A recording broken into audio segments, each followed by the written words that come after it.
Signing Day. It's a momentous day on the calendar for every college football program. It's the culmination of dominating on one circuit to a challenge that will reshape the rest of their lives. The premier players in the country will make their intentions known. It's a day when recruits put pen to paper. But what paper? The national letter of intent is dead, but the commitment to proving yourself at the next level is still alive and well. The traditional powerhouses in college football will continue to stockpile elite talent, but will there be any last-minute changes of heart? Name, image, and likeness has changed the recruiting world forever, so you're either keeping up or getting left behind.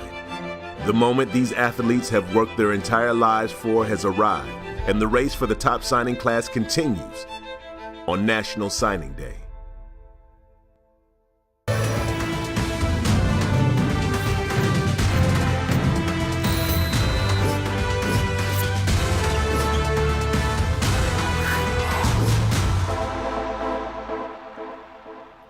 Welcome into our National Signing Day coverage presented by the Ultimate College Football Show. We have our Director of Scouting, Andrew Ivins, National Recruiting Analyst Tom Loy, and a host of other people will be joining us today because although most of the signing has already happened in December, there's still some action we want to update you on that could happen today, that has happened today, but ultimately today is all about talent acquisition. Haven't seen a whole lot of movement since that December signing window, but I don't know, the portal was open for business. A lot of key players have left for the NFL, so we're going to go through some of the top 20 classes and make sure essentially that you are ready to go for the upcoming season. But before we get into some of the headlines of this group, I want to remind you that if you have any questions, comments, concerns, we have a chat function here if you're watching us on YouTube, so feel free to submit those.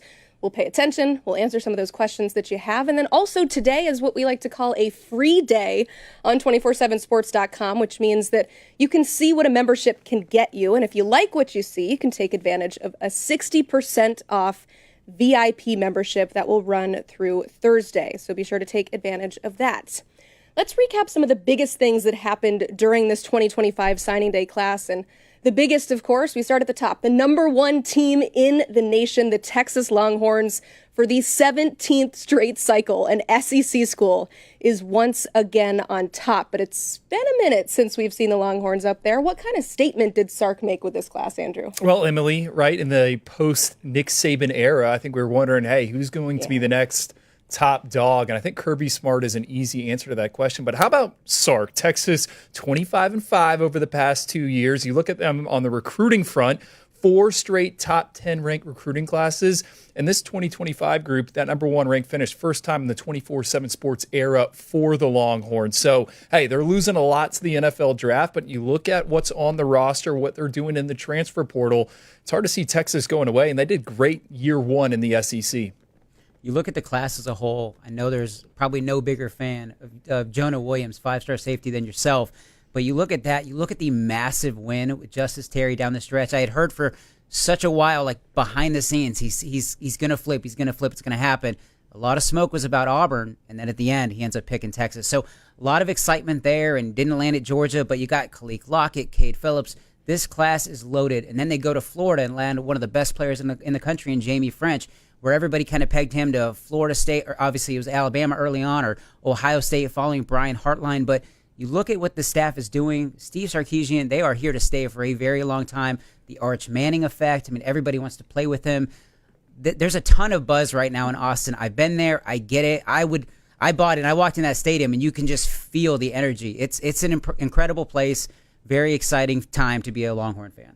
How real is that Arch Manning effect? It's not the first time we've seen a prolific quarterback come into a class and bring all his buddies to come play with him, but this guy's different. Well, Tom mentioned those 3 wide receivers, Jamie French, Khalil Lockett, and Dalen McCutcheon. We had them all in San Antonio at the Navy All-American Bowl, and I kept asking them, hey, are you excited to catch passes from Arch Manning? And I think Khalil Lockett's the one that looked at me. He's like, what do you think? And then I'm like, all right, what is Arch Manning like? Because we have, been sheltered to Arch Manning. Recruitment was extremely different. He hasn't been in front of a ton of cameras, and he's Kalik said he's just this regular guy who happens to be very good at football, and kids realize that, hey, he has a chance to win a national title one day. So, yeah, it's not surprising that all of these playmakers are lining up to play for Texas. And what also stands out about Steve Sarkisian, aside from the talent acquisition, right, where you see them going into Florida, that used to be, where Alabama made its money. We see them going into Georgia. That's where Georgia and Kirby Smart makes their money.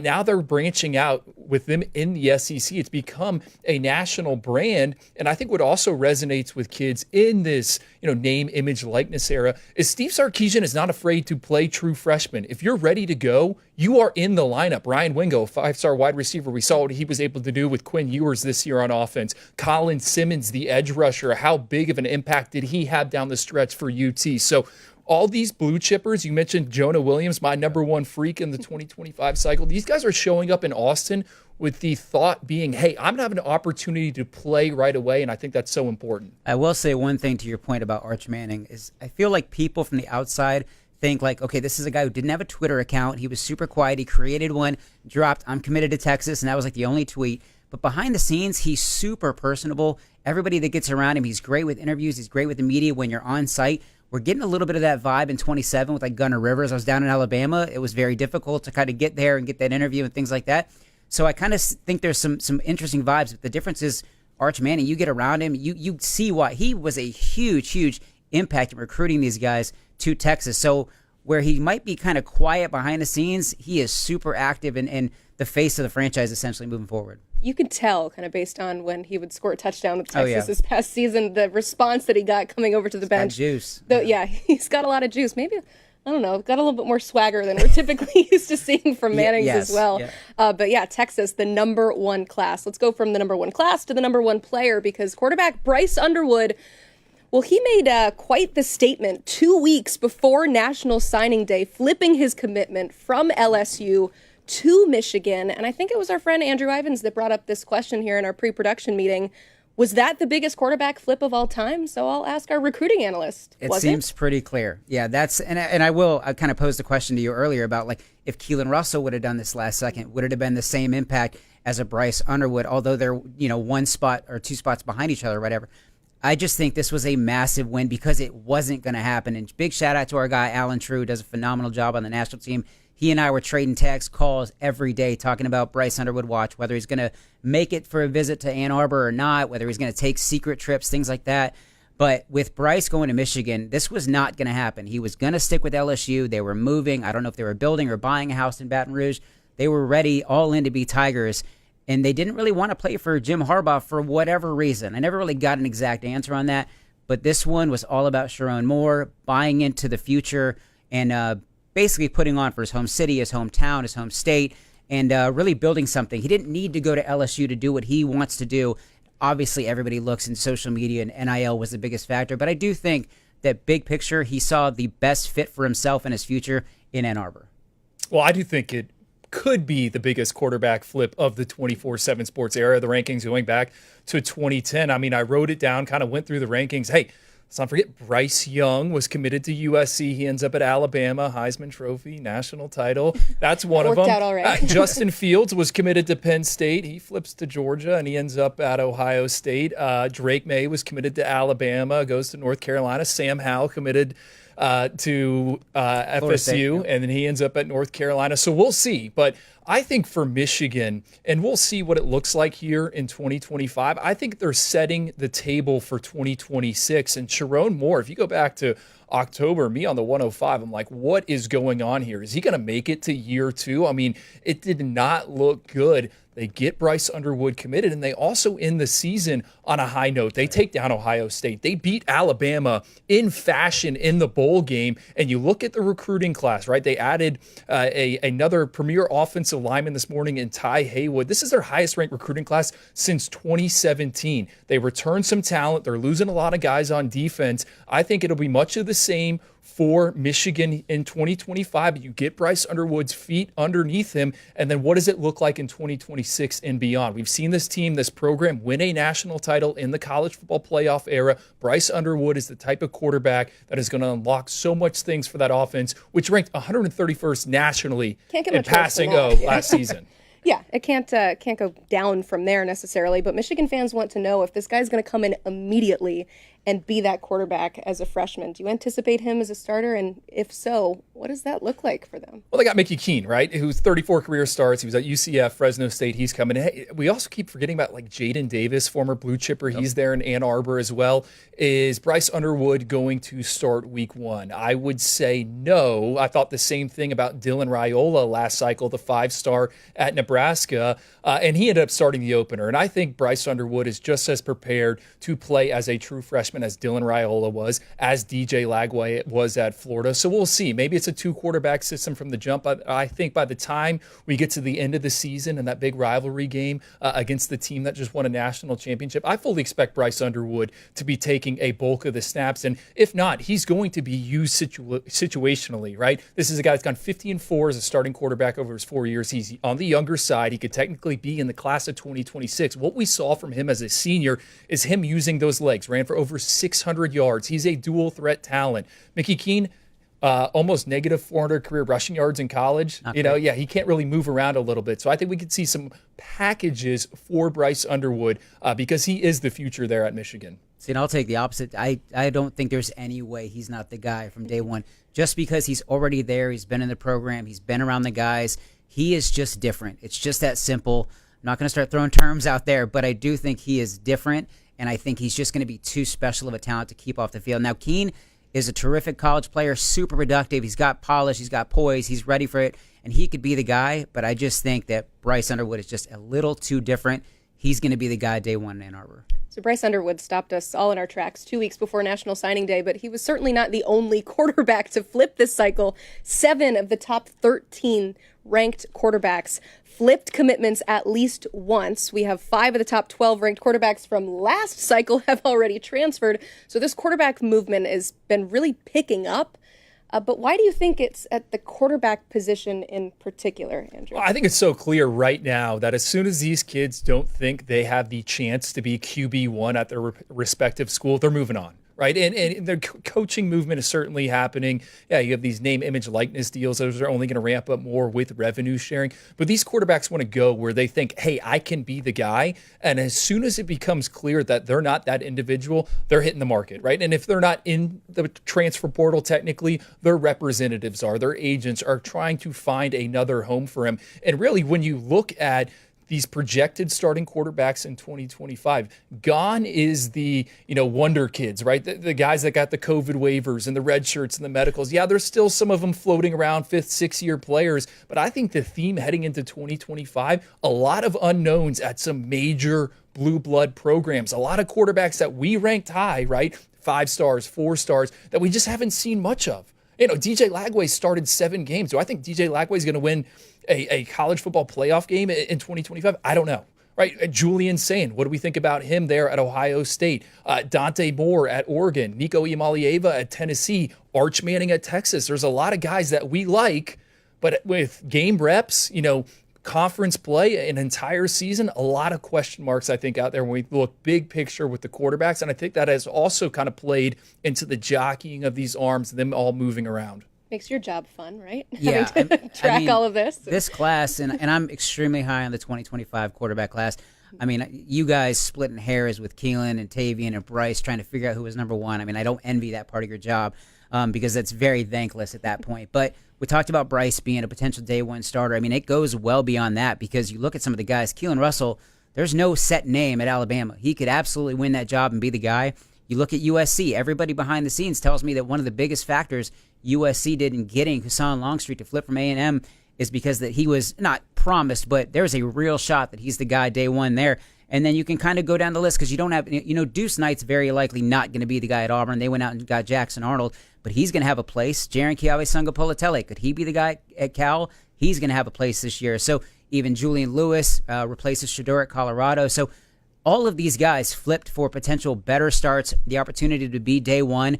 And that's how impressive this crop of 2025 guys is because they are ready to make that transition. None of the guys that I just named, you're like, there's no way those guys should be on the field. So it's an impressive group, and, man, it's going to make it fun for the fall.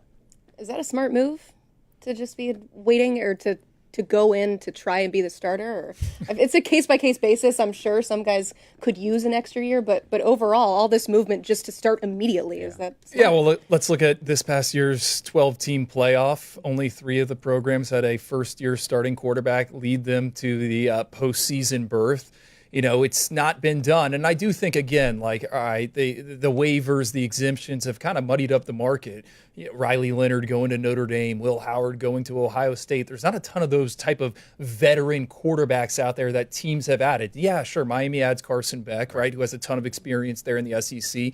Some concerns, I think, about that elbow injury. But really, again, these blue bloods, you don't see, these – hey, that's the option. This is the guy. This is going to raise the floor of our quarterback room. Alabama's fascinating to me. What did they do there? Ryan Grubb comes back, reunites with Kalen DeBoer there. Austin Mack, a former 4-star quarterback for us. That was Ryan Grubb and Kalen DeBoer's guy at Washington. They bring him to Alabama. How does he factor in with Ty Simpson? Then you bring up Keelan Russell. Who's our player comp for Keelan Russell?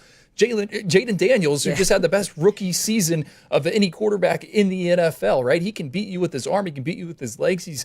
And he's done it against elite competition there in Texas. So, yeah, I mean, does it make sense? I think a lot of these schools, and I know they are in win now mode. If you're a head coach, you're thinking about who's going to give me the best opportunity to win on Saturday. Who's going to help me get to the college football playoff? So, yeah, if it's the young guy we just brought in, if it's the year 2 player, yeah, you got to throw him into the fire. I will say, just you bringing up Keelan Russell again, like I'll never forget one of the coolest points of last cycle was just being, I think it was Battle Miami. You and I were watching Keelan, I think for the first time live, and just you kind of looking at each other like, is this the dude? And you basically cemented him at that point and said, you called the rise. I mean, it's been incredible. Tom, we come out with our final 2025 rankings last week, and you go on social media, you go on the message boards, oh, the Bama bump. You guys are just moving up these Bama players. Hey, Keelan Russell was like a top 64 prospect for us when he was committed to SMU. And this wasn't the SMU that made the college football playoff, right? This was the SMU that was in summer. That was in the American. Right. It doesn't matter the logo. We could see the talent with him. We fully expected everyone in the country to take a swing at Keelan Russell because he was that good. So, yeah, I mean, I just had to get that in there. Oh, Bama bump. It's like, guys, he was ranked high when he was committed to SMU. Also, MVP, the finals. Talk to you, a guy that is no shortage of confidence as well. He's somebody that Alabama players are certainly going to enjoy watching and following. Who's going to be protecting these guys? Well, good thing we have a generational offensive line crop. 9 5-stars on the offensive line compared to how many last cycle? One. Okay. So why is that? What makes this crop so strong? Yeah, a record group. And what's crazy is I go back to this time last year as teams were kind of setting their recruiting boards. And I'm not going to name the school. They said, hey, we're good on the 2025 offensive line cycle. We don't really. Wait. Yeah, we'll wait. And we're going to make a move in 2026. Well, I think that's a mistake because, man, look at this group. 9 offensive linemen. You said it. Most 5-star big boys ever for 24/7 Sports. I went all the way back to 2010. I'm going through all these old names. We love this group, and I think there's a little bit of flavor in there, right? You got some big bodies, you got some mountains of some humans, you got some younger pups with athletic traits, and the thing is, Emily, I think a lot of these guys are going to play right away. We just talked about all these quarterbacks, but the value, demand in the market, what these guys are getting from a compensation standpoint, you can't put them on ice, right? They can't sit in red shirt. Your donors, the people that are funding your program, hey, we just paid for this 5-star offensive tackle. Why is he not out there, right? You guys are giving up sacks. I think a lot of these guys, and you might look at some of the depth charts and you're like, all right, no way this guy's going to be thrown to the fire. I think it's going to happen because we've seen it in recent years. 2 years ago, Caden Proctor at Alabama, Francis Mauanoa at Miami. This past season, Jordan Seaton at Colorado. All those guys played, and they took their lumps early on. But you look at all 3 of those tackles now, they're viewed as some of the top players in all of college football. So I don't know which one of these guys is going to be, hey, a week 1 starter, but I think a lot of them are going to play. The other thing, 9 inside the top 32. I think you can keep going down the rankings. I think there's a lot of guys with NFL upside that, hey, maybe we just didn't have a spot for them in the 32, but this group is going to net a ton of pros. Carius Kern at LSU, Will Black at Notre Dame. We love those guys. Jackson Lloyd at Alabama. The strength of this class is the beef up front. Last year was the wide receivers. We stood here. We said, hey, Jeremiah Smith, Cam Coleman, all these guys are going to cook. I think the offensive line is the story in 2025. Be ready. It's the big boys up front.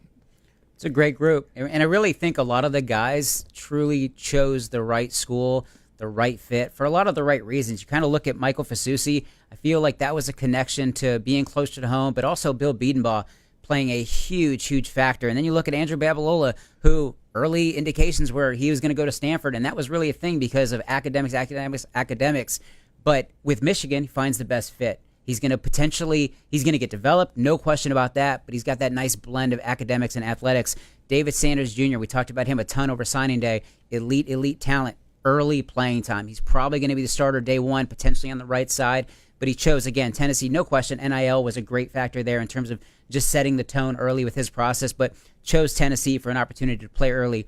And the guy that I'm really fired up about, because I talked to people at Georgia before you guys went down to Under Armour, and they were raving about Juan Gaston and was like, this is the dude, surefire day one guy down the road.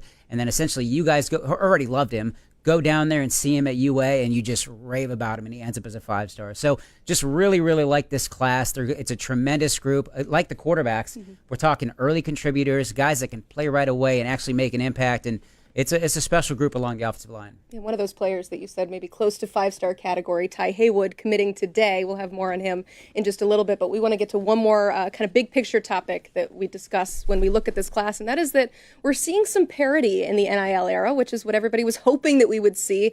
19 different schools signing a 5-star in this group, which means that there is talent going all over the place. And it's no secret, NIL, of course, is a big feature in that. But why do you think that we're now finally starting to see that talent get moved around a little bit more? I mean, I think it really does go back to what you just said. And NIL is making an even playing field. You look at like an SMU that it's pretty clear they're throwing some good money around, and rightfully so, because it's allowed and you can. I love that. Right. And I love that. And I think that's what makes this college football playoff was the most enjoyable for me, sitting back from a fan's perspective, just kind of watching it all play out, because there was no point where it's like, all right, for a fact this team is going to beat this team. They're just overmatched. They're better. You just never really got that feel the entire way. And I think that the parity, NIL, relationships still matter, no question about, because you do need to be happy when you go pick that school, and you don't want to go somewhere that you're not happy. So I just think that NIL has really been good for the game more often than not. I know that there's some dark horror stories you hear, but more often than not, I think it really evens the playing field, and it just makes for a more enjoyable product on the field. Well, I think the parity is going to continue, right? Yeah. And NFLcation of the college game, it is here. You mentioned name, image, likeness, and whatnot. What you have to think about, put yourself in the chair of a GM at some of these Power 4 programs. You are managing a salary cap, man. You might love that 5-star defensive lineman, but hey, you're not willing to pay what some of these other programs are who are looking to make a splash, right? Duke just signed their highest ranked recruit ever. Georgia Tech had a signee in the top 32. SMU, you just mentioned it as well. Kansas State. I think with revenue sharing, with where we're going to get here very soon, house settlement and all that stuff, some of these programs that, hey, maybe they don't have the biggest collective out there. They don't have a huge pool of money that they're already working with. And now all of a sudden, hey, we got $16 million, $18 million, $20 million, whatever it is. You can make some more, a better looking offer than some of these programs that have all these guys on the books, that already have guys slotted for certain positions. And the other thing, schools are getting very, very, very creative. There's talk inside the NCAA of potentially splitting scholarships. So now you can carry 105, right? 85 players used to be the number. Hey, well, maybe we have, 86 and 87 and they split a scholarship. We'll pay them some NIL. So it's the game is changing, and whoever's going to have the advantage is whoever can figure out the salary cap the best. Talk again with these college football playoff regulars, the people that make the decisions inside those buildings, they're looking for an advantage, right? They are going and they're meeting with these NFL front offices. Hey, where can we find some value? And I think a prime example, Sunday night Super Bowl. Yeah, you think it's a lot of free agents that are making the difference? No, Kansas City Chiefs, Philadelphia Eagles, it's a lot of draft picks that they are hitting on. And it's not just the first rounders, right? They find the value day 3, right? Your 4th, 5th, 6th, and 7th round picks. It's the same thing in high school recruiting. Yeah, you want the guys at the top of the class, but really where you get the value and make an impact, that back end. What does the back look like? What do the 3 stars look like? What do the 4 stars look like? Hey, because they're going to be cheaper And if you can create value, it's going to give you a massive advantage. Yeah, and you're going to see when we go through classes 1 through 20, you're going to see your regulars, Ohio States and Alabamas and Georgias still at the top, but they're not signing the 7 5-stars. You are seeing that divided out a little bit more. And so when we go class by class, you'll see this distribution of talent here in the NIL era. But let's get to what happened today. The highest ranked uncommitted prospect, Ty Haywood, offensive tackle, number 42 overall in this class, somebody that I know that you're both excited about. He joins a group already with Michigan, as you mentioned, with Andrew Babalola. Two guys I'm sure very happy to be standing in front of one Bryce Underwood, and the feeling is mutual. Andrew, what did Michigan just add with him today? Well, they got a versatile offensive lineman that has played against elite competition there in the Lone Star State. I think swing tackle is the word we're going to use here. You can play him on the right side. He might be more of an interior option. Technically, he's pretty buttoned up. He has been coached by some guys. I think he's a little more ready to play than maybe Andrew Babalola. And then you look at our rankings, you're like, hey, that doesn't make any sense. Well, Andrew Babalola is a long-term projection. He's a guy that has only been playing football for 2 to 3 years. All right, we saw him in San Antonio. We love the measurables, near 37-inch arms. We love the athleticism. We love his field demeanor. It's just going to take some time. I think, Ty Haywood joining Michigan's class, I keep looking, or I should say, as Michigan's group came together, I was like, is this kid going to Michigan if Bryce Underwood's not there? And almost every single one of them, like, no. All right, that is the Bryce Underwood effect. And I think for the Wolverines and Sharon Moore, what they've been able to do, they've created the core of what this team is going to be moving forward, specifically on the offensive side of the ball. You have your quarterback of the future. You have your 2 bookend tackles, Ty Haywood, Andrew Babalola. They got Andrew Marsh out there at wide receiver. And then they've added a ton of talent on the defensive side of the ball. Nathaniel Marshall, one of the biggest risers for us in the most recent rankings update. And I love what they've done at safety. Kanoa Winston, Elijah Dotson. Again, I think 2025 is going to set the table for 2026. That is when Michigan is going to get back to, hey, they can legitimately be viewed as a preseason contender for that college football playoff.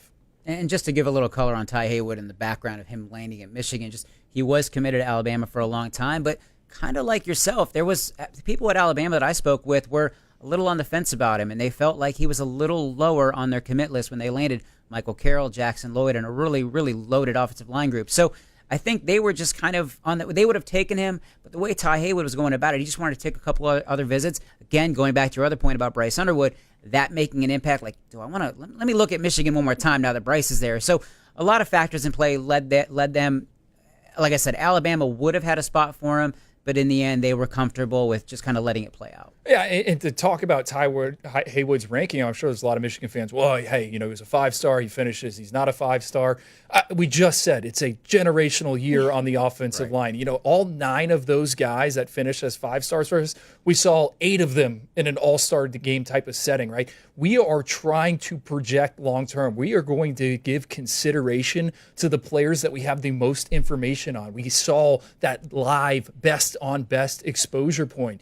We really like Ty Haywood. Again, I think he's one of these guys that could, outplay his ranking, but that's how it works for us, right? At the end of the day, we have to make a decision. Who do you want to ride with here in the rankings process? And, there were some other guys we liked a little bit more. That doesn't mean we hate Ty Haywood, or, that doesn't mean we, are not fans of Michigan. That's just how the board fell for us. And I hope people understand what you're saying in terms of just because they played at an all-star game doesn't make them better, because guys get exposed in those same all-star games. So guys may rise, but guys do plummet. You get a better look at them. Kids going to Navy sometimes skyrocket and get exposed in a positive way. So it's not necessarily about just playing in the game, but it's good on good, best of the best in the country. It's an opportunity that you can't pass up. Also, number 42, I'm not great at math, but that's pretty darn high up on our board. That is still a fantastic player that Michigan adds to now their number 6 overall recruiting class. We'll dig into this group a little bit later with the Wolverines, but one more piece we're waiting to fall today out of the top 247, Zahir Mathis, a massive edge player, 166 for us in the top 247, and we don't have to go anywhere else to figure out where he's headed, because he's actually going to join our show live here in just a little bit and announce his official commitment. But as we await his decision, Tom, who should we be keeping an eye on? Who's involved with him? There's 2 to watch. You got Maryland, you got Florida State. And this has gone really back and forth a ton over the last few weeks. And there was a great deal of optimism coming out of Tallahassee initially, and then that started trending towards Maryland, and they were doing a great job behind the scenes. And no better resource on this than 24/7 Sports' own Brian Doan. He has been on this since day one, just doing a phenomenal job. He knows Zahir well. He's been connecting with people behind the scenes. So, yes, the crystal ball is on Maryland. But, hey, it's signing day. We've seen crazier things happen. You're going to have to stay locked into 24/7 Sports. And just as the player, you mentioned the All-Star games, right? You turn on the senior tape for Zahir Mathis, left you wanting a little bit more, right? We get him at the Under Armour game there in Orlando. Lights come on. They're in DeLand, Florida, at the home of Stetson.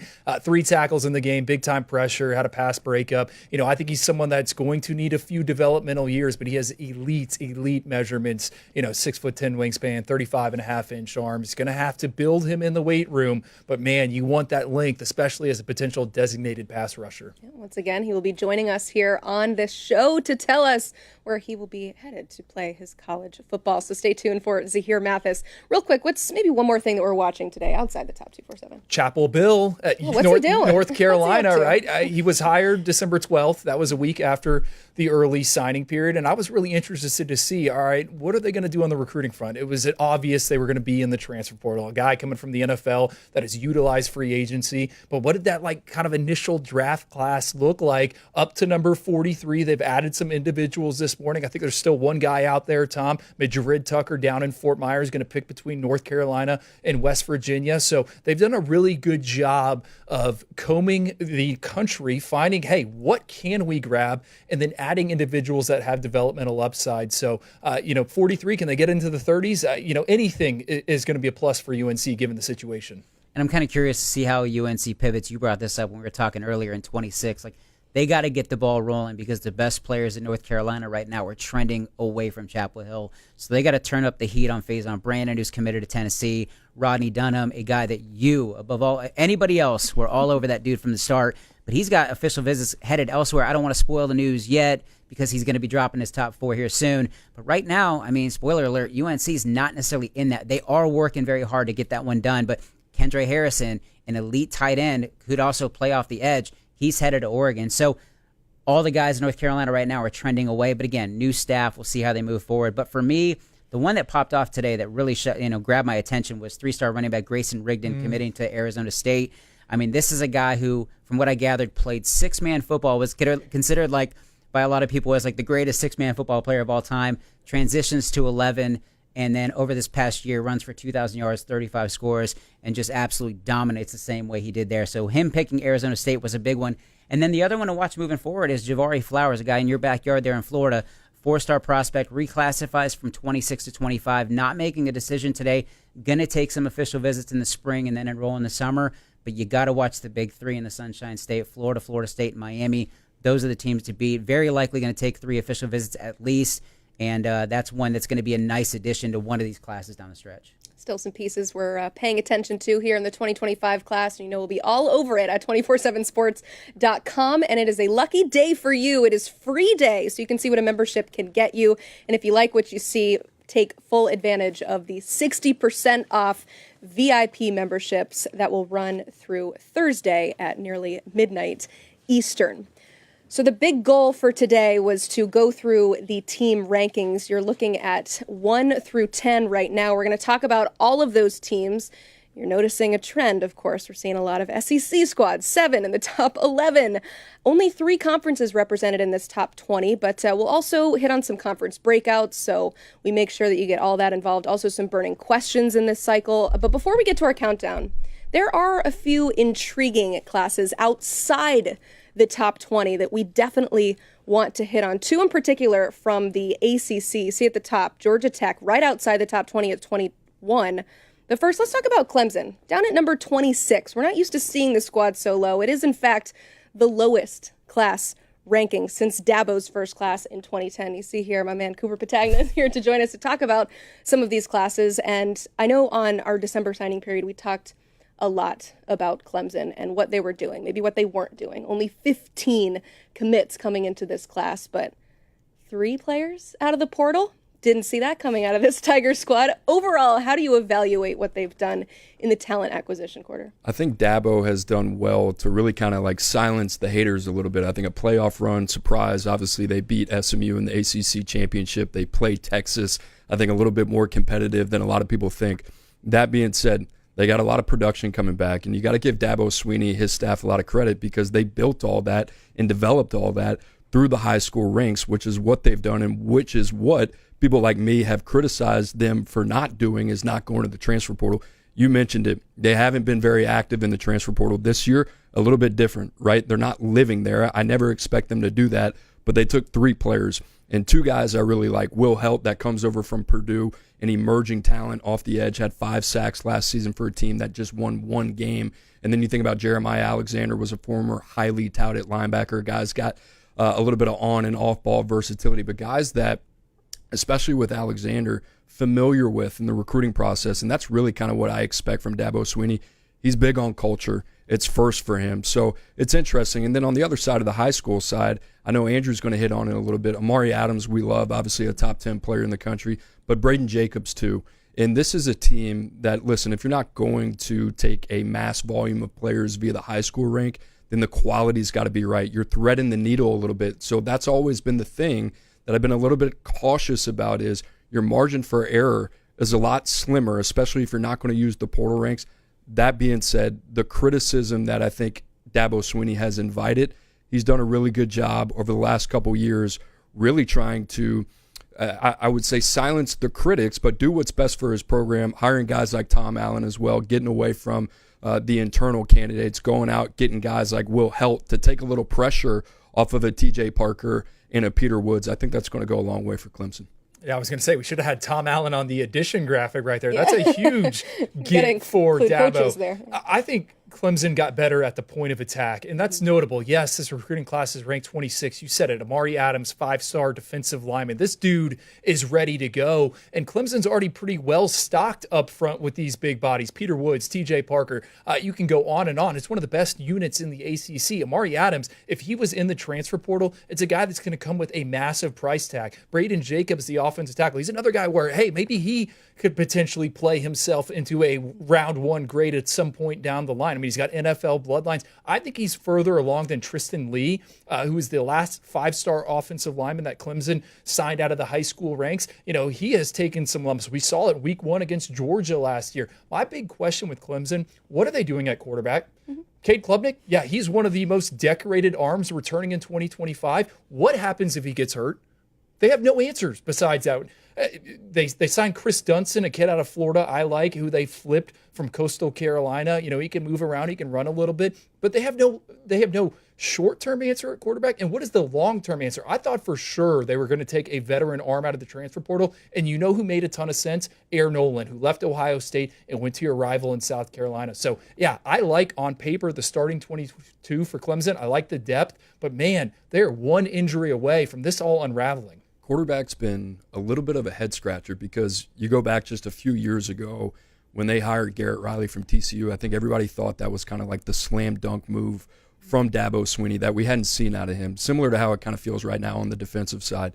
Now, from like a pure talent identification standpoint, it's been a little bit to be desired in terms of what they brought in. Now, the guy that you have mentioned is Christopher Vizina. Is that going to be the guy that can step up?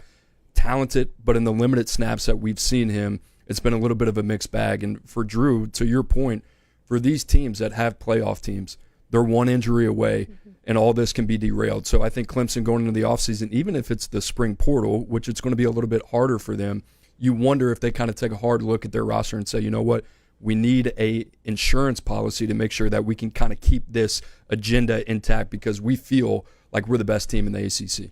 It's not just that small margin for error when you're bringing in smaller classes and not doing as much in the portal. It's also the ability to build depth. And so there's certainly some question marks there. One player I want to ask you about, Marquise Henderson, the running back. You called him the lightning running back of this class. What does that mean? Yeah, in your well, they're eyes? losing Phil Maffa to the NFL, and Clemson likes to run the football. They took 2 running backs. Both of them finished in the top 247. Marquise Henderson, he is lightning in the bottle. Hey, we tried to get him in the All-American Bowl. He ended up injuring himself late in the senior season. This is a guy that was up for a ton of Player of the Year awards in the state of South Carolina. I think the combination, the 1-2 punch of him and Gideon Davidson, who is more of your between the tackles workhorse, these are the two you're going to be seeing on SportsCenter, right? You're going to be seeing them on CBS Sports HQ. These guys are the future of that backfield. And Cade Klubnik, they have the receivers. I like what they have at tight end. Olsen, Pat Henry. I mean, this unit is ready to go. Again, just the question mark for me, what happens if Cade goes down? Because they could waste a really good defense, and they could waste some playmakers where that arrow is pointing up. Just have to really, really hope that does not happen for multiple reasons. We never want to see injuries happen. But hey, if you want to learn more about this Clemson class, check out our friends at Clemson 24/7. They have you covered for all the burning off-season topics, and of course have you covered throughout this season. Guys, I'm calling it the year of the Yellow Jacket. Georgia Tech puts together its highest-ranked recruiting class in program history, of course, led by 5-star offensive tackle Josh Petty, who we have highlighted there for you. He committed in August and really shut it down from there. But they did lose one of their stars in wide receiver Eric Singleton, added some help with Eric Rivers. So they have been very active under Brent Key and maybe an ACC rising star. What has he done to flip this roster? Oh, they have a vision. They have a plan. They have an identity. They know what they want to do. I had written down right here for Georgia Tech, retention. What they've been able to do. Yeah, they lose Eric Singleton. I have to back away from the retention a little bit because they lose defensive coordinator Tyler Santucci to the NFL, but keeping offensive coordinator Buster Faulkner is such a big deal. He's one of the best offensive minds in all of college football, in my opinion, right now. I thought someone was going to poach him away. They keep him in Atlanta for now, so that is huge. But Georgia Tech, they are a physical team. They want to win at the line of scrimmage, which isn't surprising. Brent Key, a former offensive line coach, they want to run the football. They're going to use eye candy. They're going to create pre-snap motion. What are they going to do on defense? They're going to be fast, physical, aggressive. And you look at this recruiting class, highest ranked recruiting class of all time for Georgia Tech, and you see a bunch of guys that fit this system. Grady Adams from the quarterback, he's just like Haynes King, right? Actually a little more physical of a runner. The guys that they can move around. Josh Petty, a premium body at a position that they covet. So I think it's the culture he's created there. I think Georgia Tech, with what you see, Cooper, and I don't know if you agree with me, like they are going to sting people in the ACC. You do not want to play this team in the middle of your schedule, a little dinged up, banged up, because these guys bring it every single snap. They got Miami, they got Florida State and Ireland, they took Georgia to 9 overtimes. I just think, again, they have a vision and they're executing on the high school front. I know they're doing it in the portal as well. They didn't feel like a 7-6 team. Yeah. That's really the thing when you watch Brent Key's team and the way that they play. And Andrew kind of brought it up. It was a team that took Georgia to 9 overtimes, and I think that's really important because you look at a couple guys that they took, whether it was Josh Petty, whether it was Tay Harris, or you go down the list, Christian Garrett. These are all guys that Georgia coveted. They did an exceptional job of being able to keep these guys home and offer something a little bit different that maybe a Georgia cannot offer, and that's access to early playing time. And then you look at Georgia Tech and what they've been able to do last season as well. And then, I think the departure, right, it's going to be part of the process for Georgia Tech. Santucci, they'll lose. I don't know how much longer they're going to be able to hold on to Buster Faulkner as well. They lose Eric Singleton, a former All-ACC player, to Auburn in the transfer portal. Did a really good job. Eric Rivers is one of my favorite players in the transfer portal. Comes by way of Florida International, 5'11", a little bit undersized, but plays on the perimeter, had over 1,000 yards receiving. Done some really good things. A.J. Hoffler was another guy that we had in the top 247. He goes to Georgia Tech by way of Clemson. More opportunity for him. Malachi Hausley, they add via the portal from the Ivy League and Penn. So they've done a really good job. And I think teams like Georgia Tech, Texas Tech really stand out to me because you look at the fabric of the ACC and the Big 12. And last year it's SMU and it's Clemson. And Clemson really kind of more on a down year. Then you think about the Big 12. It's a team that won 3 games a year prior in Arizona State. It's out there for the taking for whoever wants it. So you look at Georgia Tech, Brent Key, the alignment that they have from top to bottom, what they're doing, the investment in that roster. Georgia Tech is one of those teams. We can see it already. The groundwork has already been laid. What they've done this year, I think they're capable of taking another step. But I think Georgia Tech's one of those teams that maybe people aren't considering with a quarterback coming back. That's a dark horse playoff contender and a team that's going to be a problem for years to come. There's a lot of opportunity in the ACC right now. There's only 2 teams who are in the top 20 of the recruiting rankings out of that conference, Miami and Florida State. And I'm also going to assume that you saying they're going to sting the rest of the conference was absolutely a pun intended. But 100%. 100%. We love to hear it. You want more Georgia Tech coverage? Check out our partners at gojackets.com. They got everything that you need to know about all the excitement that is happening with Georgia Tech. But with that, we are now going to move on to our number 20 class. Yeah, there we go. GoJackets.com. They have fantastic coverage of everything that is happening with those Yellow Jackets. But yeah, we are ready to go for the number 20 class out of the SEC. We've got Missouri, and they have seen quite a bit of movement in and out in terms of high-profile players, to be honest. I mean, they finished in the top 10 in the portal rankings by bringing in the number 1 player and edge Damon Wilson, but they lose former 5-star edge Williams Winery from last class. So before we get into this breakdown, let's first hear from our friend Sean Williams from Power Mizzou. Missouri finished their 2025 recruiting class with 17 total signees, ranked number 17 in the country. That class features 7 signees ranked within the top 247 rankings. That is the most ever for a Missouri class. Some of those guys featured are top 100 guys, wide receiver Donovan Olabode, quarterback Matt Zollers, and edge rusher Javion Hilson. Out of those 17 signees, Missouri's got 10 of those guys coming in early to participate in spring ball. So that's pretty big whenever you got over 50% of your class that's going to be in early. Those 3 guys that I mentioned, Olabode, Zollers, and Hilson, are among those 10 that are going to be early enrollees. So that's a good thing for Missouri. And, Missouri did have some big flips, go the other way toward the end of the recruiting class. They lost 5-star offensive tackle Lamont Rogers. They also lost 3-star running back Jamari Amaro to Texas A&M, but they did a good job of counterbalancing that with by flipping 4-star running back Marquise Davis from Kentucky and top 247 wide receiver Demarion Folks from Pitt, and they also brought in Javion Hilson from last weekend and got him to sign on signing day. So big things happening for Missouri on the field: double-digit wins, Music City Bowl championship, and a top 20 recruiting class as well.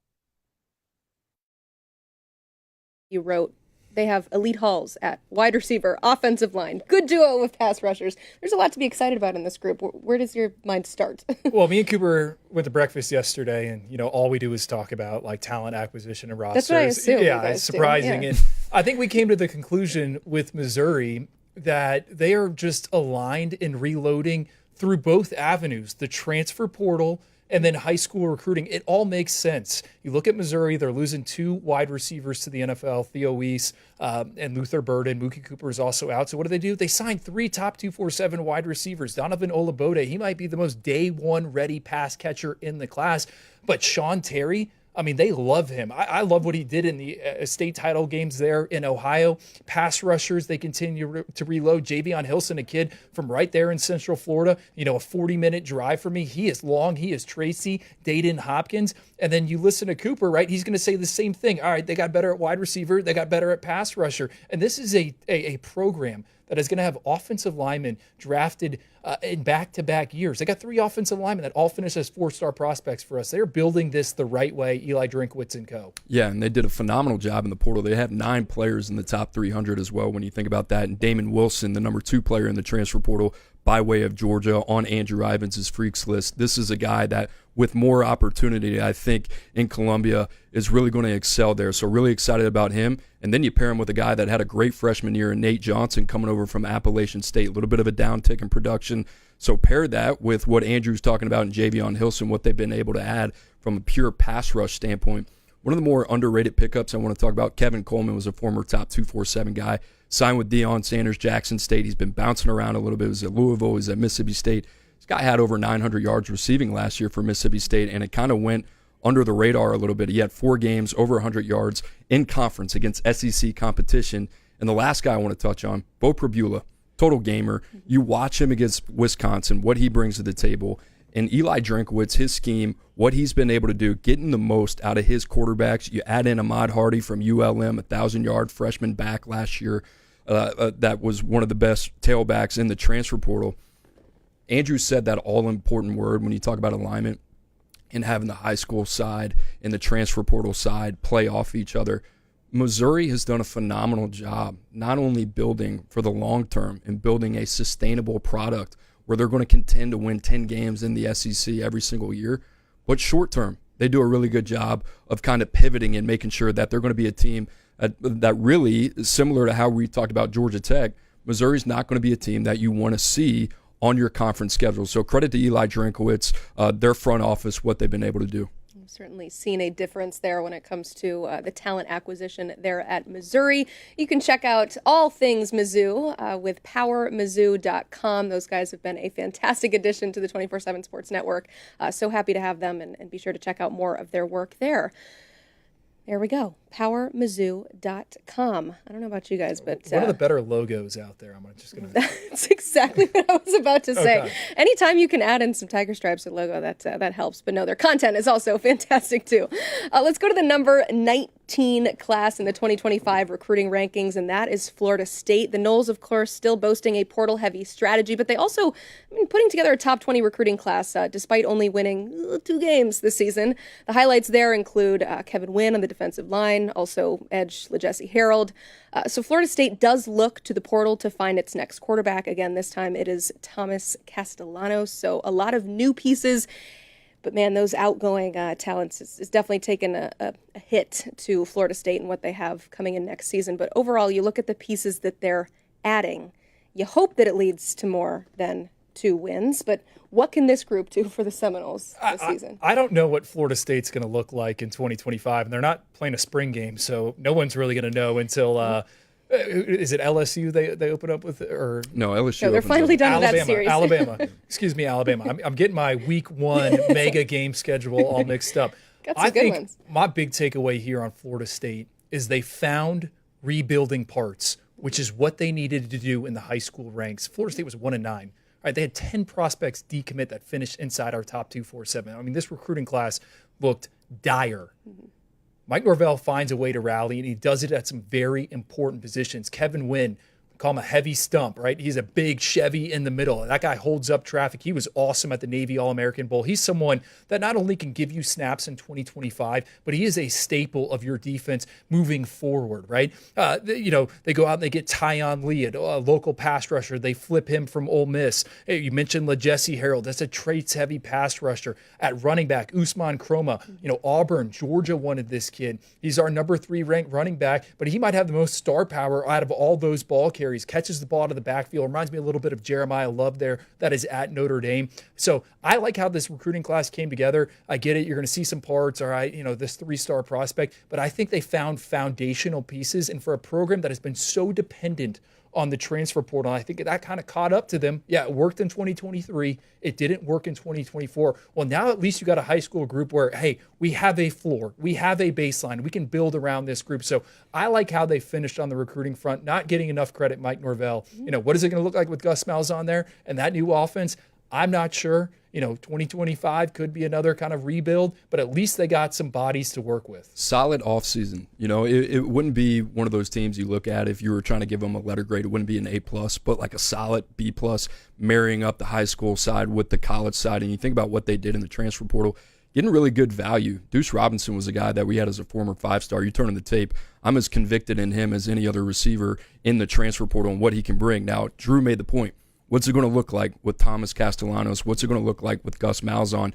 That's the biggest question. But other places, James Williams, they get from Nebraska. This guy, I think, one of the better budding pass rushers in the cycle, 6'7", former JUCO standout. I think only started 1 game last season, had 5 sacks as well. So big fan of him, what they've done. Luke Pettibon, they bring over from Wake Forest. You talk about a guy, plug and play, middle of that offense, along with Micah Pettis from Ole Miss. They've done some really good things. So give Florida State, Mike Norvell, and his staff, Derek Ray, the general manager over there, who's been the subject to a lot of criticism. They've done some good things this cycle, but they got to win this year, and it really, really hinges on Thomas Castellanos. And I'll say this, one of the more exciting players when it's going well.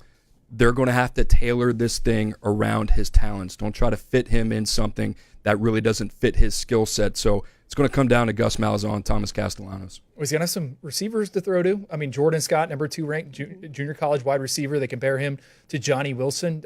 Did you bring up Deuce Robinson? He's like one of your favorite players. I did. I must have spaced out there for a second. And then Hakeem Williams, right? Yeah. Former 5-star. He's still on the roster. Like, they will have the ability to throw the football around a little bit. Thomas Castellanos, go back to his recruitment. Some people viewed him as a running back. When I watched Boston College this year, he's much better of a passer than I thought. So I think they're going to have the ability to be more than just some option read team. 2 years ago, Castellanos had over 1,000 yards rushing. Last year, he had just over 300. I want to know what version of Thomas Castellanos we're going to get, what Gus Malzahn thinks. All right, what is the most profitable version for Florida State of Thomas Castellanos? And that's kind of, like I said, that's going to be the biggest piece of the puzzle for the Noles. Have you sensed a mindset shift and a strategy shift? You said that you're impressed with what their general manager has been able to do in terms of digging a little bit more into that high school recruiting. Where have you seen that change with their talent acquisition strategy for this year? They got caught with their hand in the cookie jar with the portal, and I don't blame them. The way they were hitting, it just wasn't sustainable. And last year you saw really kind of the fall from grace there in terms of being able to hit in free agency year over year. When you're talking that mass quantity of players, it's very difficult. The other thing we don't talk about, teams in the portal have caught up to teams like Florida State and Ole Miss, who had the advantage in the first couple years. You talk about the infrastructure, you talk about the investment in general managers and front offices. You've seen teams like LSU, Texas Tech, these teams now firmly within the top 5 that are not only getting a mass quantity of volume, which I would really kind of label over 15 players, but they're really, really intentional with the type of guys that they're taking as well. So I think Florida State, if you're going to lock in with Mike Norvell and that's your guy, and you're going to say, hey, you know what, we're going to ride out this storm, then I think the thing with him is let's get back to basics. Let's make the Sunshine State a priority, and let's be a factor again on the high school side. And from my perch, I think you have noticed, I think Florida State took the foot off the gas when it came to high school recruiting. It was like, hey, we're doing it in the transfer portal. Mike Norvell made some difficult decisions when it came to his staff. A lot of his lieutenants, guys that had been with him for a long time, that had stuck with him. There's new blood in there. And I think most of the coaches in Tallahassee now, the assistants, they realize, hey, we have to recruit. So let's see what they do in 2026, right? Are they going to go star chasing, or are they going to try to find guys that are legitimate NFL talents? That's when Florida State is humming, when they have a bunch of future pros there, all over the field. So we'll see. But I think so far the early returns at this new look Florida State are promising. It is the lifeblood of the sport. Recruiting still so important. And our guys at Noles247.com have you covered on all things Florida State throughout the offseason, throughout the regular season. Those guys have had you covered on all the various things that are happening with the new players coming in, players leaving, and then new coaches, of course, coming in and new coaches leaving. But it's now time to transition to what I like to refer to as our favorite part of National Signing Day, and those are live commitments. We have one for you here in seconds, but first let's tell you about the prospect. Top 247 edge, Zahir Mathis, the 6'6" pass rusher out of Philly, has offers from all across the Power Four. Mathis decommitted from Ohio State in November, reopening his recruitment. He is the 20th ranked edge in this class. So once his recruitment was reopened, of course, the schools were swarming, but the number 4 prospect from Pennsylvania is picking between 4 schools. He's got Florida State, Maryland, Michigan, and UCLA. It is without further ado that I am so thankful to welcome in the man of the hour, Zahir Mathis, who is here with us live to officially tell us where he'll be playing his college ball. And Zahir, I want to start with this. We see a lot of commitments in the December period, but you made us wait to find out where you're headed here in February. So overall, what has this process been like for you?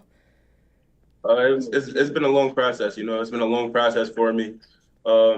Just making everybody wait. It's just big for me to make my big decision. It took some time. But I'm glad that everybody's here and everybody's been waiting as long as myself. For this big decision. Well, we and your school of choice, I'm sure, are happy to wait for your commitment. Before we find out where you're headed, I see you're not alone there. I'm sure you're not alone on this journey to get to where you are now. So who would you like to thank? Yeah.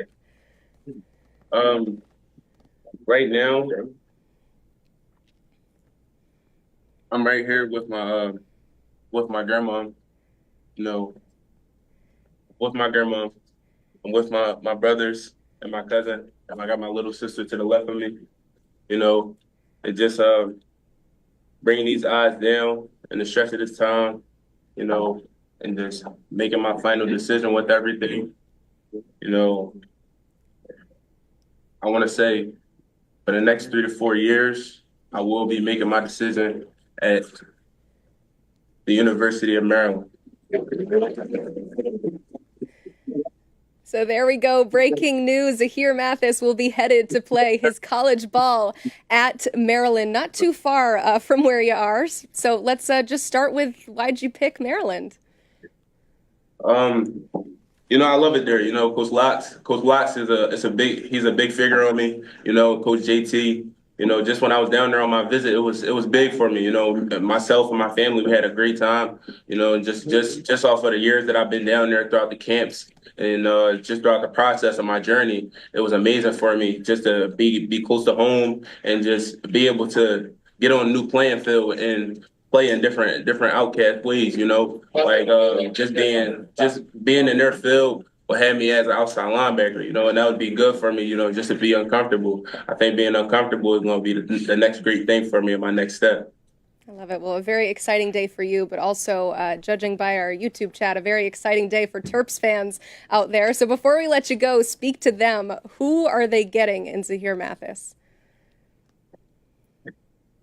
They get an award, they getting the guy that's going to bring champions, and out there to those Terps fans, I want y'all to know that we going to come home with a bunch of champions for y'all.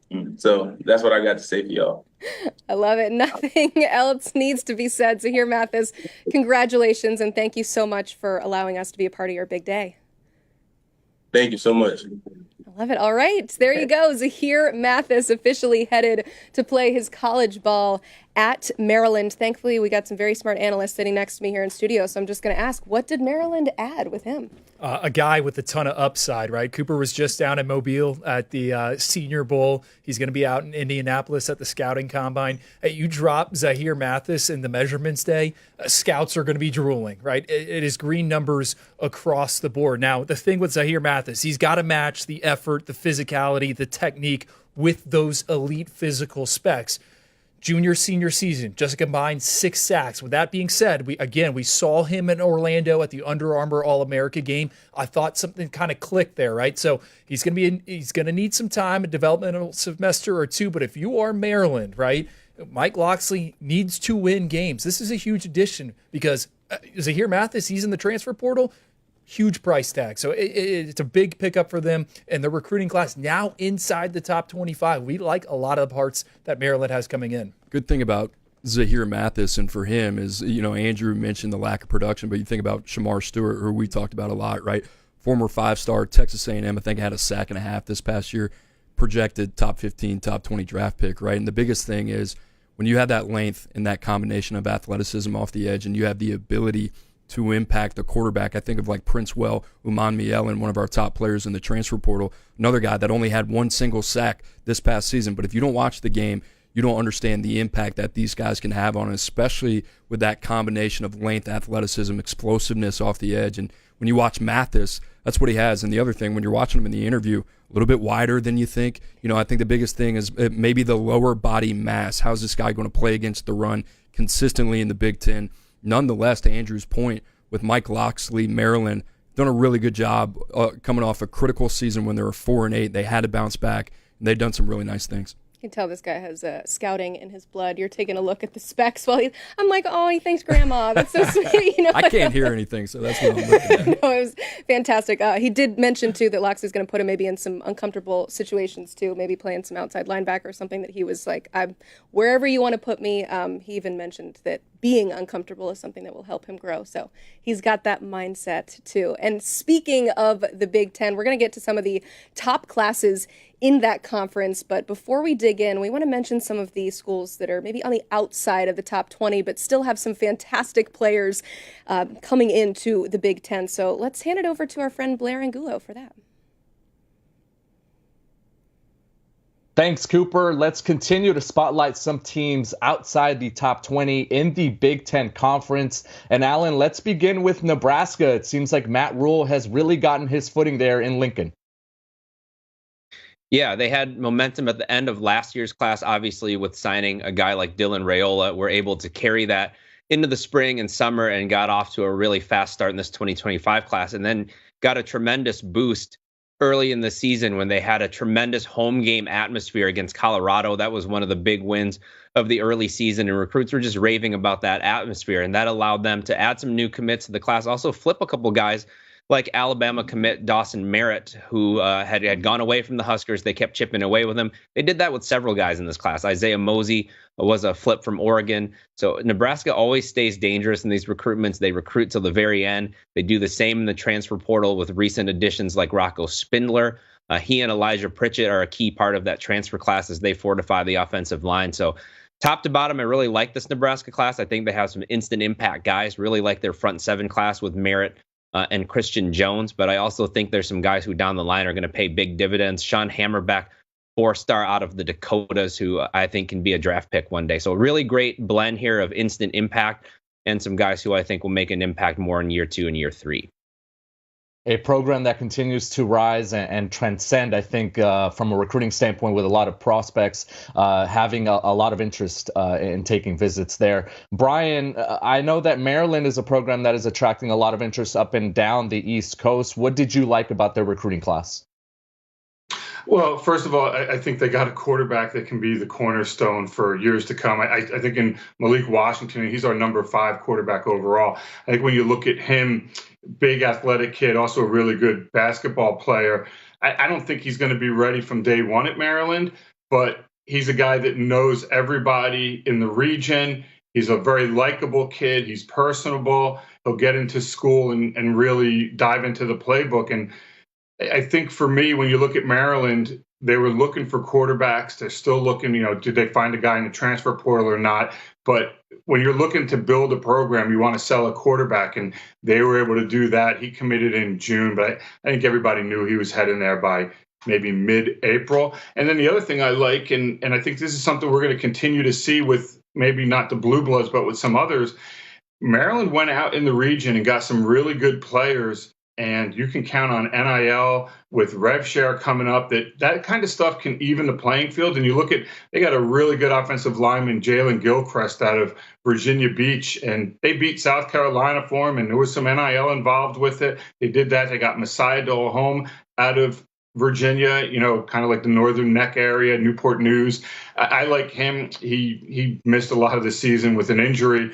But, I think he's a guy that he almost committed to Ohio State. He can run all over the field. He upgrades their talent in the secondary. They were really young in the secondary last year, and they were not very good. They got an unbelievable player in Carlton Smith, a linebacker out of Maury in Norfolk, who, listen, if that kid was 2 inches taller, he would have gone anywhere in the country. Pound for pound, he's as good as there is as far as a tackler and a playmaker playing middle linebacker. But I like that they really just upgraded their talent. They got a lot of high-end talent, and they got a defensive lineman, Bryce Jenkins, out of Washington, D.C. I think he's best on the offensive line. He wants to play D-line, which is fine. They'll figure it out later, and they need help on the line of scrimmage. But, you're talking about a kid who's 5th on the class, and he's a top, he's a 4-star kid. Normally, that's the top player Maryland gets, and he's kind of like down the board a little bit on this one. So I like how they upgraded their talent. Elsewhere in the Big Ten, I thought Washington put together a really good class considering some of the changes that they had to undergo. They compete in the national championship game under Kalen DeBoer. Jed Fish comes in and has to kind of clean things up. And this was his true first recruiting class. They did a terrific job of beating some blue bloods. Ryland Dillard-Allen is a safety we really like out of the state of Arizona. And he took an official visit to Alabama, had established a really good connection with that old old Washington staff still ends up at Washington with the new staff. I thought they hit it out of the park there. And another defensive back, Dylan Robinson, they beat out Notre Dame, and it's never easy to beat out Notre Dame, especially with the run that they went on this season. Dylan Robinson will play corner for the Huskies, but also has the potential to be a standout wide receiver at some point down the road. And Baron Naone was a player that really caught our eye earlier this year at the Polynesian Bowl out in Hawaii, a big pass-catching tight end. They lose a Vander Plooge to Oregon. The rival school comes in and flips the top 24/7 tight end, but they end up flipping Baron Naone from the state of Oregon. And I think it's a player that's going to make a really nice impact for Seattle, or for the Huskies there in Seattle. Allen, Wisconsin was another school that I think got off to a really good start, and they maintained a steady pace there with this recruiting class in 2025 as well. Yeah, got out pretty fast, and I think ended the cycle strong as well after maybe a little bit of a lull in the middle. And when you think Wisconsin, you think Joe Thomas, you think the Watt brothers, you think both lines of scrimmage, and I think this class is very strong on both sides of the ball up front. So first you have the defensive line class, which is led by 4-star Nicholas Clayton, which they went down to Florida and picked up. Transfer class full of defensive linemen, a bunch of them that are going to come in and give them immediate depth and experience. High school offensive line class led by some guys like Michael Roski and Nolan Davenport, really good. But I think where you have to look at this class as the linchpin for the next few years and the immediate future for Luke Fickell and his staff is at quarterback. You bring in 2 transfers in Danny O'Neal and Billy Edwards. This is a position where they've had some instability, hoping those guys can right the ship. And then towards the end of the cycle, they flip Carter Smith from Michigan in their high school class. I think he has a lot of ability to be the quarterback of the future, athletic, tough, and I think that Carter Smith has the chance to make this a little bit of a different feel for the Wisconsin class, especially if they can land or they can have those quarterbacks turn out. Brian, let's wrap this up with Rutgers, a program that I know we were talking off air has been making some changes to make strides in recruiting. Yeah, we'll go this. When you look at Rutgers, here's what jumps out to me.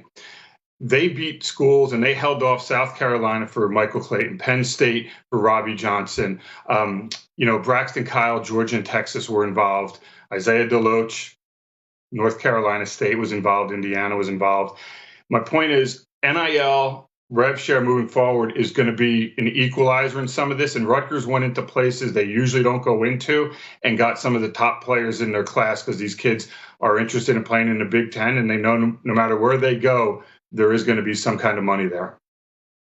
24/7 Sports national recruiting analyst Brian Doe and Alan True, thank you so much for joining us. Let's continue the Big Ten discussion with a closer look at the Illinois recruiting class. Here's Jeremy Warner of the Illini Inquirer.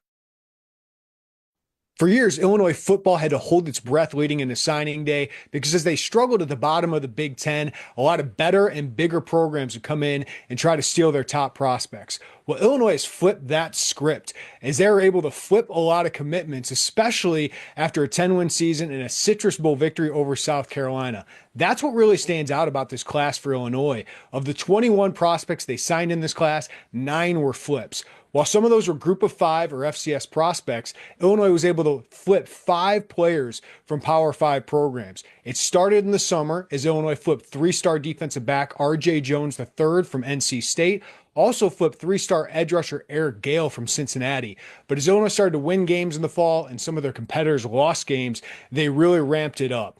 They were able to flip 3-star in-state tight end Logan Farrell from North Carolina as they went through a coaching change. Also able to flip from a Big Ten rival, John Forster, a 3-star running back out of New Jersey from in-state Rutgers. But the coup de grace in this class for Illinois was flipping 4-star linebacker out of Ohio, Grant Bierman, from one of their biggest rivals, Purdue, as Purdue lost game after game after game. But that ability to flip great prospects from other Power 5 programs is a big reason Brett Bielema just signed Illinois football's top-ranked recruiting class in 14 years.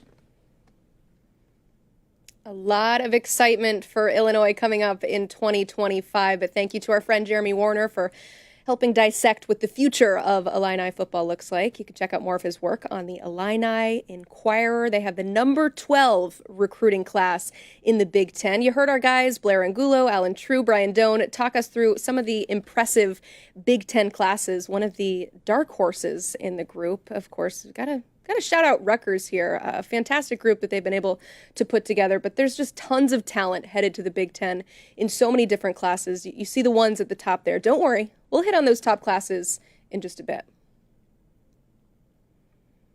At number 20, Shane Beamer's group once again, or number 18, finding themselves in the top 20 of the recruiting rankings for South Carolina. But Beamer also boasting some important adds in the portal. I'll call him another option at quarterback and Aaron Nolan, and not a whole lot of talent leaving. So if we're looking at this South Carolina group, Andrew, how do you evaluate this offseason haul? I love what they're doing, right? I think they had 4 prospects that moved into the top 247 in our final rankings update. They're getting guys that are, starting to play their best football at the right time. And to me, when I look at this recruiting class, I think South Carolina is addressing one of the biggest needs for the program, and that's a true wide receiver one. When I watched Lenora Sellers this past season in the Gamecocks, they struggled at that wide receiver position. They're losing Joshua Simmons, tight end, who led the team in receiving yards, receiving catches, and receiving touchdowns. Someone must step up. Mazio Bennett, I like him. I think he's more of a complementary piece. I don't know if he's a wide receiver one, but I look at this recruiting class.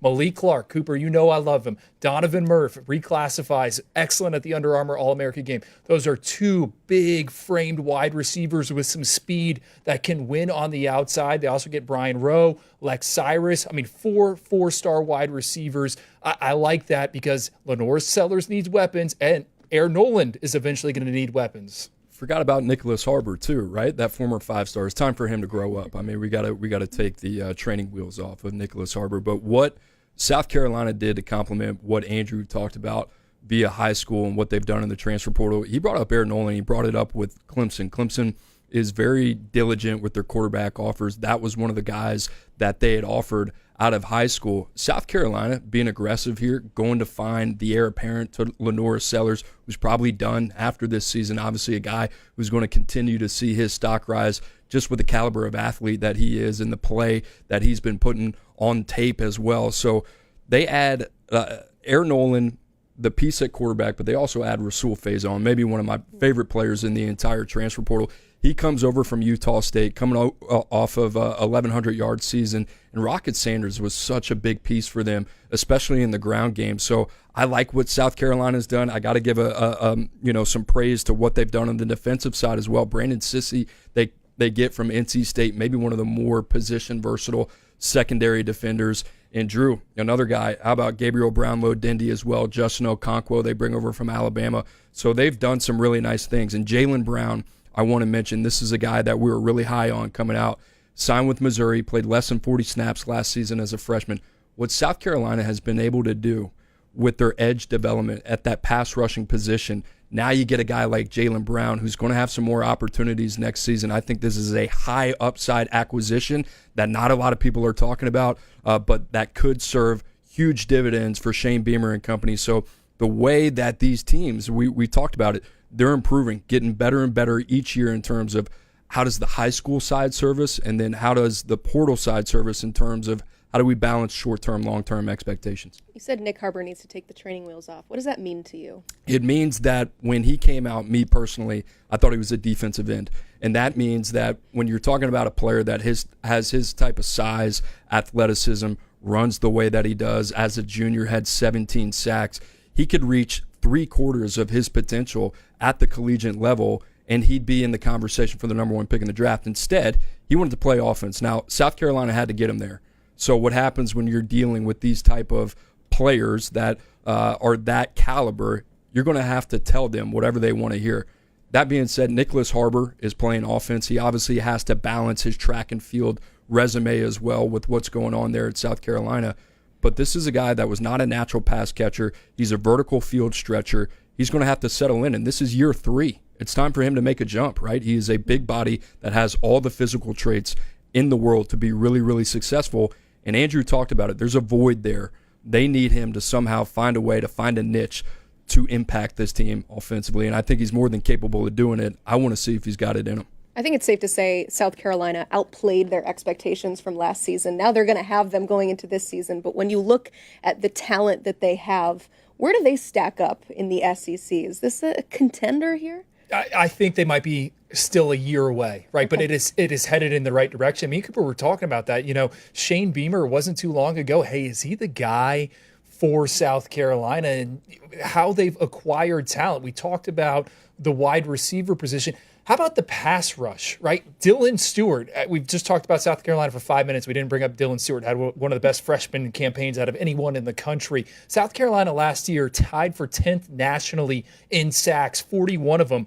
They're bringing it, like you said, through the transfer portal. Some of these guys, big boys up front that can get after the quarterback. But that is the strength of the high school recruiting class as well. Donovan Darden, excellent at the Shrine Bowl. Our guy Hudson Standish went out there to see him. He said he was the best guy all week in practices. He had a pick 6 in the actual game. He moves up into the top 247. They got Joquavius Dodd, Christian Ingram, Anthony Addison, Josh Smith. All these guys are front 7 players. They might not be 4 stars, but I bet one of them is going to hit because that's what Shane Beamer's been able to do there in Columbia. So I like South Carolina and the direction this thing is headed. Again, Lenora Sellers, he was great, right? He's going to be great probably again here in 2025, but they got a quarterback, a plan for the future, if something were to happen to him. So I like how this roster is coming together because you can see the plan, you can see the vision. It makes sense. Can I make one more point? This is a huge opportunity for Shane Beamer, his staff, coming off the season that they had. They have to keep the foot on the gas pedal when it comes to talent acquisition because now they have established themselves in the SEC East. You got Tennessee with Nico. You got Florida with DJ. This is a team now with Lenora Sellers. You got probably one more year of him. You got to capitalize. And by all intents and purposes, we've seen them do that. But if they can not only capitalize on the field, the success that they have on the field and what that can do for them down the line is a really big kind of 12-month opportunity for him here. I said this on the 105 last week. Rodney Dunham, number 2 edge in 2026. This time next year, we're going to be sitting up here talking about him. South Carolina, the early crystal ball leader. That to me is notable. All right, they are reloading and they're getting some really premium playmakers. Rodney Dunham is one of the guys I feel the best about right now in the next recruiting cycle. Shane Beamer appears to already be in the driver's seat. Yeah, he's been continually stacking talent. That's why when we're talking about a Nick Harbor, a 5-star from last class, but we're talking about how great this class is right now. So if you want to read up more on everything happening at South Carolina, check out our friends at thebigspur.com. They have you covered for all things South Carolina coverage. Oklahoma comes in at number 17, but that's actually the Sooners' lowest ranking in 11 cycles. But still, there is a lot to be excited about, like one of the top offensive tackles in the class, Michael Fasusi, plus a new quarterback, John Napier, joining the group in the portal to pair with a new offensive coordinator. But I want to know who he's going to throw to, so maybe we'll ask our friend. Let's hear from Colin Kennedy of Sooners Illustrated. The class of 2025 for Oklahoma was always going to be judged by its offensive line haul. And good news for the Sooners, offensive line coach Bill Beanbo went to work. Michael Fasusi finishes as the number 1 offensive tackle in the country, according to 24/7 Sports. He is joined by Ryan Foje, who climbs into the top 70 of the top 247, an elite offensive tackle duo, joined by the likes of Darius Afalava, Owen Hollenbeck, a quality PWO get in Sean Hutton, a very exciting frontline group headed to Norman. I think it's worth mentioning, too, Oklahoma keeping elite in-state talent within those state lines. I'm talking about cornerback Tristan Haynes, wide receiver Elijah Thomas, defensive end edge rusher CJ Nixon, all players in the top 247, all 3 atop the state of Oklahoma rankings, and all 3 at premium positions. OU able to keep them home, and overall, Oklahoma excited about its 2025 class. You heard him say it, a lot to be excited about in this 2025 class. I guess I have to be the Debbie Downer in pointing out the stat that this is their lowest recruiting ranking in 11 cycles. So overall, it definitely does not help that this is the year that Texas also is number 1. But if you evaluate this class as a whole, what would you say in terms of the excitement level with what they've got coming in? Well, Colin certainly brought up the headliners. The 2 offensive tackles, Tristan Haynes, Elijah Thomas, Max Preps Player of the Year there in the Sooner State. Oklahoma's coming off a 6-7 campaign, right? They lost to Navy. Everyone pointed fingers at Jackson Arnold. My question is, did he have the offensive talent around him that he could elevate? No. Okay, did they go out and get it through the high school ranks? I don't think... maybe Elijah Thomas plays year 1, but he is not going to be, an all-conference type talent in the SEC. So I would ask Cooper, hey, did Oklahoma get better at the wide receiver position? Because that's my question. Who is John Napier going to throw passes to? Well, you made the point earlier when you and I were talking. You thought Oklahoma was going to take a Texas A&M type of approach. And you look at Texas A&M, if you're not familiar, what they've done at the receiver position. Guys like Noah Thomas, guys like Mario Craver, guys like KC Concepcion. We'll see what happens with Micah Hudson, Jonah Wilson, another guy they bring over from Houston. You look at Oklahoma, a little bit of a different approach, right? Javonte Gibson, we like a lot, comes over from Arkansas Pine Bluff. He's going to make a big step up in competition here. Keontae Lewis was a guy that was a Power 4 guy coming out. Last year at Southern Illinois, had a really good season. Isaiah Sategna, really kind of a speed guy, will fit in place for Brennan Thompson, who's off to Mississippi State. So they have some guys. Who is a guy out of that group that you say you're going to rely on as a number one?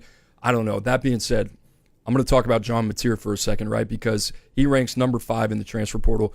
No player, in my opinion, is going to have more of a sizable impact in all of college football as a transfer than John Napier. Last year it was Cam Ward, who I said conservatively will help Miami to 2+ wins. I think if you go back in that schedule, it's probably 3, right? I think John Napier is around a game and a half. The other part about this is you get the continuity of the offensive coordinator, Ben Arbuckle, coming over from Wazoo as well. So that helps out some things.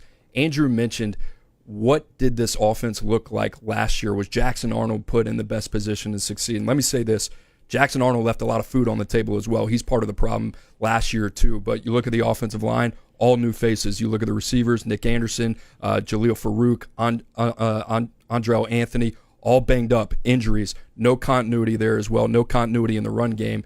It was the worst position you could ever put a young quarterback. Now you have an established presence in John Napier. And the other thing I'll say about this, Natier's ability to run. When you have an offensive line that is trying to gain confidence, we saw this a couple years ago with Jaden Daniels, and they had 2 freshman tackles, and Emory Jones and Will Campbell. Those guys ended up being really, really good players, but at the time, they were still drinking through a fire hose as well. The ability to run, scheme them up in the run game is going to mean a lot. I think they've done enough. Could they have done more? Absolutely, but Oklahoma is going to be one of those teams. This is a vital year. Like, you can't overstate that enough, because Andrew made the point. You look at what they did at the offensive line. You look at Fasusi, you look at Ryan Foji, you like it. Outside of that, you're maybe kind of thinking like, I don't know. Can you keep up with the Joneses in the SEC top 20, fringe top 20 class? Is it good enough? I don't think so. Now, I think portal-wise, they can stabilize for a year, but they got to get better. There's already a lot of pressure on Brent Venables, especially going into this class or into this upcoming season. So how does this class alleviate any of the pressure, or does it?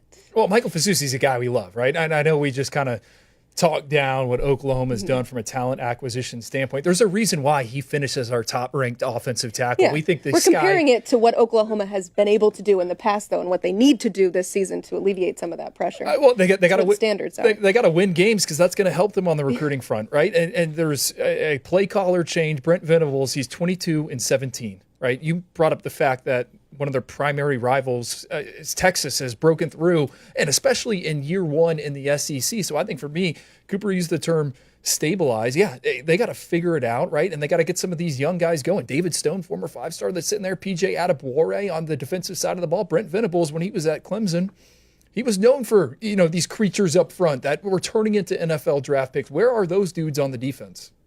I don't know. Do you see them?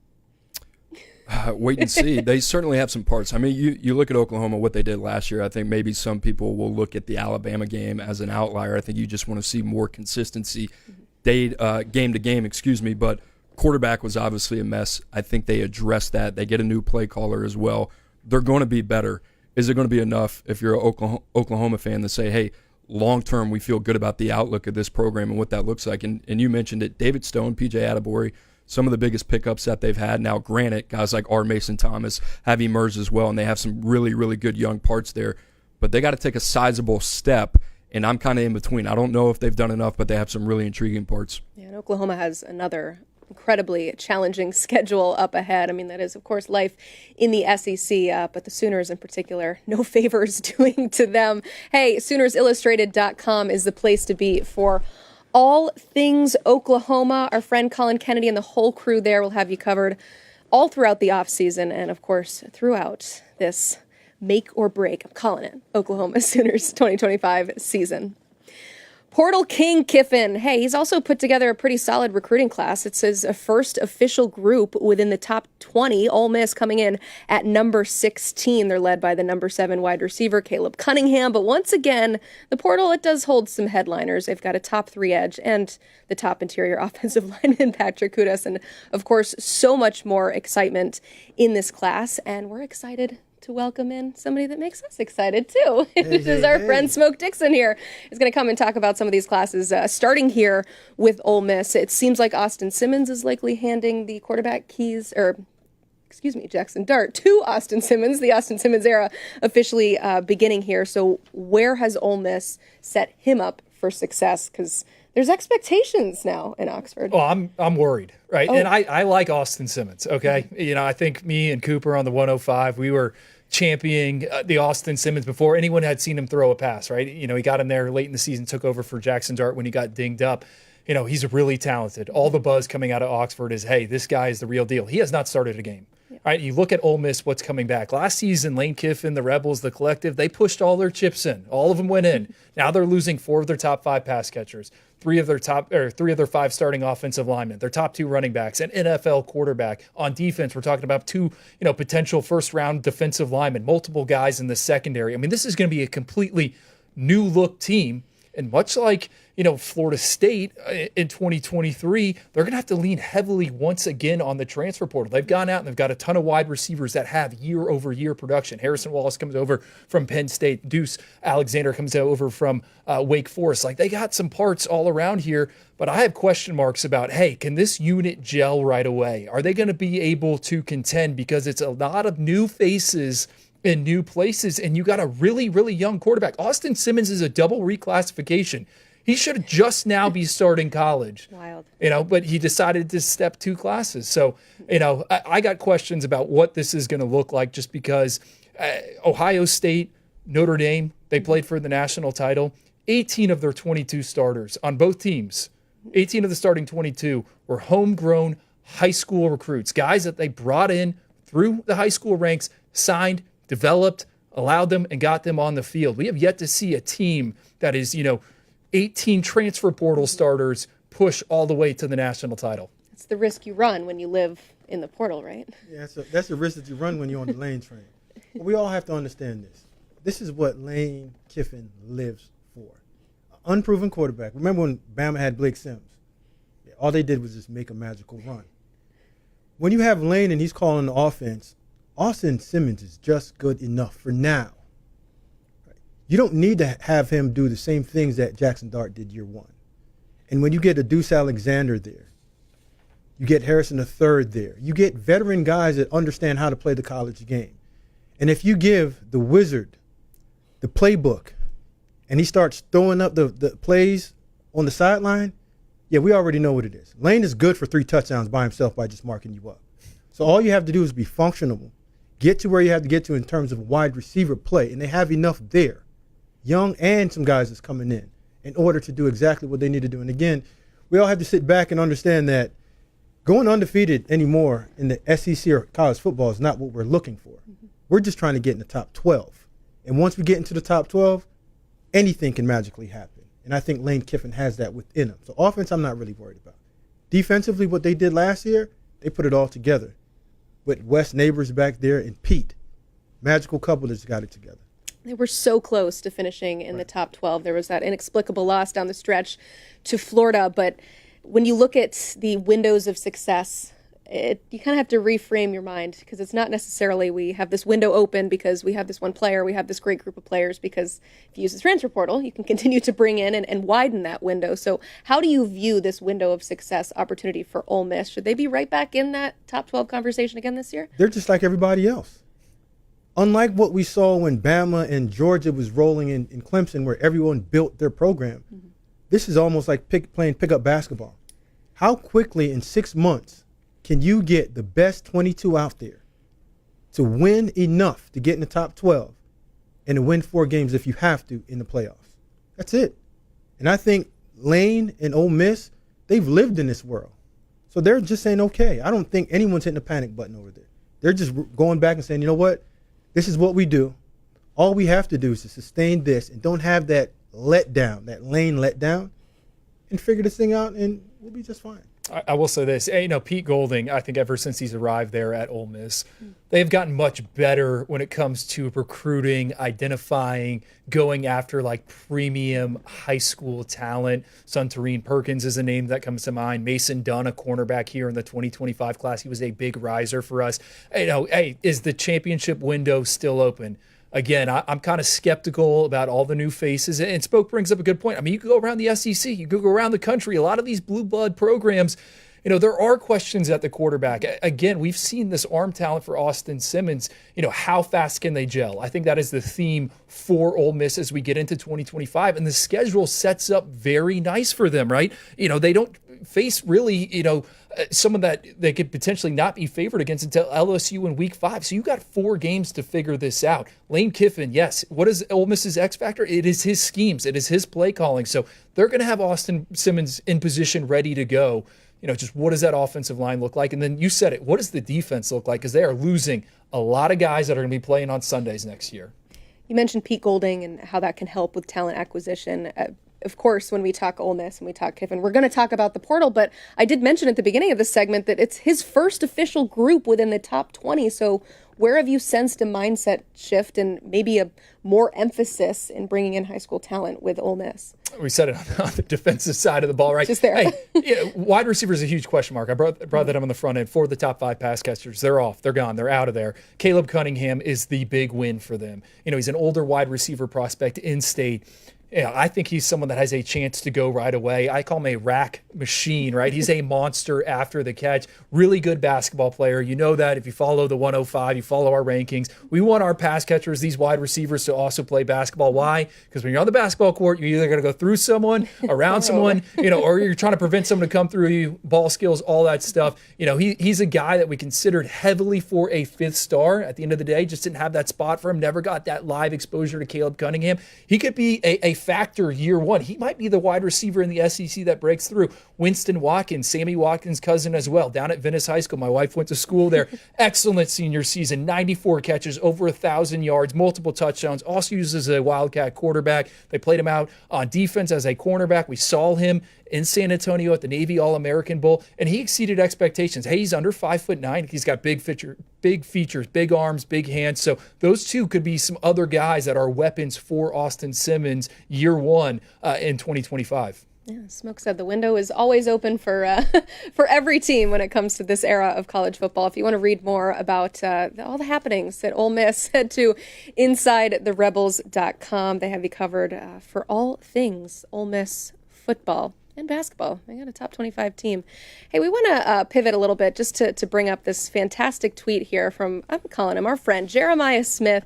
A lot of laughing emojis. I guess that's like the okay emoji. And this, of course, is a quote tweet from Gerald V. Dixon. And people might be wondering who's that. That's our man Smoke here, who, as it said, we were talking the other day on the Ultimate College Football Show on Monday about what a generational talent is. And you said that Jeremiah Smith was not considered a generational talent, and he responded to you. He has seen it. You talked to him. I want to ask you first, what did he say when you guys spoke about this? Nephew is okay. And just knowing like his temperament and who he is as just a player, and just like we always say, dog. He's different. He's wired different. What I said is that all it's going to do is just fuel this monster to be great. But again, I'm going to stand on what I've said. And I think just reading a couple of the replies and what everyone said on Twitter, I stay off of that for the most part. But I do go ahead and reply back to a few that use words like moron and what the heck is he talking about. But at the end of the day, when I said he reminds me more in the comp as Andre Johnson, I think everyone took that as like a stab. Andre Johnson's a beast. Like, no one wanted to wake that quiet giant up. And when you did, ask Cortland what happened. Ask the NFL what happened. He's just a different guy. But when you talk about Julio Jones, Randy Moss, Megatron, generational talents, they're a different force field. Like, when you go around those guys, it might sound weird, but they don't feel like they're human. When they're ready to say go, that means everybody else get out of the way. Because whatever you want to do and that's your best, it's just not even close to being good enough, because we're just that different. You mentioned some of the feedback that you received online. I feel like you got some feedback when you went out on a limb very early on in the process and named Jeremiah Smith the #1 player in the class. Everyone was saying, a receiver? A receiver shouldn't be a quarterback or an offensive tackle or something like that. What was it like scouting Jeremiah Smith, and where would you put him in this generational conversation? Oh, I've had to answer this question a lot over the years, especially as the lead up to the freshman season and then how things progress, and then obviously him sealing the deal for the Buckeyes there in the college football playoff. I mean, consistently asked about Jeremiah Smith. And all right, is he a generational talent? Let's define generational. I mean, multiple definitions for it. I'll put it like this. This is how I view Jeremiah Smith. I think he's the best prospect of our generation. I think he's the best prospect that is going to come out of the high school ranks in our generation, at least my generation, me doing these rankings and all that. And what really makes that a wild statement is 3 years ago, Travis Hunter came out of the high school ranks, who put up video game numbers as a wide receiver, also did it on the defensive side of the ball. Travis Hunter just went on to win the Heisman Trophy. I don't think we're ever going to see another season like Travis Hunter in college football in terms of him playing all the snaps he did. He never left the field. So to me, I think Jeremiah Smith is a generational prospect. That's how I would describe him. All these coaches are saying that he's a guy that he could play right away on Sundays. I think the other thing, Jeremiah Smith is the player that could legitimately challenge the NFL rule where you have to wait 3 years. I mean, if he wanted to come out, and he's never going to do that. If you spend time around Jeremiah Smith, he is not wired that way. I think his X factor is he's a pro's pro. He has always been that way since the first time I saw him and uncovered him. And it's really coming full circle, right? Shamar Stewart, kind of the story of the Senior Bowl. The first time I saw Jeremiah Smith, I was going to Shamar Stewart's spring game before his senior year. All right. It was at Monsignor Pace, Opelika High School, home of DeMarcus Van Dyke. Hey, we got these two wide receivers. One of them was Josiah Trader, who's going to have a big year at Miami, catching passes from Carson Beck. The other was Jeremiah Smith. And all I remember is, okay, this kid's got big hands, big features. He's got a chance. Ever since then, every time you saw him, he just dominated. He can flip a switch like few others. I think there was only one high school game he played where he was shut out. Chaminade Madonna Prep went out to Las Vegas to face Bishop Gorman. Their travel got all messed up. Yeah, Jeremiah Smith didn't produce that game. I remember people were chirping us about his ranking. Well, I think they're going to back down now based on what we saw him do as a true freshman. So to me, Smoke, this is taking a life of its own, the whole generational thing. I think he's a generational prospect because I don't think we're going to see another guy come along like this that is ready to go year one. The original question was just generational wide receiver. Andrew's opened it up to prospects in general. What's your response? Drew, what makes him a generational prospect?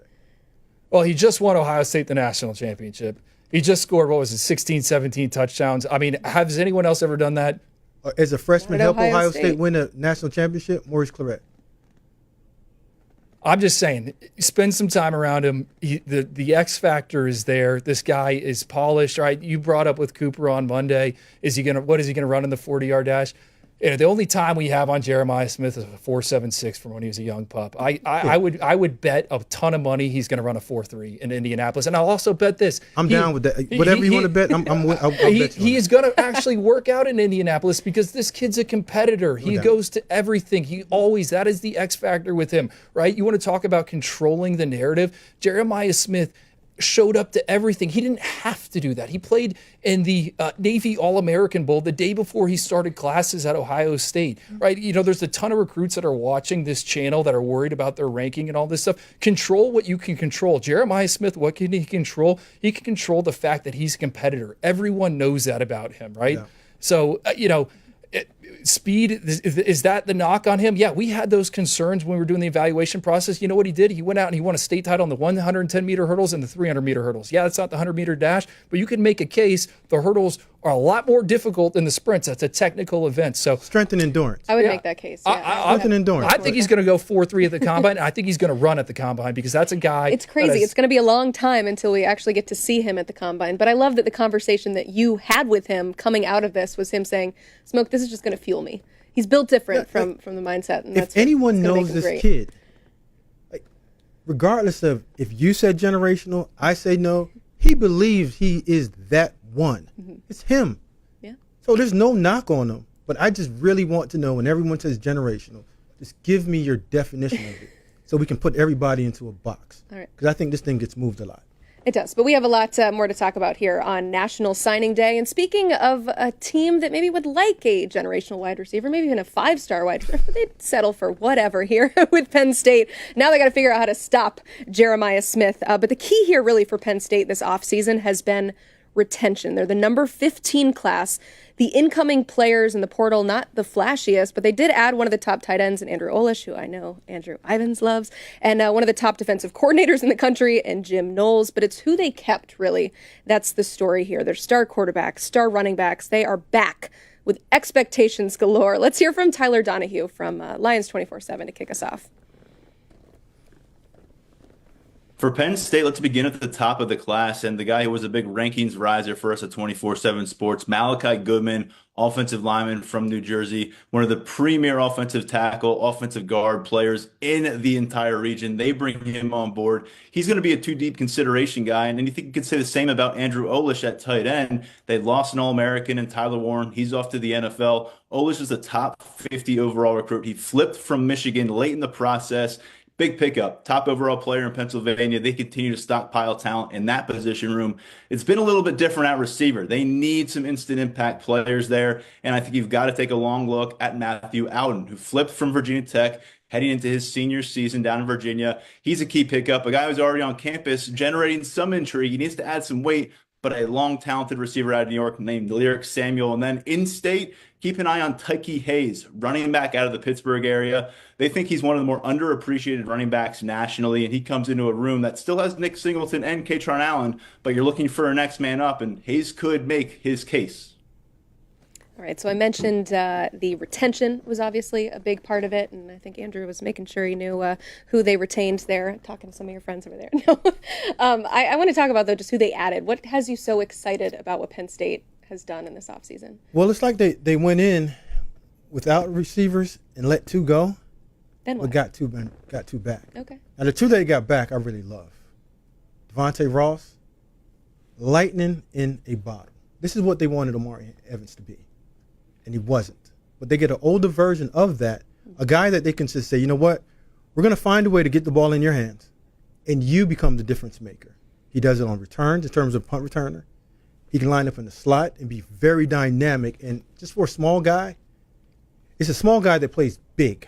He's not afraid of warm bodies around him. And I think that was one of Evans's deal. Whenever you had warm bodies around him, he kind of got a little bit of alligator arms. And just knowing who he is, and I recruited him when he was in high school, and I was at Vanderbilt, went to Penn State. So I understand who he is and what Penn State wants. And they're getting better at the receiver position. And Hudson coming in is what you need at that XZ position in terms of a possession receiver, a receiver that can get open against tight man coverage, have played enough to have the intelligence to find open spots in zones, know when to run away from man, know when to become quarterback friendly and find an open spot to get wide open. So they lost, but they also gained in terms of explosiveness, talent, and just understanding of the vertical and horizontal passing game.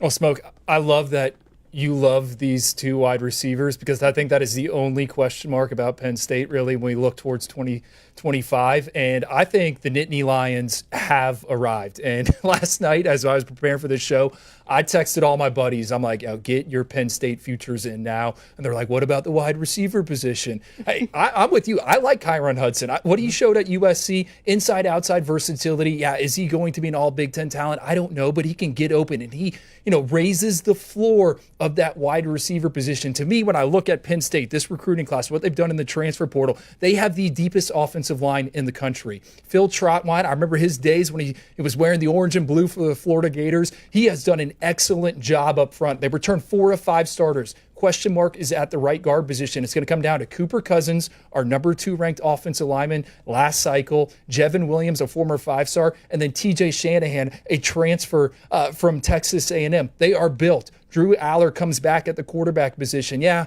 the 2024 campaign ended on probably his worst throw of the year, but the flashes are there. He delivered in key moments. He has NFL tools. He's going to be a guy that scouts are going to be all over. Look at the mock drafts for 2026. He's going to be right there, 1, 2, or 3 when we talk about that draft. And then the 2 running backs coming back. How big is that in terms of a retention The other thing we haven't talked about, Jim Knowles arriving in State College. Yeah, Tom Allen, he's off to Clemson. Did they upgrade at defensive coordinator? Because they potentially could have done just that. You also lose Abdul Carter, might be the number 1 overall pick. Hey, they still got some pass rushers. Zane Durant right there in the middle, denied Dennis Sutton. Penn State has arrived, this recruiting class, top to bottom. It's guys that are going to be able to make an impact in the Big Ten. And that tight end position, I know, Tyler Warren, he's gone. Luke Reynolds, remember the name, write it down, buy his NIL gear. Luke Reynolds, ready to go. Ball player. Flat out ball player. When he played, you said, well, I hope this guy didn't get in enough. Tyler, just keep going. If they went 12 personnel and just featured that, it would have really got ugly. But one of the key pickups, I think, for him was King Mack. Coming back from Bama, getting back up north, and just playing safety. It's a comfort position. It's a position of understanding that I'm a veteran. I can get everybody lined up and get us through the first maybe 5 or 6 games. And when the young pups are ready to play, let them come on in and play. But I thought that was a key pickup on the back end of that. And Jim Knowles, he was at Ohio State. And they got to figure out how to stop this. So this might be the kryptonite to some of us understanding what great receiver play is. Yeah, I mean, I think that Penn State fans, though, would argue that defense was good. We're good there. Obviously, there's always room to grow and to get better everywhere. And you mentioned the players that are outgoing. But on offense, I mean, what pieces do they have? I know that we've mentioned you're excited about the wide receivers. You're a little apprehensive about, not enough. So where is this Penn State team as a whole better?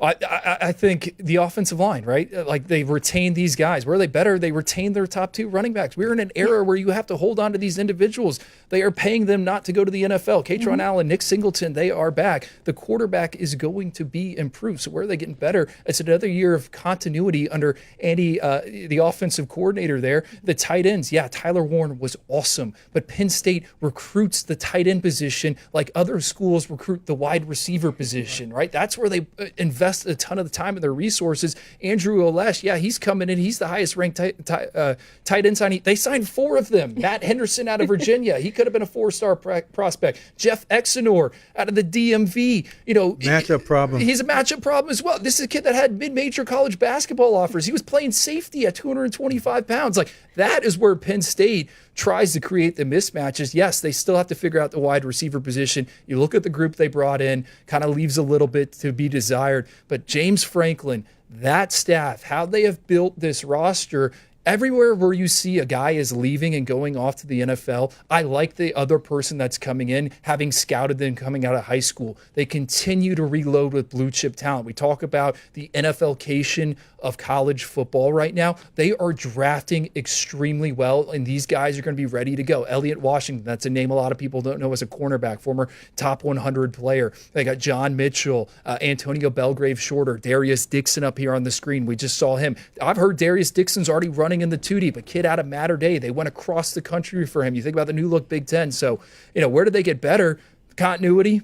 Defensive coordinator, I don't think there's going to be that much of a drop-off. Your quarterback, you think he's going to take a step forward. And then hopefully, Kyron Hudson, he's the dude at wide receiver. Right. This is a big group, too. 27 total commits. 27, but that Penn State group got older.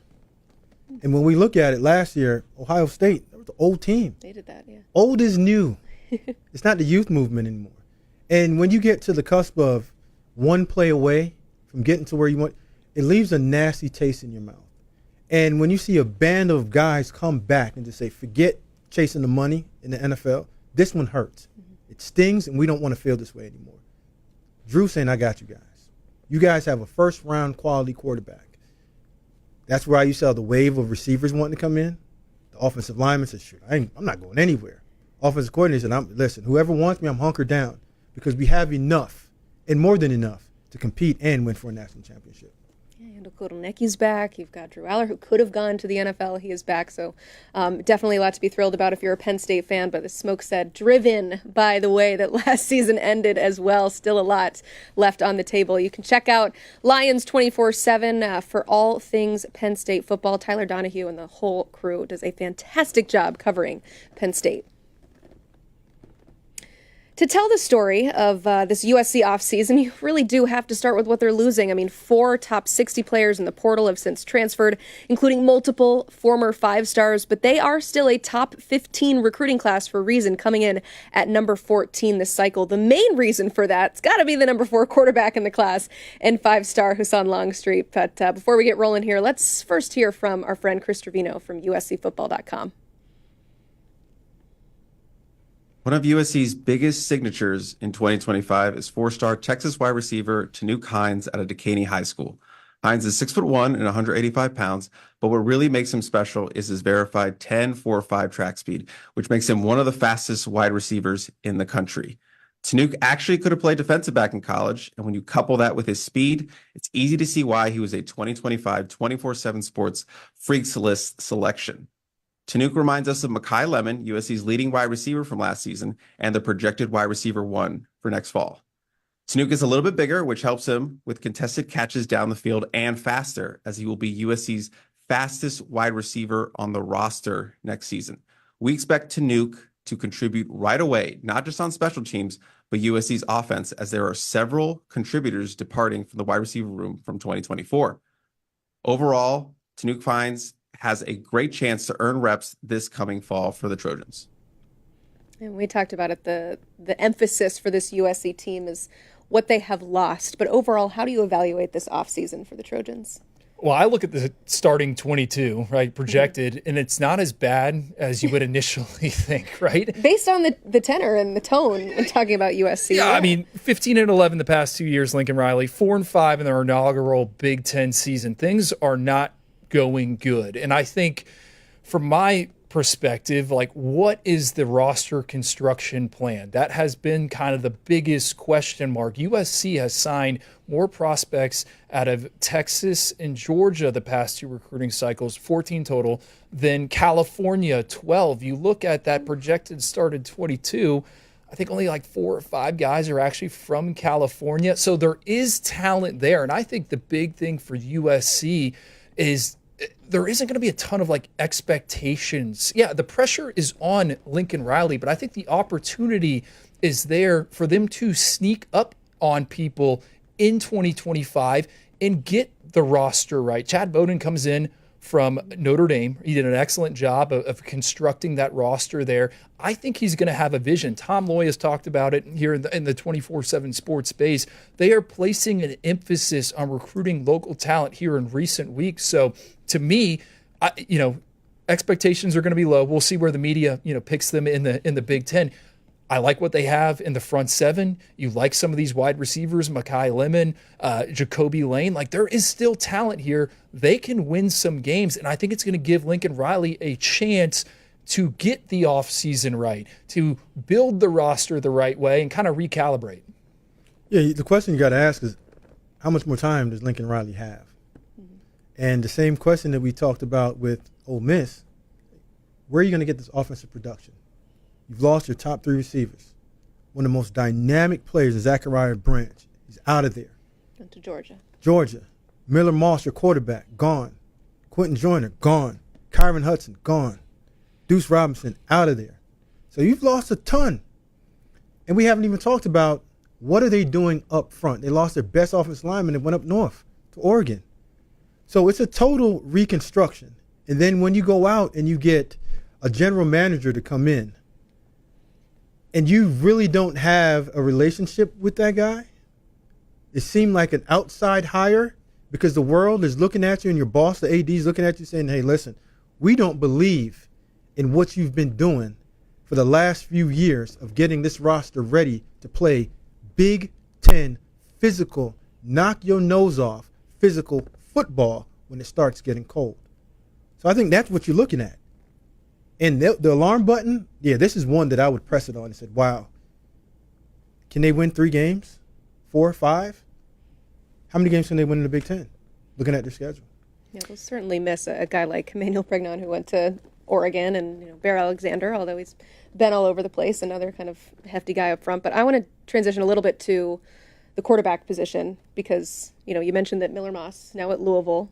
But you bring in a quarterback I know you're very excited about, Hassan Longstreet. Is that the answer short-term or long-term? Well, that's exactly where I was going to go. Jaden Maeva, what Jaden Maeva are we getting here in 2025? Is it the Jaden Maeva against Notre Dame in the second half? Is it the Jaden Maeva, who's throwing touchdowns? I think that is a big question. And Hassan Longstreet, number 32 player for us, a 5-star, he flipped to USC, and Tom talked about this earlier in the show, because he thinks he has an opportunity to play right away. Having seen Hassan Longstreet, the last game of his senior season there in California against Mater Dei, it did not go good. 5 turnovers, right? 5 turnovers. We saw him again at the Polynesian Bowl. He was awesome. Threw for over 270 yards, completed his first 10 passes. He was pinpoint accurate. A lot of peaks and valleys with Hassan Longstreet. Mm-hmm. But Lincoln Riley, this guy's kind of a quarterback whisperer. He's got a lot of them playing in the NFL right now, a lot of starters. So if Jaden Maeva, I think he's got as short a leash as anyone in college football, because Hassan Longstreet, he's already gone through some of the bowl practices with him. Mm-hmm. He comes in wanting to go. And my player comp for Hassan Longstreet has long been Jalen Milroe. Kind of retracted that a little bit. Jalen Milroe had 8-inch hands at the NFL Combine. Hassan Longstreet's got 11-inch hands. But they do have similar styles. When they are on, they are on. The good is really good, but there is some bad. And let's not forget, Jalen Milroe, he was in the mix relatively early at Alabama. And my comp with him was just because his hand size was more of Russell Wilson. Yeah. Just because of his build, the way he spins it, and there's highs and there's lows. Beautiful deep ball. Intermediate game is let's wait. Can rip it with the one ball. But Lincoln Riley has to stop this quick leech with young or even older quarterbacks, because you need quarterbacks to grow and figure this thing out. It's just like a golfer. Every now and then you're going to have a bad one. But allow me to come through and figure out how am I going to get through this worst part of my career or spot that I'm at. Because the quicker you keep on pulling these guys, there's going to be something out on them. It's the word.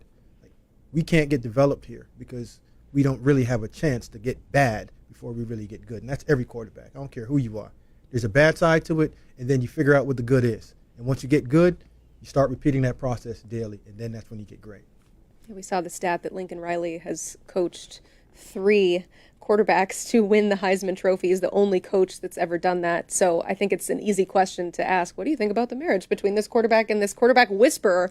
But overall, when it comes to fitting in what they want to do offensively, who would you prefer to have started quarterback this season? I don't think Hassan is really billed as this dual threat quarterback, and I don't know. Incorrectly? He should be? Yeah, because if you watch the game tape, he is this power runner that can win games with his legs. His junior year, he scored 5 rushing touchdowns out in Hawaii to help his team rally in the second half. He has some running capabilities. So what does USC's offense look like in 2025? You just mentioned all the wide receivers that are gone, some of the offensive linemen. Well, they added 2 really good running backs, or I should say veteran running backs. Eli Sanders comes in from New Mexico. They got Waymon Jordan, a kid originally out of Florida, number 1 ranked junior college running back. He was headed to UCF to play for Gus Malzahn, and he ends up there at USC. So, I think you can incorporate some quarterback runs, design read option stuffs, and maybe that's how you get Hassan's feet wet. But I'm not bailing on Jaden Maeva just yet. And you also got to think USC's schedule, it's a softer start as it kind of ramps up in 2025. Missouri State, Georgia Southern, at Purdue, Michigan State. Week 5, that trip to Illinois. I think we're going to have a lot of answers about where USC is. We're going to have a lot of answers about Jaden Maeva, and we'll know if it's time for the Hassan Longstreet era there in LA. Last thing I want to say, I like that defensive line. Anthony Lucas, former 5-star there. Braylon Shelby, twitched up edge rusher, was a former top 247 recruit. Remember this name, Cameron Fountain, kind of came on more and more as the season went. The guy we had at the All-American Bowl, they add Jakeem Stewart, reclassification. I think he's a guy that's going to need a few years before he's ready to go. Keyshawn Silver, number 1 ranked defensive lineman in the transfer portal. He shows up there, former 5-star. So on defense, there are some parts here, right? What happens on offense? We'll see who's the quarterback. But again, this starting 22 isn't as bad as you think. And with DeAnt Lynn over there operating on defense, we saw a significant jump. But Jamal Jarrett, Big Ja, when he shows up on campus, that's a different force field in terms of size, athleticism. It just wore out, and he didn't have enough time at Georgia. But I think he can be a difference maker in that 3-4 defense with D. Lynn. And Bishop Fitzgerald came from North Carolina State, stabilize in the back end of that defense, communicator, playmaker, ability to play man and zone and show up at the line of scrimmage as a run defender. Those are two big hits that I thought that he did pretty good in the transfer portal, in addition to that defense, to get SC back into what you said, that Illinois game where it's going to be physical. The ball's going to be ran. They're going to be able to do some stuff. They're going to be able to sneak into that, right? They're going to sneak in that. No kind of like games that are going to be in the national spotlight. Plenty of time for Maeva, the offense to kind of come together a little bit. And hey, maybe Hassan wins the quarterback competition, but like I kind of like this position for Lincoln Riley. Not playing in a standalone game week 1. Like figure it out. All right, Illinois. Luke Altmaier, week 5, we'll know a lot about, hey, is he going to be the guy in 2026 that is running the show there? Yeah, because we'll definitely be talking a lot about USC this offseason. So it'll be a nice little slow burn into the season, hopefully undefeated as they head into that Illinois game week 5. If you want to read up more about USC, head to uscfootball.com. Our partners there do a fantastic job of covering your Trojans. Let's head to Miami, the number 13 class in the 2025 group. The Hurricanes followed up last year's number 4 class by finishing number 13, but they still take this top spot in the ACC for the 3rd straight season. But perhaps the biggest addition came by way of the portal, adding Georgia quarterback Carson Beck. Let's first hear from Gabby Urrutia from Canes 24/7.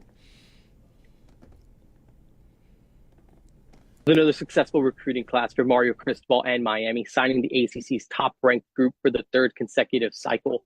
The group is headlined by 5-star defensive end Hayden Lowe, who comes in as the number 16 overall player, number 2 edge rusher in the class of 2025 out of Southern California. Miami's also really eager about their quarterback of the future in Luke Nickel, a 2-time state champion in the state of Georgia, who accumulated a 26-2 record over the past 2 seasons. And there's also plenty of talent around those guys, both on the offensive and defensive side of the ball. On the offensive side, top 247 running back Gerard Pringle, top 247 wide receiver Josh Moore are a couple pieces the Hurricanes are eager to get their hands on, as well as top 247 tight end Brock Schott. On the defensive side of the ball, 4-star linebacker Kellen Wiley is drawing a lot of early buzz in Coral Gables, alongside a couple other guys like 4-star cornerback Jabari Antoine, 4-star cornerback Chris Ewald, and a ton of other exciting pieces that the Hurricanes were able to add. S.J. Alafai-Tuli is an interior lineman who Miami is eager to develop as the center of the future. Again, this is a really exciting class for Mario Cristobal and Miami. The talent acquisition process is at a premium in Coral Gables, and Mario Cristobal and these guys have done as good of a job as any program in the country when it comes to recruiting top-end talent. Thank you to Gabby from Inside the U, certainly showing us up with that gorgeous background from South Florida. But talking about the team from South Florida, from a pure talent standpoint, what is Miami capable of doing in 2025? They're capable of making another run. Okay. To the playoffs. To the playoffs. But making it this time. Making it this time. Carson Beck's one of the best quarterbacks in college football. Point blank, period.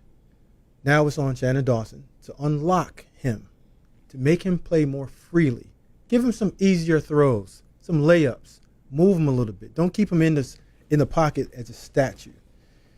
And when you talk about quarterback play, the offensive line is pretty daggone good. I don't think he's going to get touched here. They can run the ball. But then they add a tight end, Alex Bowman, in the transfer portal. Young kid out of Tulane. That is another one when you look up at the U saying, wow, Miami got another one? Yeah, underrated guy, but with Carson Beck and that offense, they're going to find ways to make sure that he's one of the key points of this offense, working as a run blocker and a wise inline blocker, but has enough wiggle and pass catching ability down the field. Well, they have enough talent to finish the job and make the college football playoff, right? Miami just wasted one of the best offenses we have seen probably ever in UM history with a quarterback that, could do a little bit of everything in Cam Ward, right? And Cam Ward was awesome. He was a cheat code, right? He bailed Miami out of a lot of bad situations throughout the course of the season, and the magic kind of ran out in the end there. In comes Carson Beck, who I like a lot. I do have some concerns about the injury, right? He's going to miss spring football practices. That anytime with the elbow throwing, I think there is some reason for concern, but let's assume he's healthy and we're getting the best Carson Beck in 2025. He's going to be really good. I don't know if he's going to be as good as Cam Ward. I wouldn't say it's going to be, Cam Ward type of highlight plays and all that. But for me, Miami, it all starts on defense, right? Lance Guidry's out. new play caller on the defensive side of the ball. They had to get better in the secondary. And you look at Cooper Patagna's transfer portal rankings, and they did just that. I mean, they got multiple guys: Xavier Lucas, the top-ranked corner; Emmanuel Carnley, Charles Brantley, Zechariah Poyser, Ethan O'Connor. All these guys are starting cornerbacks or starting defensive backs with multiple years of eligibility remaining. I mean, Mario Cristobal has assembled, I would say, the most talent in the ACC. I mean, they just signed 13 blue chip prospects in the class of 2025. That was more than anyone else. That was more than Florida State. That was more than Clemson. They have the talent. They just got to be able to finish the job. And I really admire how they have blended the transfer portal with the high school talent acquisition. I mean, you look at the star players on Miami's roster: Francis Mauanoa, 5-star recruit; Ruben Baines, someone they had to get from South Florida; Justin Scott, remember, he was a 5-star. We saw a little bit of him in year 1. He's going to be ready to go in year 2. Jordan Lyle, 4-star local running back. He's another guy with a rocket. You can strap it to his back. JoJo Trader, Elijah Lofton. They go out and get a 5-star pass rusher from across the country, and Hayden Lowe. He's the headliner of the 2025 group. So can they get better in the secondary? That's all that matters to me. Like, they have to figure that out, and I do think they have the horses to get the job done. And in the secondary, it wasn't the talent. It was focus. You saw a lot of busted coverages. You saw a lot of one guy was playing man, the other one was playing zone. You're supposed to be in the middle of the field. The middle of the field's open. The corner lets the guy get into the middle of the field. So a lot of it can be fixed with technique, eyes, and just discipline. But that comes from the coordinator. How much time are you spending being good at one thing and stop trying to be good at everything? When you have horses and you have the players, you don't need a lot of plays. Just leave those players alone and let them hunt. And I think that's what they're getting back into. When the U was the U, they probably run 2 or 3 defenses. They got a zone and they got a man. And they got 4 guys up front that can get after you. And if you didn't want to move off of that spot, you're going to be knocked back on that spot.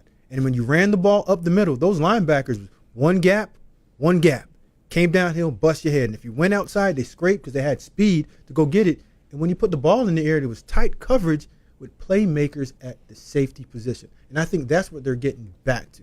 This discipline, structure, and understanding where they're supposed to be, when they're supposed to get there, and just be there consistently over a period of time. You talk about the emphasis in the secondary, but one player that you mentioned, Hayden Lowe, is somebody that you called one of the biggest risers in this edge class.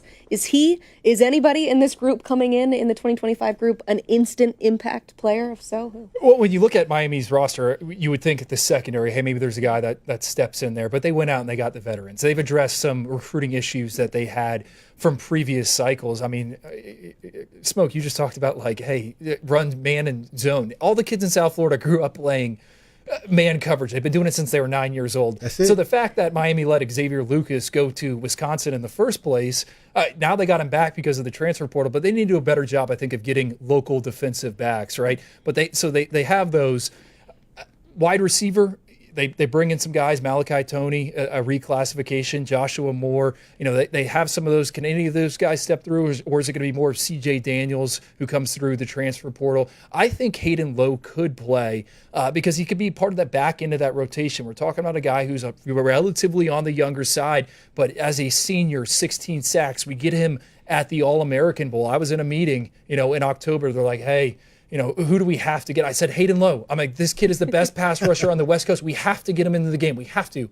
And he shows up and he's exactly who we thought he was, right? 34-inch arms. The sky is the limit for Hayden Lowe. I think he could be utilized a lot like Bryce Young was at Notre Dame this past season. Bryce Young, 5-star defensive end. The more the season progressed, the more he was utilized, especially in that college football playoff. And the name of the game now is you have to have depth, right? You could be playing 14, 15, 16 games. So, yeah, I might be saying Hayden Lowe right now, hey, he could be the 4th defensive end in the rotation. Well, you need that guy. Yeah. Attrition is going to happen. I think the other thing with the college football playoff and these freshmen, if you make a deep run, think about it. Hey, you're in the semifinals. That's essentially the 3rd game of your sophomore year. Like, these guys are just completely different than when they arrived as a freshman in week 1. What do you think about that? That's an interesting point there. These freshmen are ready to go if, and Miami hopes, they're in the college football playoff. And that's where you get the veteran guys to come in and play early. Mm-hmm. So you don't have to throw those young guys in the water to get baptized, because sometimes that baptism burns and it sucks, and you lose all self-confidence. And for when you play on the back end, it's all about how you feel, how you look, and what you believe that you can do. Because 95% of the time you beat, you got to recover. So the older guys get in, give the younger guys time to just get warmed up to it. And then when the season goes along and you see at the end of it, those older guys, we knew they weren't that good. We just knew they were veterans. Younger guys come in, like you just said, sophomore season, they're getting ready to play. That look that they had in their eyes where it was bugged and nervous, now it's confidence, like, hey, listen, this line up. I've seen everything all year already. I've gotten baptized. I'm holy now, and I've come on the good side. I love it. All right, we'll end our conversation there, but be sure to check out Inside the U for all things Miami football. You want more, shots of our friend Gabby Urrutia and the sunshine. You'd be very jealous. You can check out all of his great coverage and the whole team at InsideTheU.com. We said at Miami was the number 1 class in the ACC, which means that there are no other ACC programs in the top 20. Everyone, though, they really would like to know what is happening in Chapel Hill with our friend Chapel Bill. Outside of a few pictures of him in living rooms, we have seen him on visits. It's been mostly quiet on the talent acquisition front. You can see some of the players that they have been able to bring in. I know Bryce Baker was a big one for them to keep. Few players leaving, but we were all just very curious to see what Bill Belichick on the road would be like, and bringing in a general manager with only experience in the NFL. So I'll throw this to you first. What do you think about what he's doing so far strategy-wise? I think he's doing very well. He's doing what I would do if I was the GM, right? If I was hired, my hands are tied behind my back. That staff comes in 2 weeks after the early signing period. Like 90% of the prospects out there are off the board, and they still had to go out and sign a high school class, and it wasn't an ideal situation. So what do? They looked in all different pockets of the country, and they found guys with developmental upside that for one reason or another just weren't headed to play somewhere. Some of them were getting out of paperwork agreements because there was coaching changes. Other guys were just simply overlooked. Torrey Newkirk, the quarterback they take out of Virginia, back-to-back state titles, Class 5A state titles. He's a lefty. Hudson Standish from the 24/7 Sports Scouting Department, he loved him back in May. He's like, Torrey Newkirk, why is no one recruiting this kid? I was sending him to schools, and no one made a move on him. Now, North Carolina adds a kid who should technically be a class of 2026 recruit that has gone 30-0 the past 2 seasons as a starter. Okay. So they've gone and they've found these individuals. And it wasn't going to be a top 25 ranked recruiting class, but you had to get some people inside the building. Every one of these names, you said, is relatively quiet. Unless you are, deep into the huddle, right? You're deep into the rankings like myself. You're not going to know these names, but these are guys that I think make a ton of sense. Obviously, Bryce Baker is the headliner. They're going to pair him with the Torrey Newkirk. They have to get that quarterback position right. Chapel Bill looking for his Tom Brady. I don't know if it's going to be one of these guys, but I like what they're doing from the high school side. And then Smoke, I know you like what they're doing in the transfer portal. Love it. So if you're in the ACC and wondering what Bill and Michael Lombardi's doing, all you have to do is open up the handbook of the personnel department in New England. This is New England repeated 2025, college version of it. Like the way they build their offensive line, position flexibility, size in terms of interior offensive linemen. When you go from Daniel King, to Lindenberg, to Miles McVay, to William Boone, like all of those guys are 6'6 plus, 330 pounds. And whenever you talk to those guys in New England, we just wanted to make sure that the pocket was firm and they can have position flexibility, meaning if they need to play guard or tackle in any game, we can just flip them. And highly intelligent football players on offense. And then when you look to the defensive side, it's like, oh my God, who are these guys? And you're going through names. And then you pull up C.J. Mims, transfer from East Carolina. And you're saying he's 6'2", 296 pounds. What can he do? Stout against the run, knows. And you're saying, who does he remind you of? Every interior defensive lineman for New England that no one wanted to recognize, that Bill found somewhere wrestling, that was stout at the point, unbelievably athletic when he gets out in the open, but you never see it because you're just saying he's 6'2". But when you go in and you actually study the film, like, dang, where the heck they come? But that's Lombardi. He's a scout.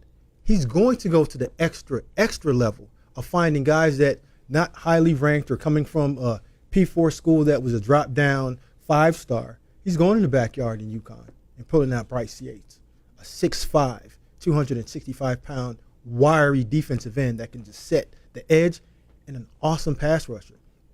And he said, okay, why are they getting all these guys from Washington? Well, Bill and Steve was up there for a period of time. Yeah. And everybody knows when Bill has that pencil in his ear and he's walking around like all his disciples have it, and you're talking, Drew, and you're saying, wow, Bill really likes what I'm saying. No, he's just taking notes of everything that you're saying to use against you. So when he was up in Washington, he was taking notes on all of those players. Just in case, if I get a job, I'm going to hire my son. He's going to be defensive coordinator. He's going to have everything already in terms of evaluation. And I already have my eval as well, too. And then he cut from me. He's like, who is Thaddeus Dixon? Great last name to begin with. And he also plays. Any relation? No, but the only relation is he can cover like no other. Sticky coverage ability. And then you go to my man K House. And you say, Kamari House, who is he? Jamie Collins. Not saying he's the exact same player, but he's being used in that same role. So it's very eerie that you're looking at it and say, he's bringing the Patriot way to North Carolina. Smart, positionless players play highly intelligent ball. And if you're playing against that team, they're not going to beat themselves.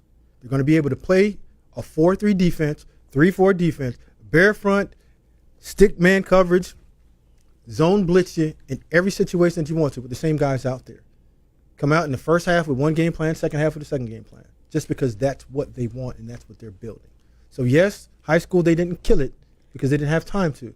But in the portal, they figured out a way to find the pieces that they need to fit what they do in the personnel game. There's been so much made about Bill Belichick's age, right? But we're seeing him in living rooms with, 2026 guys, 27 guys. He is really looking to the future. So how many years would you give him, Bill Belichick, to be an ACC contender? Oh, yeah, he's going out on the road. Prime doesn't go out on the road. Dion, we never saw him doing it. I love that we keep doing that comparison between those two. They're so similar. They're both coming from the NFL game. I think we'll have an answer to that based on what North Carolina does here in 2026. I've mentioned it a few different times, on this channel. I can count maybe five-star prospects from the Tar Heel State in the class of 2026. There's opportunity. Yeah, Faison Brandon, obviously at the top of the board. He's committed to Tennessee. Rodney Dunham, just mentioned him a little bit ago with South Carolina. Love him as an edge player. South Carolina appears to be in good position. Kendra Harrison, the tight end, committed to Oregon. Aiden Harris, Ohio State's in a good position for him. So, I didn't know what to expect of Chapel Bill, the recruiter. Is he a guy that was going to go out there? But then you think about it, Smoke. I mean, this is someone that would go to like every pro day, and he would work out at the pro day. Like he would put the guys through positional drills. He is a football nut. He is a scouting nut.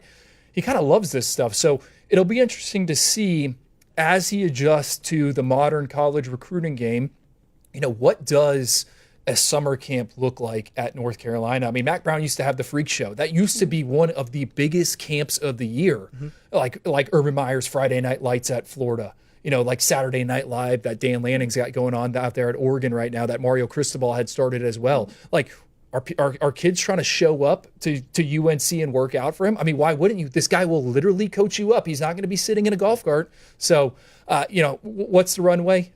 I think he's going to get through season one, see how it goes on the recruiting front. Hey, is this for me? Because it's not for everyone. We see a lot of guys leaving to go to the other way, to the NFL. So, like 1 year, 2 year. Pete Carroll's back in the NFL. That was surprising to me. So who knows? Who knows? All right, we'll see what happens with North Carolina. But first, let's go to our friend Don Callahan from inside Carolina to give us a closer look. The obvious headliner of this class is Bryce Baker, 4-star guy, in-state guy, a guy who's been committed longer than anyone else. He also has the potential to make the sort of impact that Drake May and Sam Howell have made before him. But we've talked about him ad nauseum, and he's already enrolled and participating in spring workouts with the team. So the true story on signing day of this class is just how, in a short period of time, Bill Belichick has been able to put his fingerprints all over this class. 8 signees are from Mac Brown, and since then, Belichick has been able to add roughly a dozen to this class. That includes former SMU signee and 4-star edge rusher Chinedu Unigoro, as well as former Wake Forest linebacker and tackle machine Tyler Hauser. And there were plenty of other guys that Belichick was able to add to this class. Is going to add much needed depth to this program. You can check out more of Don's work at InsideCarolina.com. He and the whole crew do a fantastic job of covering everything. And a bomb was dropped in this offseason with Bill Belichick, so you definitely want to check out InsideCarolina.com. Also, a reminder, if you're watching us here on YouTube, to hit that like button and make sure that you are subscribed. We are about 20K away from 500,000 subscribers. We would love to see that number, especially in the offseason, because we know that you guys definitely care about what is happening in the world of college football.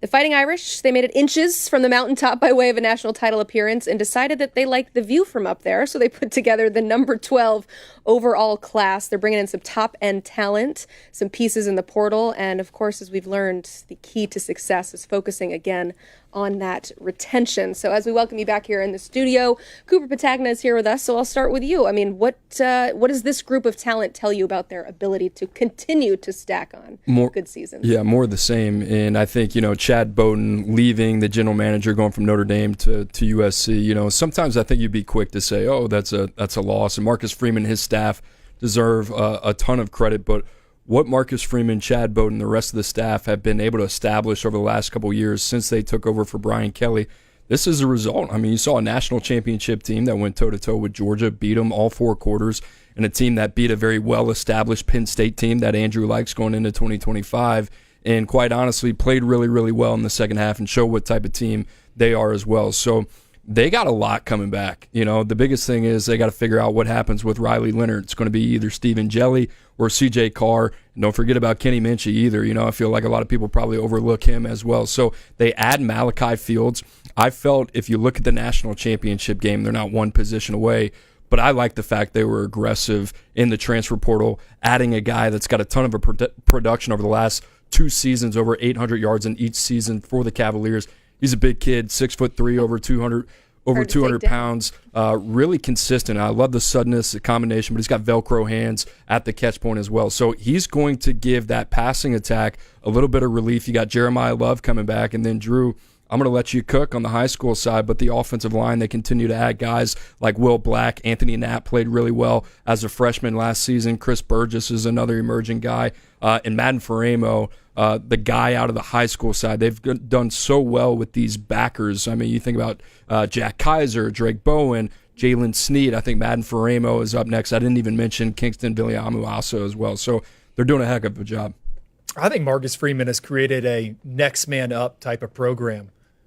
And we saw that this past season. I mean, how many injuries down the stretch? And Marcus Freeman had the Irish playing as good as anyone. And they're leaning on young, true freshmen. So when you look at Notre Dame's 2025 recruiting class, just pick an individual and they could be called upon in year one. Will Black is the headliner offensive tackle, number 9, corner protector for us. Really interesting story.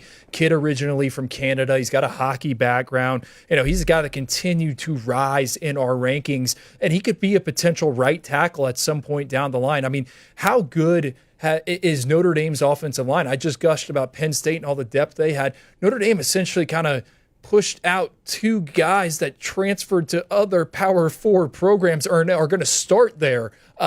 They like the group that they have coming back. So what's really impressive to me is just it's next guy in, next guy in, next guy in. And yeah, they enter 2025. Who's going to be the quarterback? Why wouldn't it be Steve Angeli? From the flashes we've seen of him, what we saw of him in the Sun Bowl 2 years ago, what we know about him coming out in high school, I wouldn't be surprised if he's ready to go. And yes, CJ Carr is probably going to push him. Yes, Kenny Minchie's going to push him. But to me, I mean, it's hard to find holes in this team because they recruit the high school ranks so well and they continue to hit on these guys. And it's not the guys just at the top of the recruiting list. I mean, pull up that Notre Dame 2025 class, kind of cover your eyes and just point to someone in that 3-star range, and they're probably going to outplay their ranking. I think the other thing that we learned from both Ohio State and Notre Dame in the national championship, both those teams were really beat up front on the offensive line. You look at Notre Dame, Charles Jagasaw was a guy that they were going to rely on earlier in the season. Tore the pec, was back late in the season. What he was able to do, whether it was at right guard or left tackle, step up there. Tosh Baker was another highly touted guy coming out. his career didn't work out the way that a lot of people thought it would, but he was able to step up, get him out of a game as well. You have to be 7 or 8 deep. Ohio State proved that as well. Donovan Jackson was a guy that was playing guard that had to kick out the tackle. That type of position flexibility, to have a guy like Anthony Knapp, I think what Notre Dame has done on the offensive line, these guys are ready to play, but they're super mature, highly intelligent, and highly tough and highly dependable. And Notre Dame, in terms of that niche, they've done a tremendous job finding those guys via high school. Well, you have to figure out what it looks like to be in such a deep playoff run, and you're talking about all the things that you learn, the position groups that you really need to stack talent, but what does it do to your recruiting chops when you're able to boast the fact that, yeah, we just played for a national championship? Are you sensing any extra heat on the trail from Marcus Freeman, or is this just what he does? Well, I think with Chad Bowden, when he was there, and Cooper brought off, he's out. James Blanchard comes in from Texas Tech, and interested to see James Blanchard behind the scenes, kind of in the personnel world. He's known about a guy that really covets like traits and track and field times. And I think that plays right into what Notre Dame has done. Where has the difference been for them? I feel like they're just kind of getting these athletes that have a little bit more to them than maybe years prior at Notre Dame. We've seen them, dip into Florida. They'll go into Georgia. They continue to spend resources recruiting Texas. And, Notre Dame still isn't winning every recruiting battle. Remember, Deuce Knight was committed to play for the Irish. He ends up flipping, and he signs with Auburn. So they haven't gotten everyone, but at least they're getting in more and more of these conversations, and it's only going to be a matter of time before Marcus Freeman can win more of those battles. Can I add something real quick? They have oracle eyes, like in the secondary, and what I mean by that is like Leonard Moore was one of those guys, Benjamin Morrison was one of those guys. What they've been able to do from a talent identification development standpoint in that secondary, taking guys that, I'm not pointing at us, maybe us as a group, hey, maybe they're missing a trait here or a trait there, whatever it is, and then develop those guys, and you see those guys 3 years later turn into day 1, day 2 NFL draft choices. They've done a tremendous job when it comes to that part of them. Notre Dame, one piece for me I just want to see is the same thing with Penn State. I wasn't on for that segment. Receiver, hammer receiver, and it's got to be a quantity and quality game, right? I think that's what can really change the perception of your program. They have the play callers, Mike Denbrock. And, who knows, a national championship, maybe you're looking at them a little bit different if they had another piece outside of Jaden Greathouse, right? They add Malachi Fields, like I said. I want to see them continue to get faster and more athletic on the perimeter on offense. Oh, they got Plaxico's kid, Elijah Burris, right? They signed with him. Is he going to be ready to go, year one? I don't know. Jerome Bettis, another guy with NFL bloodlines, two-way player out of Atlanta. And Tavius Richardson, guy that kind of lined up all over the field. Notre Dame likes him at wide receiver. I do agree with you, Cooper. Just like with Penn State, it's like they just haven't gotten, 2024 was a generational year at wide receiver. Both those programs didn't get one. 2025, not a guy in the top group. I mean, like for Notre Dame, imagine if they had Talon Taylor in the fold right there in Chicago. He's headed to Georgia. They just haven't got that type of individual yet. Yeah, Notre Dame, they're not that far away. So that's the thing. I think a lot of people say, they went to the national championship, they're going to take a step back. I don't think so. And like Andrew said, we have been talking about Stephen Jelly. Stephen Jelly, watch his eyes when he got in that spare duty for Riley Leonard. He looks like a guy that is poised, focused, ready for the moment. And guess what? He's still there. Everybody's ready to hand the keys to CJ Carr. He's still there. There's some resolve about that kid, so I'm really fascinated to kind of see how that shakes out. Well, you and I talked to Riley Leonard earlier this week on the Ultimate College Football Show on Monday, and you asked him about that drive to start the national championship game, the 9 runs. He was obviously exhausted, and a lot of that is, yes, he can do that, but he would have also probably liked some opportunities in wide receiver to throw the ball to some guys. So that was a question mark last year, and it seems like a little bit of addressing here going into this year, but still leaving something to be desired. You can also watch that interview on the 24/7 Sports YouTube page. Our friends at Irish Illustrated also got you covered on all things happening with Riley Leonard and the draft process for him as he turns the page to the next story of his career. But they've got you covered on everything happening with Notre Dame football. Coming in at number 11, Tennessee, the Vols. They made it to the big dance, but the music stopped immediately as soon as the ball was snapped. The number 11 finish and minimal losses in the portal have definitely helped Josh Heupel feel hopeful about his group getting over the hump. But, man, those losses are going to be tough. Running back Dylan Sampson off to the NFL. But the big one, Nico is back. Looking forward to seeing the number 3 offensive tackle, David Sanders Jr., right in front of him. So as we look at what they've brought in, what they have going out, what does Tennessee need to do, and did they do it to get over that hump? I think they need to get more explosive on offense, right? Nico, they got to figure that out. If you chart the explosive plays, what it looked like early on in Josh Heupel's time at Tennessee, they've gone down, and they've gone down in these losses. Against Ohio State, I think yards per attempt for 3.9. The wide receiver position, to me, have teams figured out the scheme, and Tennessee wants to run the football. Dylan Sampson's out, so I think a lot of what we're going to see from the Volunteers, it's going to sit on the shoulders of Nico, a guy that, needed to not only progress as a passer, like we love the raw arm talent, but as a decision maker. You think about him, the last 2 seasons of him in high school, he only threw like 400 passes. I mean, most of these senior quarterbacks, they throw 400 in a single year. So he was a guy that really didn't have a lot of game experience. And then you throw him to the fire here in year 2. For me, they got to get more explosive. I think there's some parts that are already there. I think they've maybe added a few through the transfer portal and maybe potentially some from the high school ranks. But my big question mark, Nico, right, does he take that next step in 2025? They're a really good team that's banking on continuity. To really kind of piggyback off of what Andrew said, because you look at what they've done this offseason, certainly there are a lot of pieces that you like via the high school side. You wonder how many of those guys that are going to contribute in the short term in 2025 that are really going to impact the college football playoff race and really kind of what that looks like. Now in the portal, they go out, they get Star Thomas from Duke, a really quality running back. You think about Wendell Moe, they bring over from Arizona, plug-and-play interior offensive lineman. Sam Pendleton, that we just talked about Notre Dame, was one of those young offensive linemen promising that got pushed out. He'll be ready to go as well. You think about the guys that they lost as well. I mean, we're talking about 2, potentially 3 offensive starters on the offensive line. You think about Brew McCoy, Dante Thornton, Squirrel White in the portal off to Florida State. Defensively, which carried this team, right? Let's be very, very matter of fact about that, because I think a lot of people associate Tennessee with offense. They just extended Tim Banks. That was the identity of this team. James Pierce is gone. Omar Norman-Lott, that a lot of people, NFL evaluators, think could creep up into day 1, he's gone. And that linebacker, Peely, he's gone. That team was completely different when he was in the lineup. Out, they didn't look like the same defense. Now they got a lot coming back in the secondary.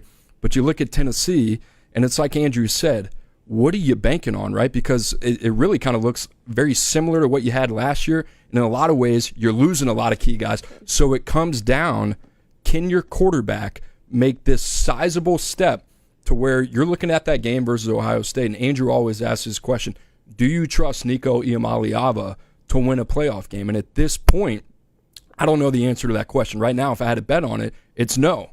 So he's got to continue to play into the ceiling of what we think he can be. He's had some flashes, but to Andrew's point that he always brings up, Nico hadn't played a ton of football. So this last year is very valuable to him. This offseason is critical, and it's a big question mark going into next year. Okay, but it's like they're running it back, and they lost their best offensive player. And best defensive player. Now, Josh Heupel has exceeded expectations for me when it comes to him recruiting. And I point to that 2024 recruiting class, like Peyton Lewis is a running back we liked a lot. We saw a little bit of him this past year. Is he ready to step into that role? Is it Dwayne Morris, a young guy? Is it going to be a committee type of approach there? I think the big one that has to hit for Tennessee, or it's actually 2 guys. Mike Matthews, the wide receiver, borderline 5-star prospect for us in a generational year. He needs to take the next step. And then Jordan Ross at that edge rusher position. He's got to be ready to go. Cooper, he was one of our biggest risers. You love this kid down the stretch. We loved him in the All-Star season. And we knew it wasn't going to be right away. But can he be like James Pierce? Can it all come together? That's going to be huge for Tennessee. You said it, they carried them. The defense carried that group. 6th in total defense, 7th in scoring defense. I think a lot of people are like, whoa, that unit was that good. We've been saying it for years. Tim Banks, what they've been able to do, they keep stacking talent on defense. This unit's ready to go. But, hey, Jordan Ross, got to be the guy. I was about to say why we have the opportunity. It's probably good to spotlight him a little bit. He's a second-year 5-star, didn't play much last year. When he did play, had some flashes. Andrew mentioned it. James Pierce is gone. This kid's got huge shoes to fill. I think he's ready. He needed that developmental year, but I think it's going to be a breakout year for him.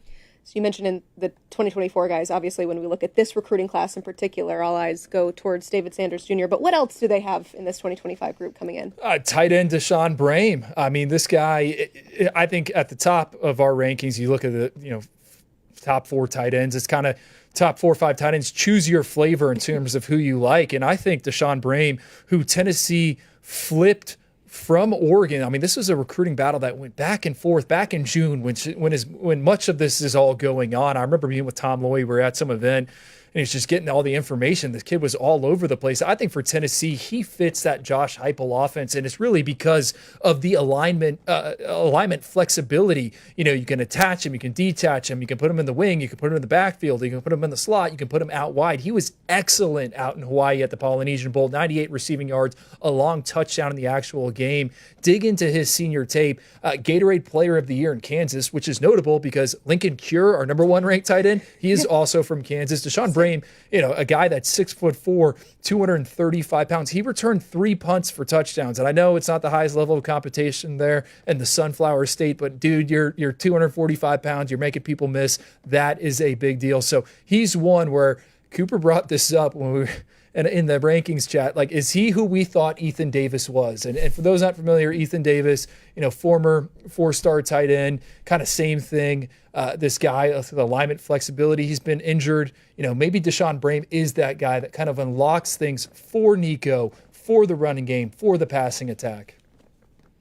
Trust me, I know better than anybody. It's really fun to just drop a really tough question in there and then walk away. But what would your answer be to that question? Re-say the question. I was doing some research over it. Is he what we thought Ethan Davis was going to be? I think so. Yeah, for sure. And it was kind of funny because we were watching that first drive of the Polynesian Bowl.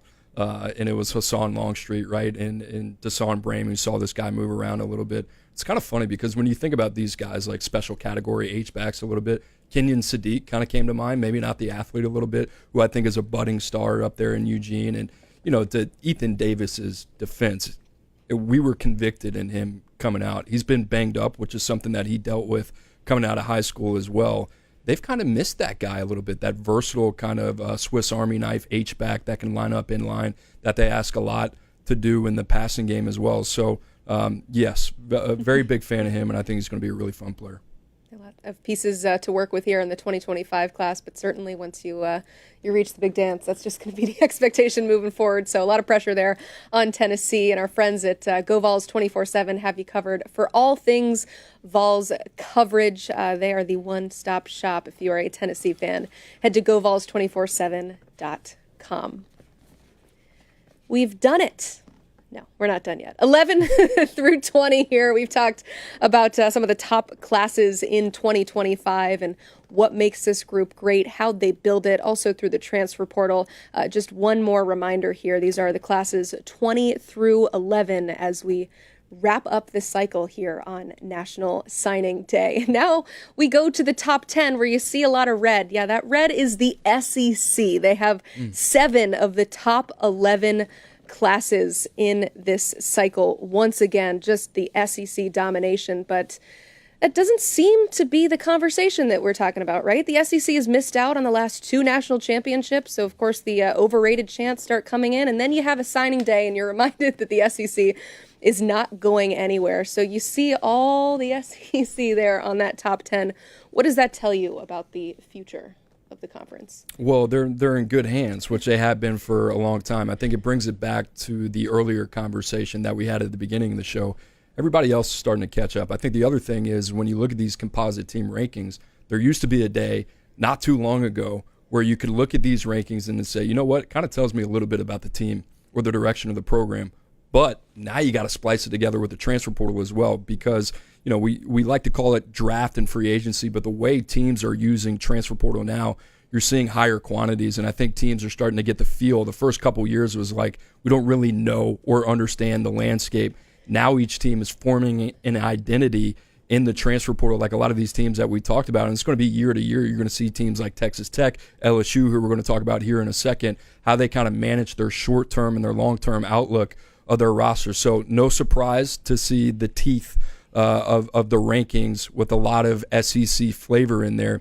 That being said, there are a lot of different ways to skin a cat now. It's not just a one-dimensional high school ranks. this is the way we're going to build it. So I would caution anybody out there that's just looking at the high score rankings and say, well, you know what, we got a top 10 team that equates to us being a playoff team. That's not necessarily true.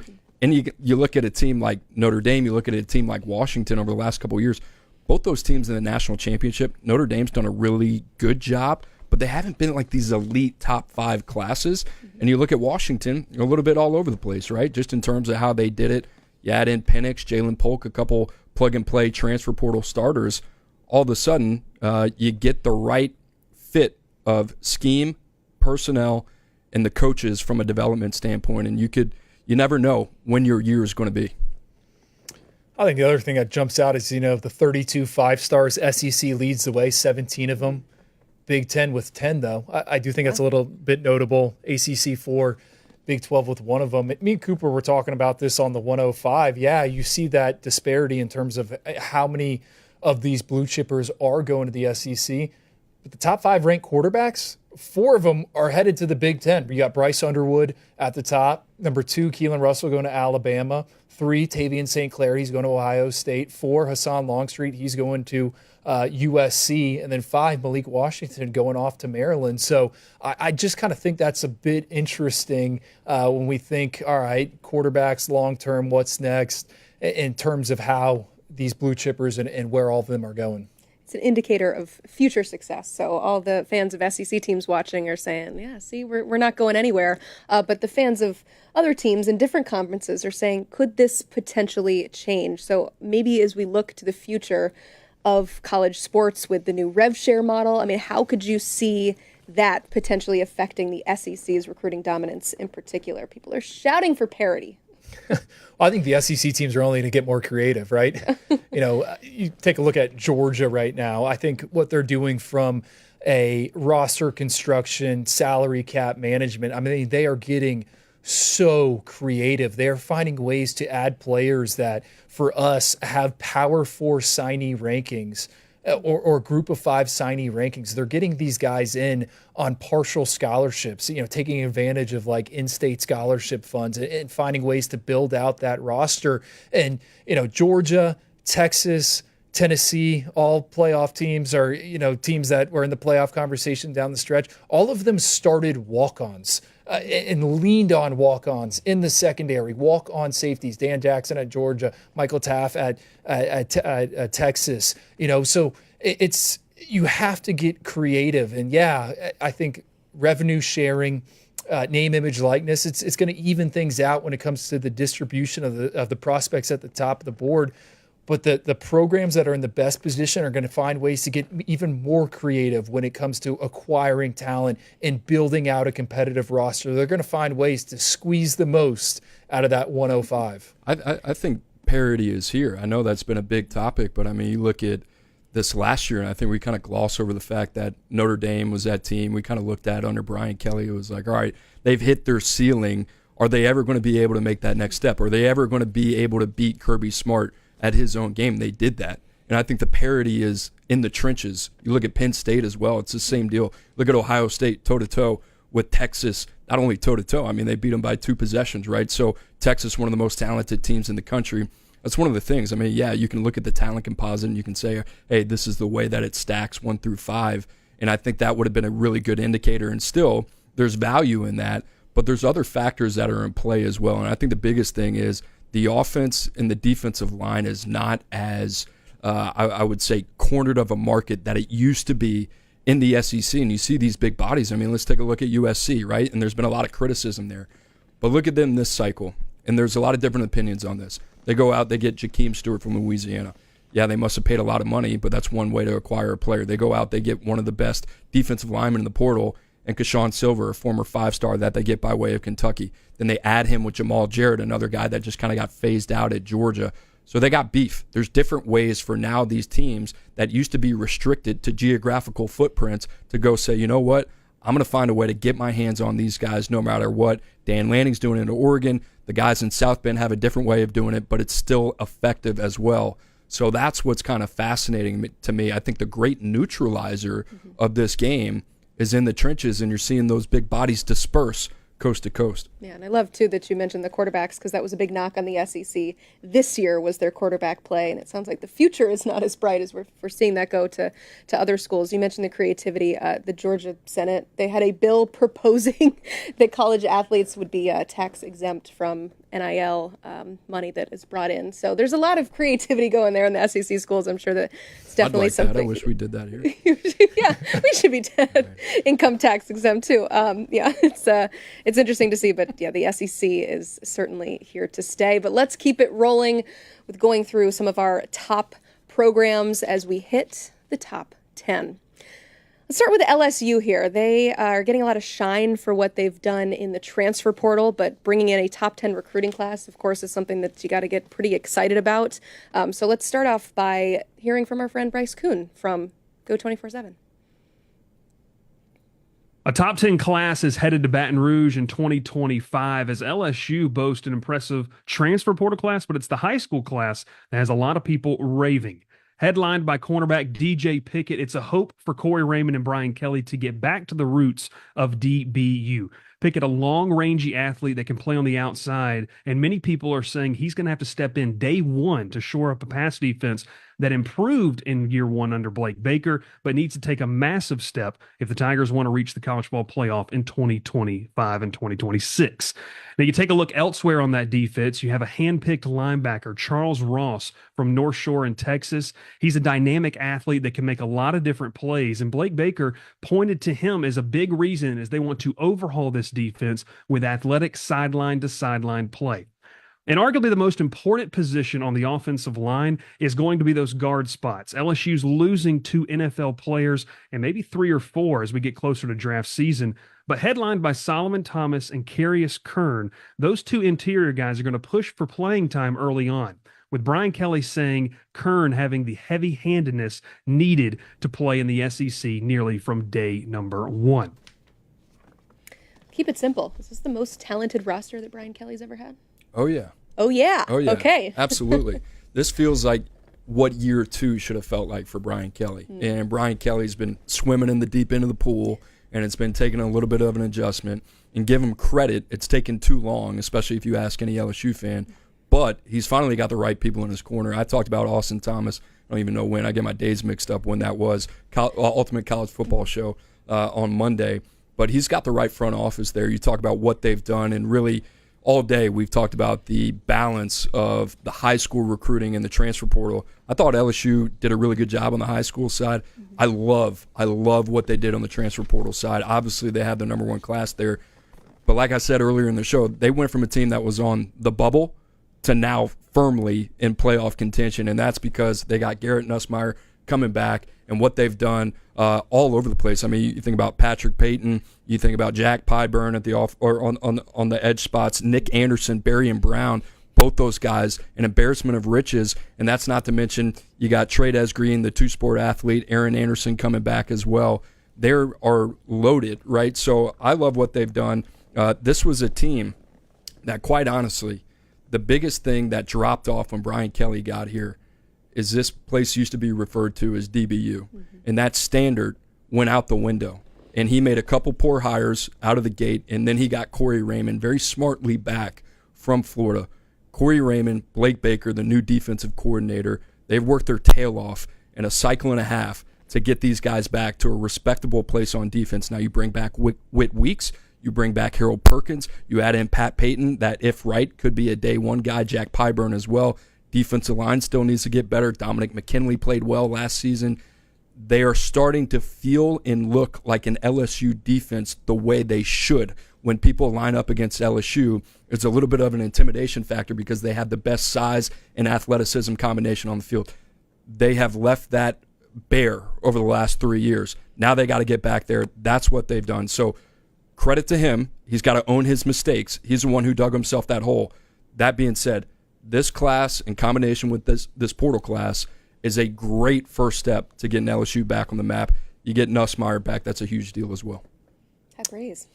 Yeah, and what I wrote down here, Cooper, feels a lot like Ole Miss last season. I mean, LSU has pushed all the chips in. And we saw what happened with the Rebels. They missed out on the college football playoff. LSU, can they get over the big week one hump under Brian Kelly. Lost 3 straight openers. They go to Clemson there. That's the question mark for me, but everything you just said, they are getting better on the defensive side of the ball. They might have one of the most explosive offenses in the country. Garrett Nussmeier's the trigger man. You have to feel good about him in the SEC. You said it, Trey'Dez Green, Caden Durham. Have to replace some guys in the offensive line as well. You know, they're losing some guys to the pros. And a name you mentioned, yeah, all the talent they've added on the defensive side of the ball. Don McKinley, he's got to be a guy that's ready to go. Former 5-star prospect for us. You know, entering year 2, he played a little bit. I think some of these guys that they brought through the high school ranks, it's time for them to step up because I think LSU's going to be carried as far as those guys go. Yes, the transfers are good, but there's still some key guys that have to step up. It's like somebody tapped Brian Kelly on the shoulder and said, hey, you know you're the coach at LSU. This is what these guys are supposed to look like. Now, to your point, on the offensive line, they got some guys. Josh Thompson comes over from Northwestern. I love the kid. I think he's arguably the best interior offensive lineman in the country. You look at Braylon Moore. He comes over from Virginia Tech, one of the best centers in the country. Here's the thing, though. You lose Will Campbell, a potential top 5 draft choice in this upcoming draft, and you lose Emory Jones, another guy that's probably going to be a day 2 draft pick. Both of those guys the last 3 years have anchored your offensive line in both of your tackle spots. Who's the answer on both sides? I don't know. But what I do know, first week of the season, you talked about exercising those demons. You have to go to the other Death Valley, and now you have to face Tom Allen, TJ Parker, Peter Woods, Will Helt. And that is a very, very aggressive defense. Anybody that has watched Clemson's front 7, anybody that's watched Tom Allen over the playoff run, you can get a sense for how aggressive these guys are going to be. LSU, the last couple of years, they've been overwhelmed on the offensive line, especially in week 1. They cannot afford to lose that first game of the season. If you want people to believe that this team is different, you got to win that game in a very tough environment. And guess what? With a guy like Garrett Nussmeier, who I think a lot of people are giving the benefit of the doubt to, he's battle-tested, he's tough, he's extremely talented.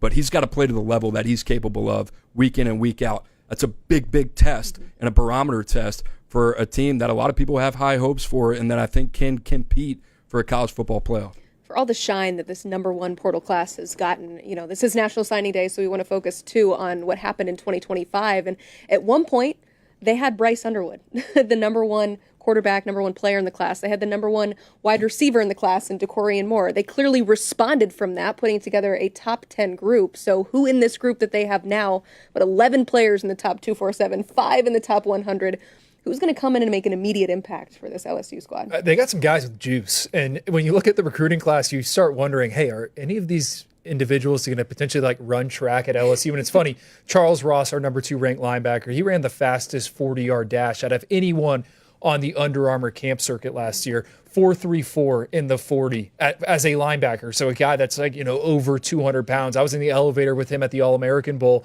I was like, hey, are you running track there? And he's like, I don't know, man.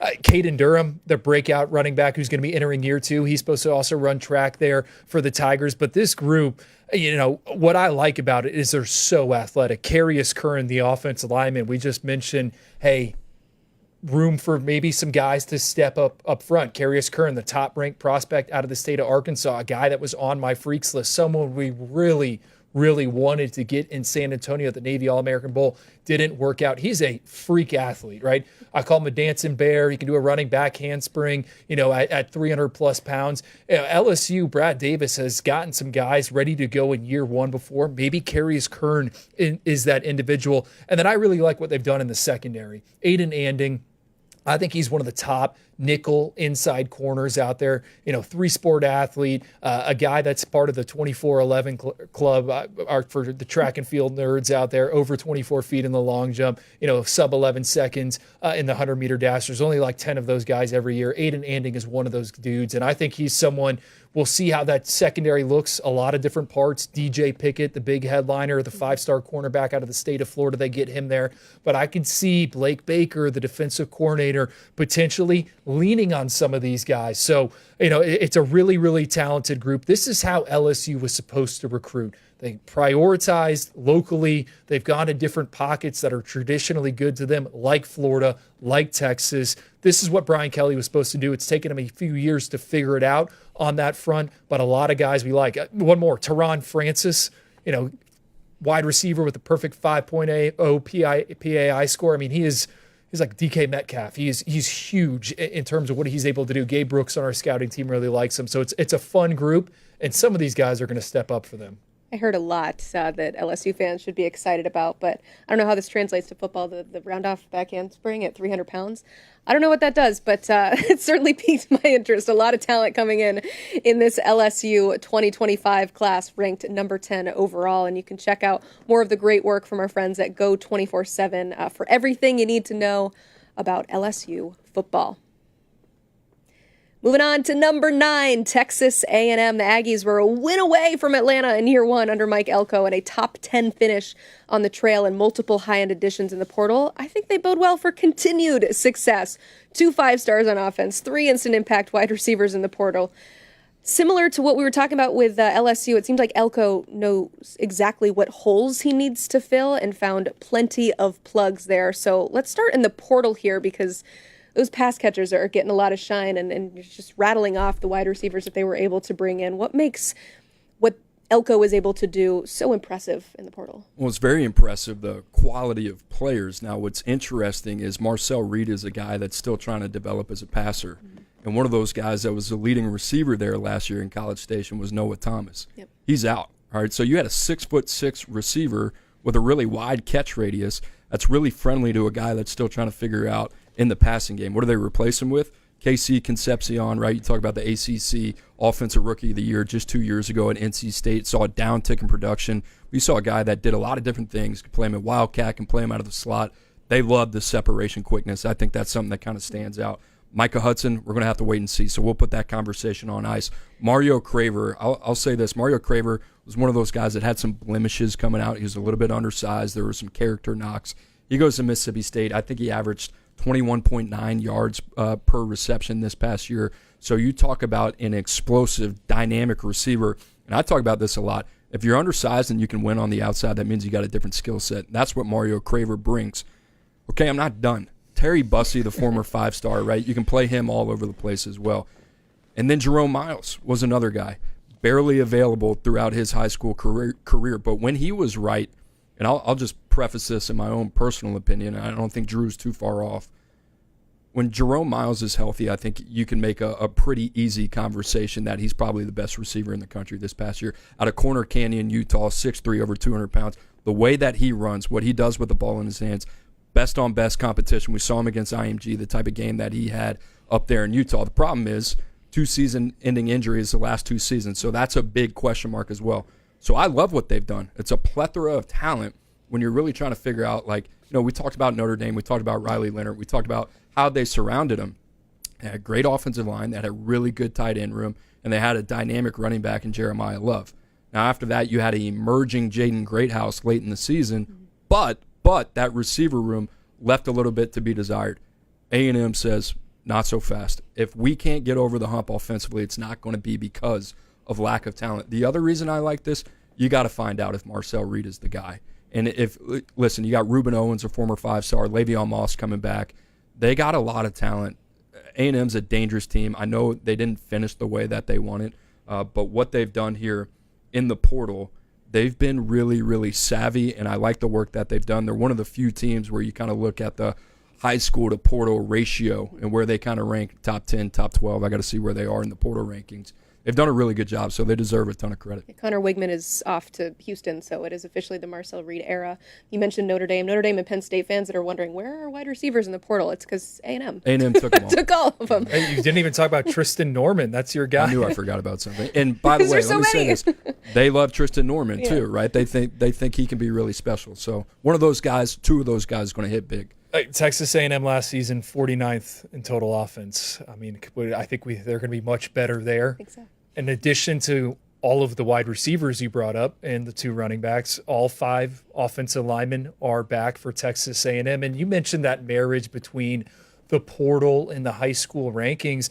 Texas A&M last season, they didn't really have to lean on a bunch of true freshmen. And you kind of look at, okay, the projected, 2 deep here in 2025. They're like, which true freshmen are they going to have to call into action? Now, there could be some individuals that force their way onto the field. I'm looking at you, Keoti Armstrong, tight end, a a freak, right? You want to talk about a freak. This guy measured off the charts at the Army All-American Bowl, was the first off the bus of the all-combine team. I think he could be potentially a sixth offensive lineman. Like, you're looking for a player comp for Coyote Armstrong. The name I keep coming back to is Darnell Washington, who was at Georgia and was a sixth offensive lineman, a cheat code. So I think Mike Elko, what he's been able to do and what really stands out about the 2025 recruiting class, 16 prospects from the Lone Star State, 16 in-state guys. You were wondering, hey, he comes over from Duke. He was at Notre Dame. How would he hold up going head-to-head with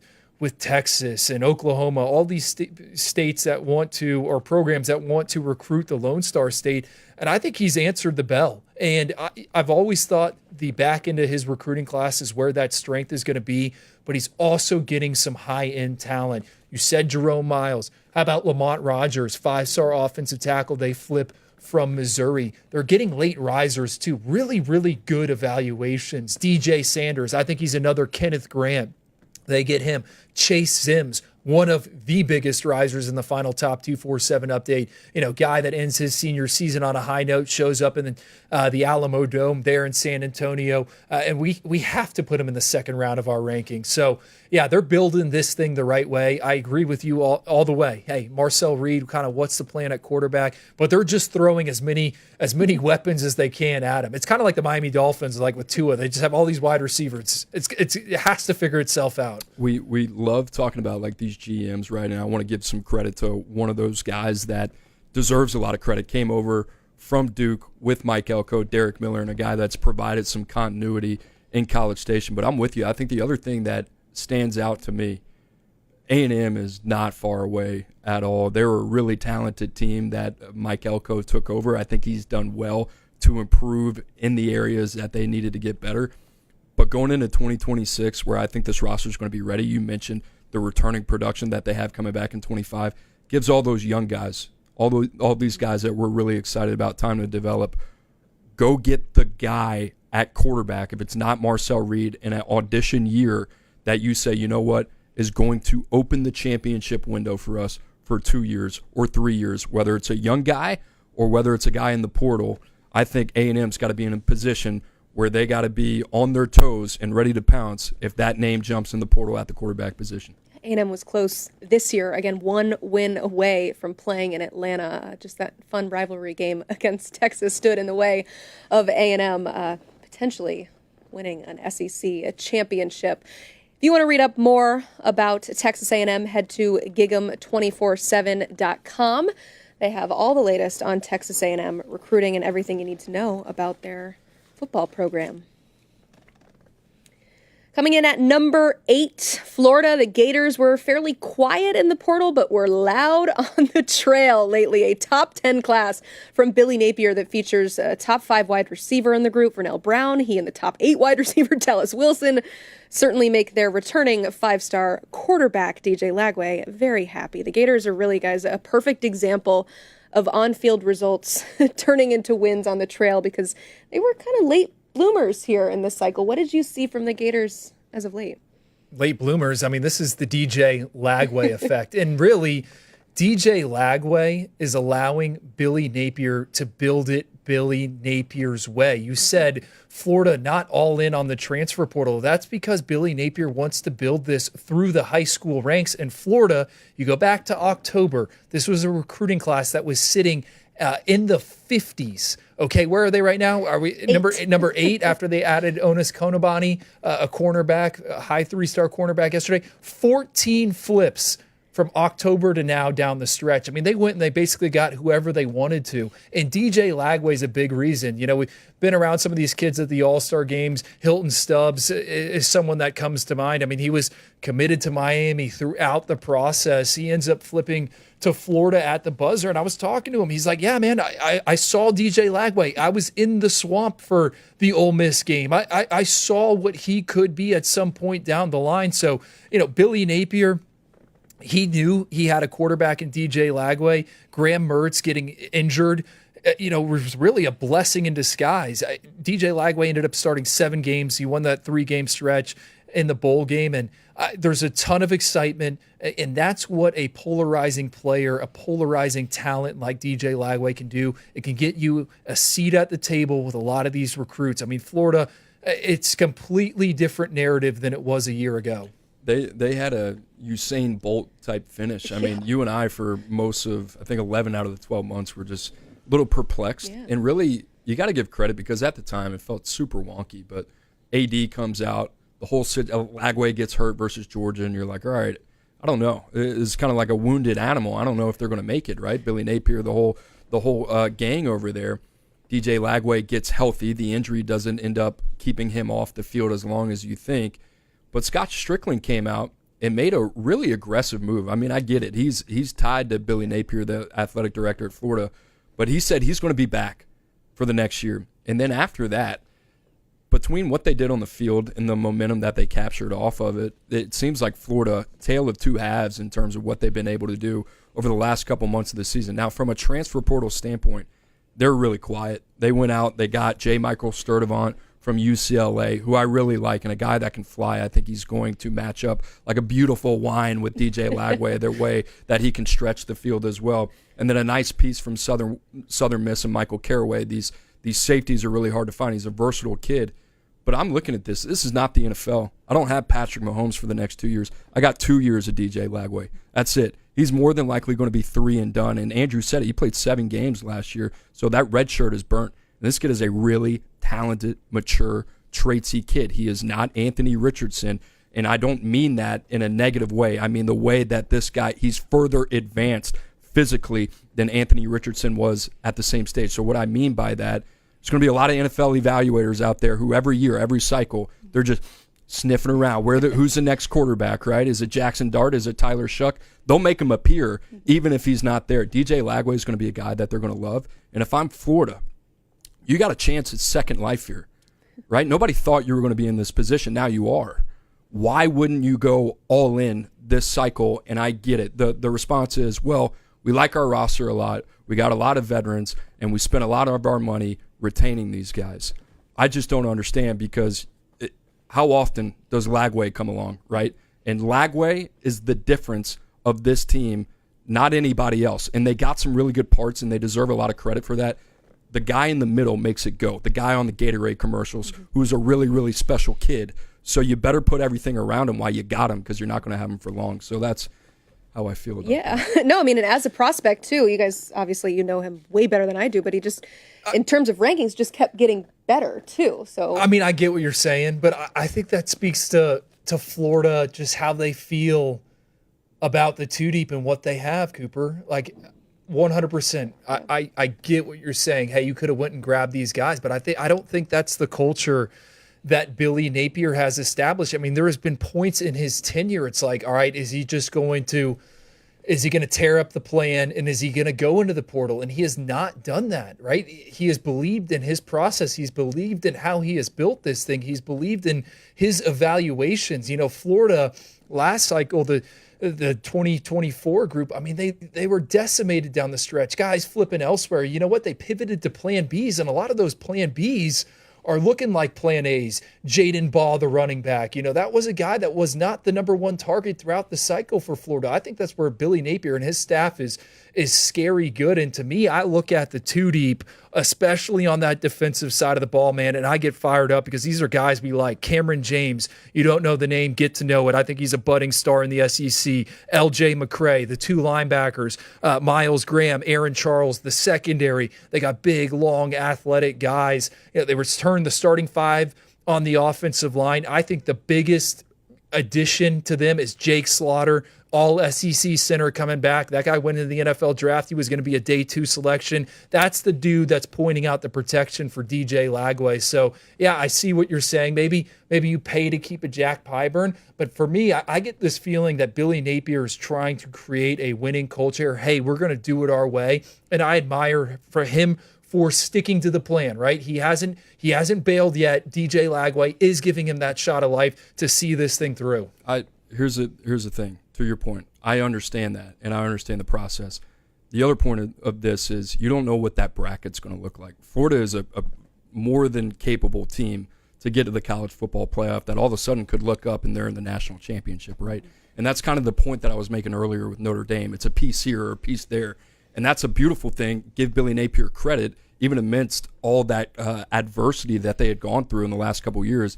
He stayed true to his process, and he deserves a ton of credit for that. What I'm saying is you have the guy at quarterback, and you better batten down the hatches and make sure that you give him in that defense and every other unit everything that they need, because you have a window here over the next 2 years where you can go and actually make more than a little noise. You can be a contender. So if they feel good with that, like you said, they're a very talented team and they feel good where these guys are on their timeline, I'm all for it. I think they're going to be a really, really fun team to watch. So what pieces did they give him here in this 2025 class? Wide receivers, you said it, Vernell Brown. Like behind the scenes in the 24/7 Sports Scouting Group, I don't think, there's a player that we kind of love more and how he is wired. I mean, me and Smoke were talking about Jeremiah Smith being a pro's pro. You get around this kid, and he is just wired the right way. You want him on his team, and I know there's going to be some Florida fans, well, why isn't he a 5-star prospect for you? Hey, he doesn't have the biggest measurables, but I think he can be the next Eugene Wilson, right? He's a gadget player. He competes. He's excellent in contested catch situations. I really like that addition. And then there's some sneaky individuals where you got to turn on the tape and you got to see the vision. Joseph Mbachu, who was committed to Texas, decommitted. Florida somehow gets him back in the boat. This is a kid that has not played a ton of football, but you look at him, 6'4", 275 pounds. I believe he's got a basketball background, came from over in Africa. He is tight-skinned, right? That's what you want to see. Stephon Shivers is right next to him. Stephon Shivers was at one time committed to Georgia. He reminds me of Tadarius Slayton, who played some football in Florida years ago. Now he's with the Green Bay Packers. So I really like this group. Again, Dallas Wilson, the wide receiver. It's a fun group. And really, it probably could have been better.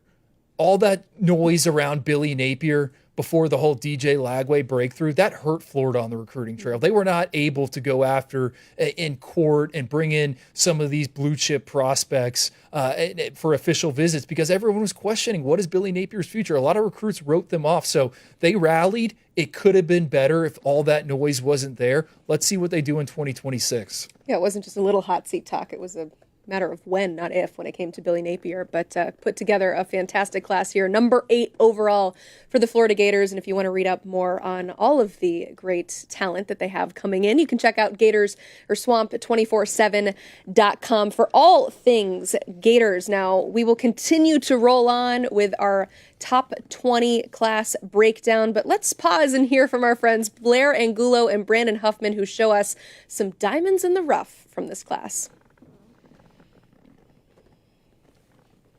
Thanks, Emily. Joining us now is the national recruiting editor at 24/7 Sports, Mr. Brandon Huffman, to discuss some diamonds in the rough in this 2025 class. Huff, we know about the 5 stars. We know about the 4 stars. We know about those players that are going to make an immediate impact at the college level. But I think a lot of fans want to know, who's the next guy that we should pay attention to that maybe nobody knows about? Who are you keeping an eye on this fall?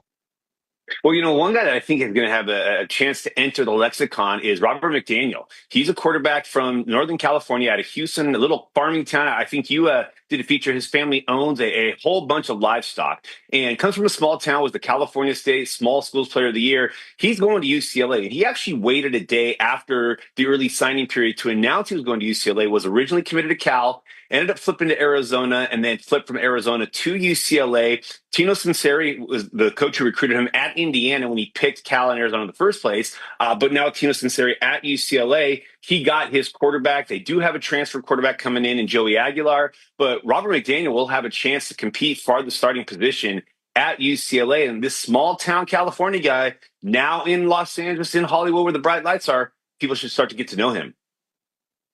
Small towns. Let's talk about Lehigh, Utah. Not a lot of coaches make the rounds to go recruit there, but I like Austin Peay, who's headed to BYU. The Cougars signed a class that's outside the top 60, but this is a player who has a ton of upside. He was being recruited by the likes of Oregon, Arkansas, North Carolina State, Oklahoma was after his signature as well. He's a BYU legacy, a player that I think will be able to anchor one of their offensive tackles tackle positions, all of 6'7", about 295 pounds. Also a baseball player. We talk about the multi-sport background being a key component of the evaluation process. I think Austin Peay was a player that had a good statement, that he made a couple big statements during his high school career, but also I think had the resume to be a potential 4-star. The Cougars only signed one. That was McKay Madsen out of the Central Valley in California. I thought Austin Peay has a chance to be a big presence for them up front in the trenches. You like another guy, Huff, who's outside the country. Yeah, you look at what Boise State has done recruiting-wise, and they've done kind of an unconventional route. They've gone outside of the state, they've gone outside the region, and they've gone down to Texas to get guys like Ashton Genty, but they've also gone international. They've got a couple of guys in this class that signed that are from Europe, and then they have two that actually played in the U.S. during their senior year. One actually came down from Canada, so not quite Europe. Bull, who's an edge rusher from Yelm High School. His teammate Jacob Tracy had already committed to the Broncos. They recruited him, and then were able to find his teammate while watching the film. He's a 6'6" edge, a basketball background, originally from Canada. But then they also went into England for a player who actually spent his senior year playing in the Bay Area of Northern California, Bethel Amasuan, who is a defensive lineman, also did some punting. But this is his first year playing football.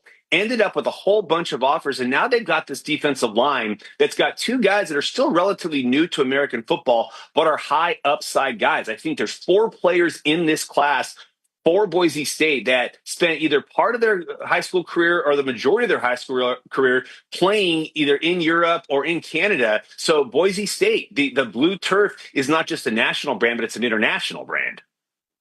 I want to keep it in the Pacific Northwest of the country with the Washington Huskies. I like the addition of Desmond Roebuck. He's the all-time receptions leader in the state of Arizona, a small town outside of Tucson. So it's a hard place to get to for coaches, and they don't really go out there much apart from the Phoenix metro area. Desmond Roebuck catches everything. He's really dynamic as a pass catcher, really fluid as a route runner, really reliable near the red zone as well. Makes a ton of acrobatic catches. I think we've always been able to see him go viral with those one-handed snags. I think he's going to be a weapon for them as early as this fall. Remember, the quarterback, Damon Williams, is an Arizona native. He was committed to Arizona, had signed with Arizona before Jed Fish made the move over from Tucson to Seattle. Desmond Roebuck, a prospect that staff is plenty familiar with as well. I think he can make an immediate impact for the Huskies. And Huff, before we go, wrap it up with another diamond in the rough. The highest rated 3-star tight end out west, Kellen Ford. Bloodlines all over. His dad played football at Washington State. Mom played soccer at Washington. Sister played beach volleyball at UCLA. He's going to Arizona, and he'll keep those family bloodlines going out in the western part of the country. And I like Stevie Amar at tight end, a former quarterback from Oaks Christian High School. Oaks Christian did produce a 5-star in this class, Hayden Lowe, who's headed to Miami in the ACC. Stevie Amar is also headed to the ACC, will be playing for Boston College. I think he's going to be a terrific college player at the next level. Well, Huff, I know you know a thing about diamonds. Thank you so much for joining us. Guys, back to you in the studio. Thank you to Blair Angulo and Brandon Huffman, as we're now back here in the Nashville studio, joined by Tom Loy and Andrew Ivins. And there you see some notable roster movement for a team that's been very, very busy this offseason. And the Auburn Tigers ranked number 7 in the high school rankings. Jackson Arnold, Deuce Knight, quarterback position. Tom, I want to start with you because you've been really, really busy, especially when it comes to Auburn. But the Deuce Knight recruitment was a little crazy, right? It was Notre Dame, it was Auburn. We thought maybe Ole Miss. At the end of the day, break that down for us and what he means to Auburn in their future.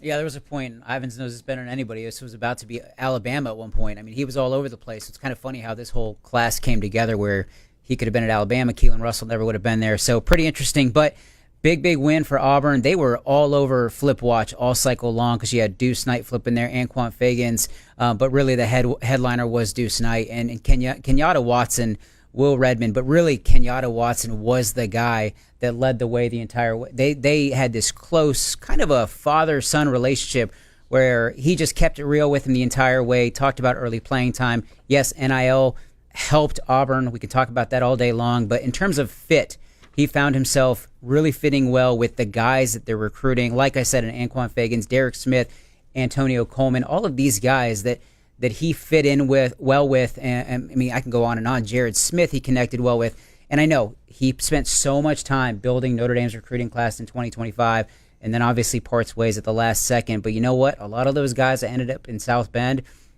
Deuce Knight helped recruit. So despite the fact that he may not have landed in South Bend, he still helped the class. But really, really good class. Excited for Auburn. Excited for the Tigers and their future. And yeah, all signs point towards that nice little battle between Jackson Arnold and Deuce Knight. I mean, talent plenty on the Plains. Oh, yeah. When is Hugh Freeze going to cash in? You know, when is it coming? In comes Jackson Arnold.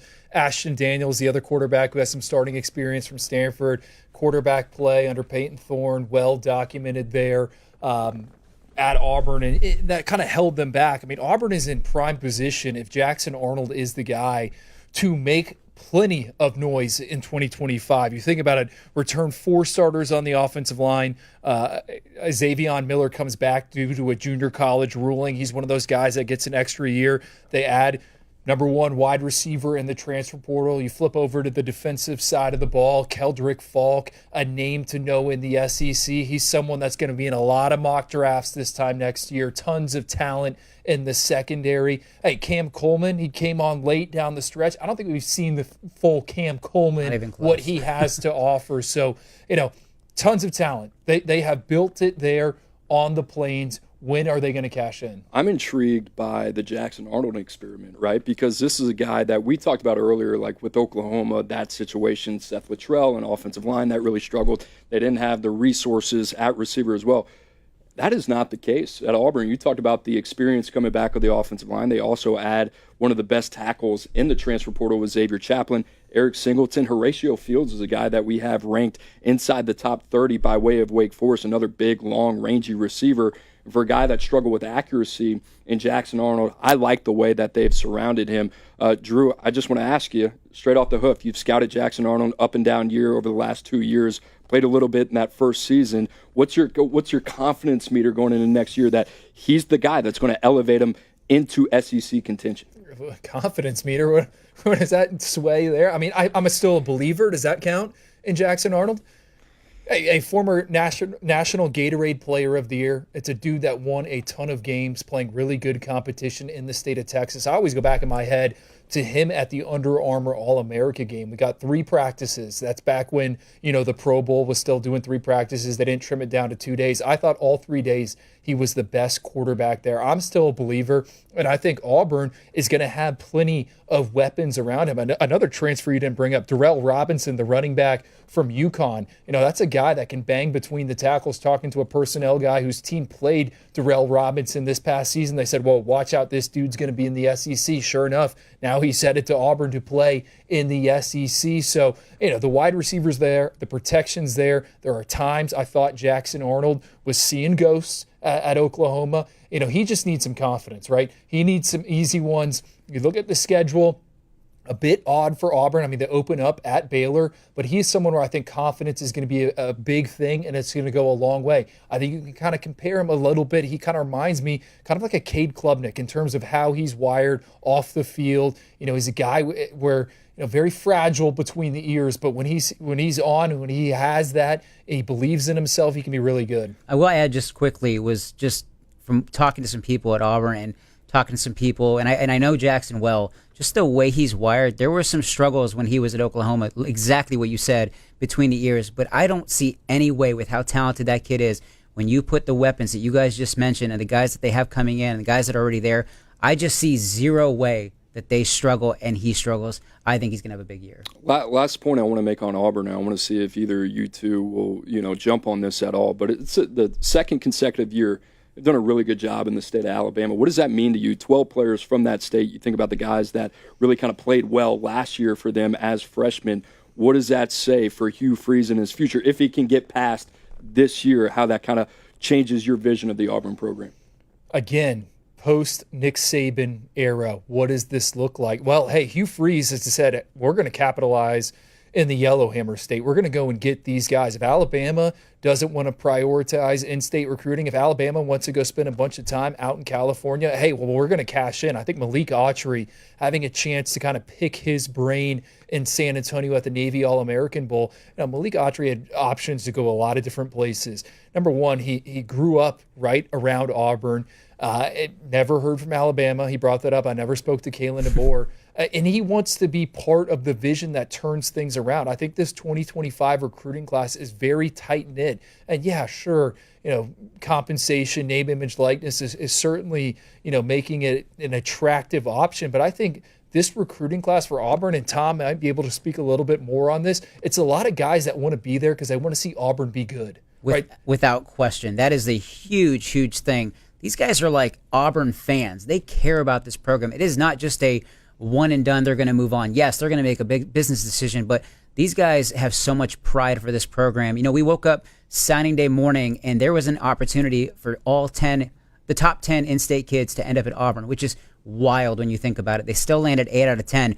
But Zion Grady, there was a lot of rumblings that morning and the night before that he was going to flip from Ohio State, and that Auburn made a push. In fact, somebody at Auburn told me we're getting that one done. But obviously things changed at the last second, and then Naeem Offer, that was a wild one in the sense that we said for such a long time he was not going to end up at Ohio State. He's not going to be a Buckeye.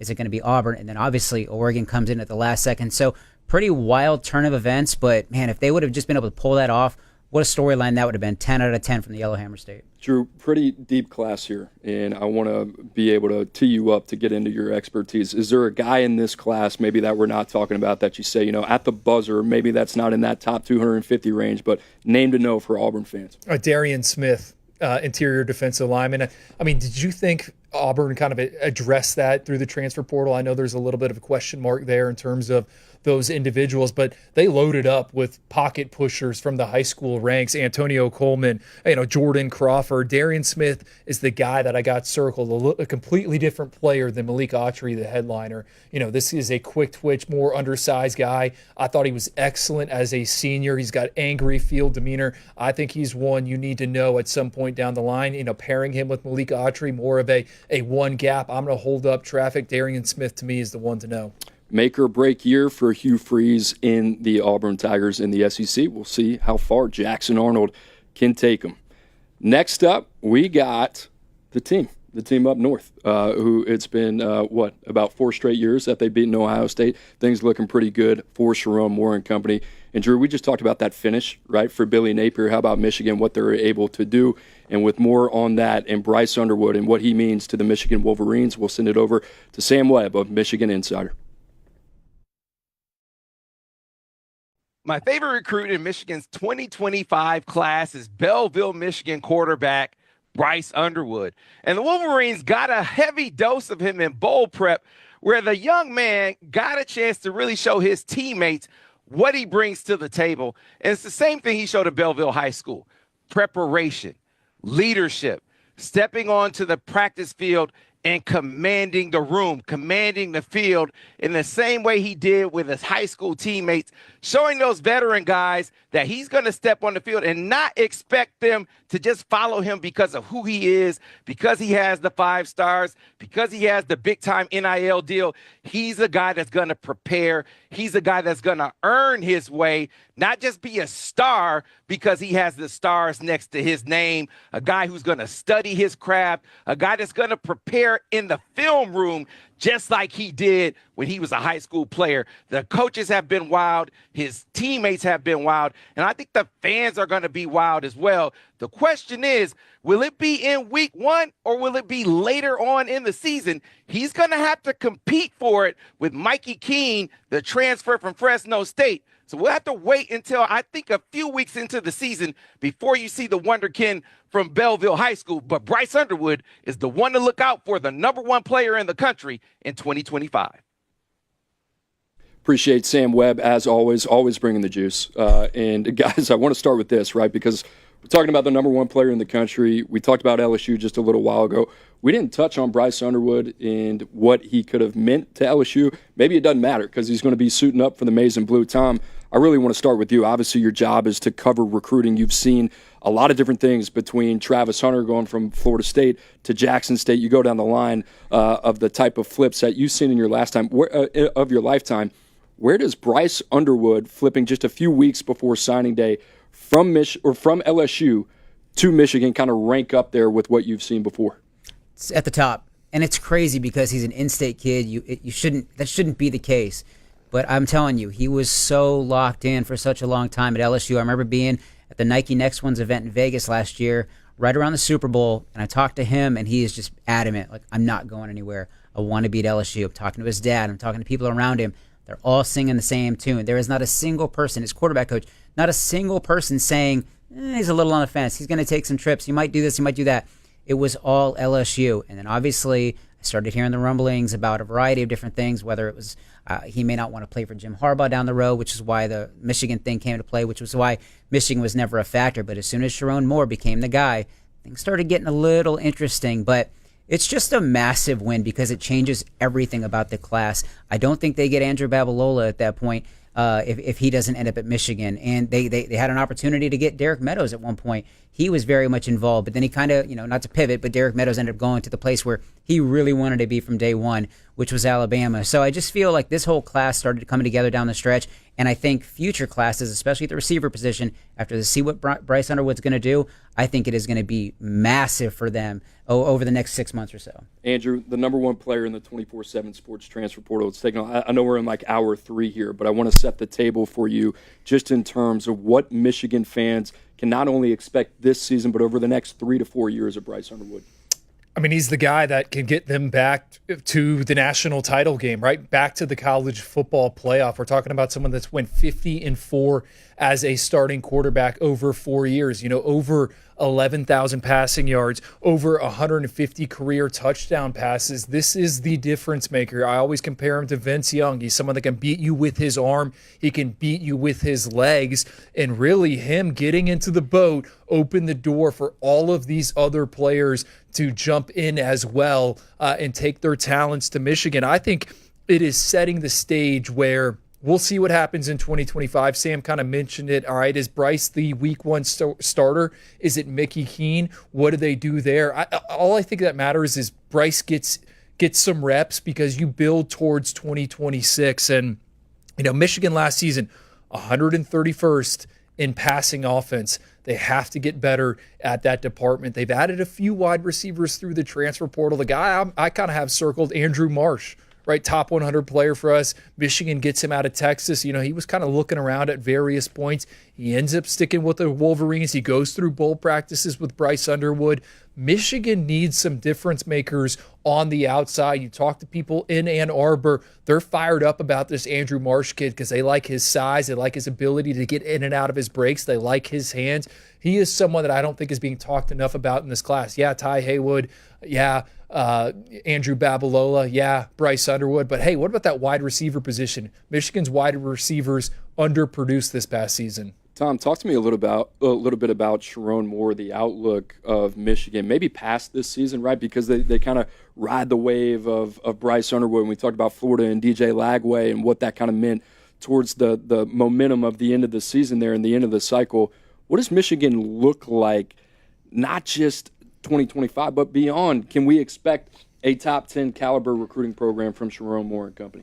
Obviously, things like NIL, it's going to be a factor when it comes down to it. But I do like what they're doing. I like the setup that Sharon Moore and his staff has when you're talking about guys like Albert Karshnia, Sam Popper.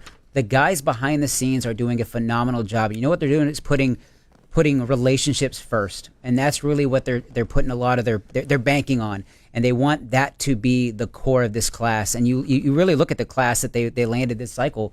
When you talk to Nathaniel Owusu-Boateng, the first thing he says is that the relationships. When you talk to Kainoa Winston, they did such a good job of connecting with those guys and their families that's why I see everybody buying into the future. And again, everybody's going to offer a lot of the same money, and that's going to be an even playing field. What Michigan does is they seem to truly care about their kids, and they want the best for them, and they're not just selling some fake stuff that they're trying to get them to buy in. They're taking a real, authentic approach, and I really think that starts at the top of Sharon Moore. Drew, this is one of the most talented classes in the country, even outside Bryce Underwood. You talked about some guys like Andrew Marsh defensively. I know there's a guy you like in that secondary that I want to make sure that we talk about because I can see him making an impact early.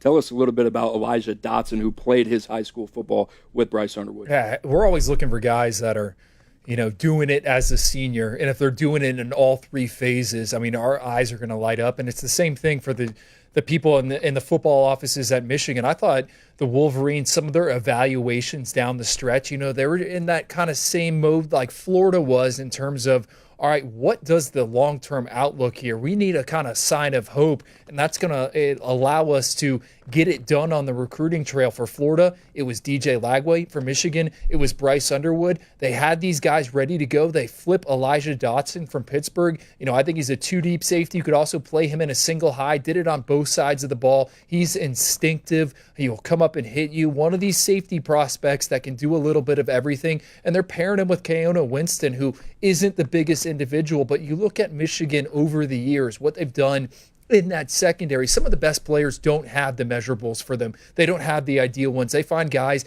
that see the game better than most. I think Keona Winston, you could put him in that same category. So really like the defensive class. Nathaniel Marshall, we need to bring him up. The edge rusher, we liked a lot of flashes for him. And then how about the cornerback, Shamari Earls? He could be another Will Johnson, right? There was a time he was committed to Georgia. He misses his senior season due to injury. I mean, he is a height, weight, speed corner. You can play him out on the boundary, one of the best track and field profiles in the class. That's a flip that also kind of went under the radar with the whole Bryce Underwood thing. But overall, this class, highest ranked recruiting class since 2017 for Michigan. They need to keep the momentum going now that you have Bryce Underwood in the boat. What does the 2026 recruiting class look like? Capitalize on it. Go find some Nico Collins. Go find some Donovan Peoples-Jones, these difference makers at wide receivers, because that's the next step for Michigan. That's where they need to get better. They need to give Bryce Underwood some weapons. I was just going to say I'm glad you brought up the fact that Michigan is they have this strong evaluations. One thing I like about this that I've kind of picked up is that they trust their evaluations. And I say that in the sense of when it comes to NIL, I don't think that they're going to overpay just for a splash, just because the fans want him, just because it's a kid that used to be a top 100 guy, top 247 guy. They're going to trust their evaluation, not overpay, and just trust what they're doing inside the building, which is it's really impressive. Big year for Michigan coming up. We'll see if it's Bryce Underwood. That's what we'd expect. They got a lot invested in him, not only emotionally, but financially as well. For more Michigan, make sure to check out themichiganinsider.com for the latest on football and recruiting. Guys, we're going to stick in the Big Ten, and let's talk about the Danimal, Dan Lanning, the Oregon Ducks, and what they do. I mean, you talk about teams foaming at the mouth. We talk about teams that have established themselves as talent identification, evaluation. Bottom line, talent acquisition programs. Drew, I really just kind of want to start on the high school side because I feel like the portal side is a whole different type of conversation.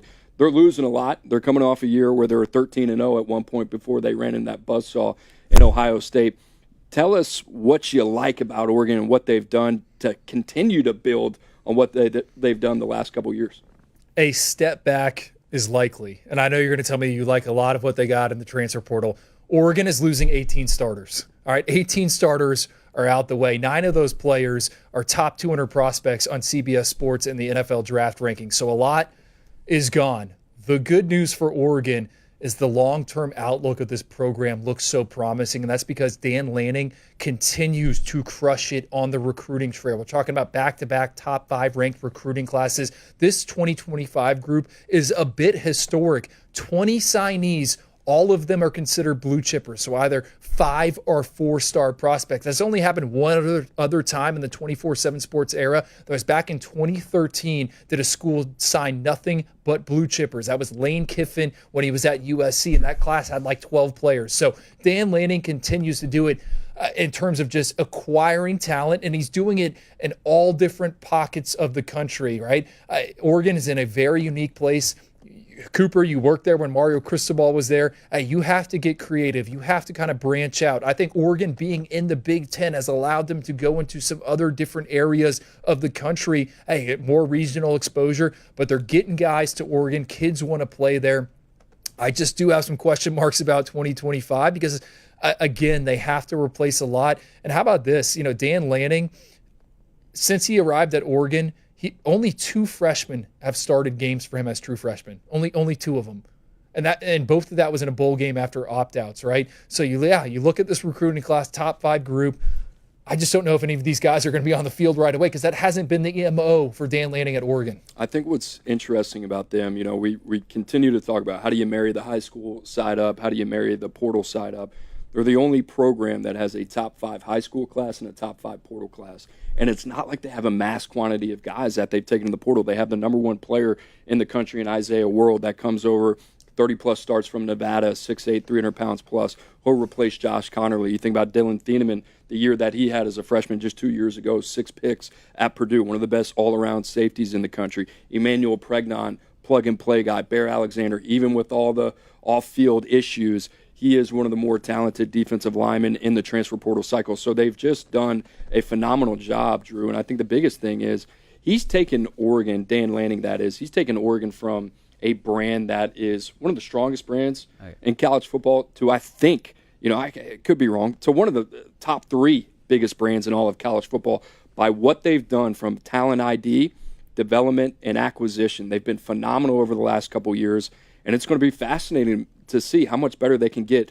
The last thing that stands out for me on Oregon, they are the team with the best roster that has continued to be the most aggressive in the offseason. And I think that's really, really telling, not only from an acquisition standpoint, but the resources. They're abundant under Phil Knight. And a lot of people are going to talk about that, and they're going to say, well, they have this cash cow of money, and that's true. But at least they spend it really responsibly, and they're on the right guys. I think that really matters. We haven't talked about Corian Moore. I think you talked about the guys. I think you had 2 freshman starters. I think that could be 3. Like, that could be 3. He is that incredible of a talent. I mean, thinking about him and Kalen Russell playing together in high school, I still joke with Kalen, like, how are you guys not playing together at the same level? You have such a strong connection. DeCorian is incredible. Naeem Offord, 5-star cornerback coming in. You got Zach Staskowski along the offensive line. You got Trey McNutt in the secondary. A guy that I love is running back De'Ara Hill. Just so many playmakers in this class that are going to come in. So, yes, they are losing a lot, but they are bringing in so much talent. Zaire Addison would have loved to have him in the Navy All-American Bowl, but he ended up getting to Oregon sooner rather than later. And then cornerback Dorian Brew, another super talented kid. So this class is loaded. Could have been a little better if they kept your guy Deshaun Brame, Dallas Wilson. It could have been just a little bit better. But special group heading to Eugene. Tom, how do you describe like Dan Lanning and his staff, especially when you get closer to National Signing Day and it's guys like Naeem Offord, right? You're trying to figure out where they're going to go from Birmingham, Alabama, and a guy that's going to play his ball in Eugene. How would you describe them as a program from a strict recruiting standpoint? You brought up earlier when we were talking about replacing Nick Saban and Kirby Smart as like the next elite head coach recruiter. Steve Sarkisian was a great one. Dan Lanning is that guy. And it is a no-brainer. When you watch what his guys do, Marshall Mackow, Pat Biondo, that entire staff takes after their head coach. And they know, I remember Marcus Freeman, when he first got to Notre Dame, he said, I'm going to be the best recruiter in this building. Dan Lanning is that same way. And that's exactly what he preaches to his guys, and he backs it up every way. He is an elite evaluator. He's a great coach, and he is equally talented as a recruiter. He cares about the guys, and yes, it is nice having that cash cow behind you at Nike, but what he does, man, he trusts what they do in that building. They do things the right way. And you know what's crazy is like all of these elite prospects go out to Eugene. They don't need to, and they go and they camp, and they work out for those guys. That's special, man. That is hard to do in this day and age. Drew, let me ask you. I talked a little bit about Jackson Arnold. I phrased it in a confidence meter type of deal. Just conversations that you and I have had, you're not so sure it's going to be Dante Moore. There's another talented guy there in Austin Novosad. Give me your feel or pulse just on that one position as they head into next season. Well, they have arms, and Dan Lanning has done an excellent job of kind of building that quarterback room out. And I mean, they took 2 quarterbacks, or they tried to take 2 quarterbacks in the 2025 cycle. That didn't pan out. They bring Dante Moore in. It seems like Dan Lanning understands, hey, I have to get it right. So yeah, Dante Moore is here, started 5 games as a true freshman at UCLA, former 5-star prospect. But Austin Novosad, That's the dude that Will Stein, when he arrived from UTSA, he handpicked him out of Texas, a former longtime Baylor commit. I remember him throwing at Florida in advance of his junior season at Friday Night Lights. You want to talk about camps out there? A guy that has operated throughout his life in a spread offense. So, yeah, I think if you're Oregon, since you are taking kind of a step back, a lot of new bodies there, I would let that quarterback competition go the distance. What do you gain by naming Dante Moore the starter right now? And from what I've heard, people around those buildings, people in personnel offices, a lot of people said, hey, if Austin Novosad, keep an eye on him. If he enters the transfer portal, he's going to be a coveted arm. So, I'm excited to see how that quarterback competition plays out. And the other thing on Oregon, right? We talked about Dan Lanning. Hey, they're losing all these guys. When you look at the projected 2 deep, and it's full of guys we ranked really high coming out of high school. A lot of them haven't played. Are they ready to go here in 2025? Kenyon Sadiq, the tight end, we saw more and more of him as the season progressed. That was our number 4 athlete in 2023. I think we're all on board on him. Aiden Breland in the middle there. What does he look like? You said Bear Alexander comes in from USC. Jurian Dickey, former 5-star wide receiver. Yeah, you got Evan Stewart. You got DeCorian Moore. I think they need a big body, especially with Tez Johnson out. Ife Odebegwu, the cornerback out of Maryland. We loved him last cycle. Aaron Flowers, Dalen Austin. A lot of these guys that we really, really like, they just haven't played because Oregon's been so, upperclassmen heavy. Those guys are out, new waves in. Dan Lanning's going to have these guys ready to go. We're going to find out how good we are at this job, right? I mean, all these guys are going to have to play. Guys, for more on Oregon, make sure to visit duckterritory.com for the latest on football in recruiting. Speaking of a program that knows a thing or two about recruiting, about Alabama, I think everybody wanted to know what it was going to look like under Kalen DeBoer, absent Nick Saban. You talk about one of the best runs ever in college football, if not the best run ever in college football. To break it all down, we're going to throw to Brett Greenberg of Bama247.com. The fireworks in February seem to be all but over across the country, and that certainly seems to be the case if you're an Alabama fan who saw Kalen DeBoer, general manager Courtney Morgan, and the rest of the staff put together one of the best classes in the country in less than a year's time. You saw all these guys waste no time, put pen to paper in December. Now you're looking at a lot of early enrollees who've been in town since early January. Kalen Russell, Michael Carroll, Dijon Lee, that's a trio of 5 stars to name a few. Plenty of others in town as well. A couple others getting to town in the summer. But you look up and down this class, and like I said on this show in December, wasn't a lot of holes remaining. Alabama addressed one of those key holes in a flip from Derek Meadows. Bishop Gorman, receiver, 6'5" from LSU, he flips on signing day in December. But this staff, addresses a lot of key needs, and there's a whole lot of talent coming to Tuscaloosa, and a whole lot of talent that's been in Tuscaloosa already getting a kickstart in their college career. Thanks to Brett, or as we like to call him over here, Baby Goat. Guys, man, I love Brett Greenberg. I appreciate him jumping in. Drew, I want to start with you. Alabama, a lot of expectations, obviously absent of Nick Saban. Just break it down for me, your summary of Kalen DeBoer's first year at the helm in Tuscaloosa, some of the things and your biggest takeaways.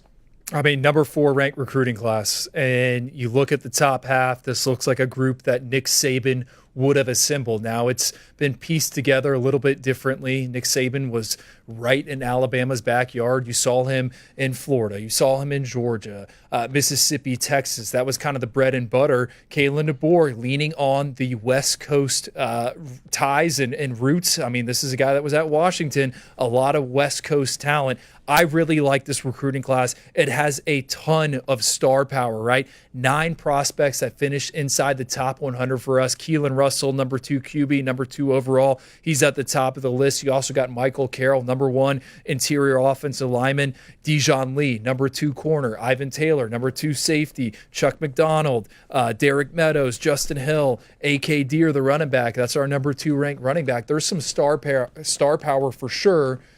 My question kind of, Cooper, where I get a little, concerned, just kind of the depth, right? The back end of that recruiting class. And Alabama has lost a lot through the transfer portal, right? That's the lane you're swimming in here. You look back to their 2024 recruiting class, 8 of those guys are already gone. You look at the 2023 recruiting class, 11 of those guys are gone. So Alabama has some star power. I just worry about the depth, and in an era where you could potentially play 13, 14, 15, 16 games, you got to have the bodies to make a run down the stretch. Yeah, I think the interesting point, and kind of I'm glad they're in the same neighborhood, but it's, we brought it up a little bit earlier in the season.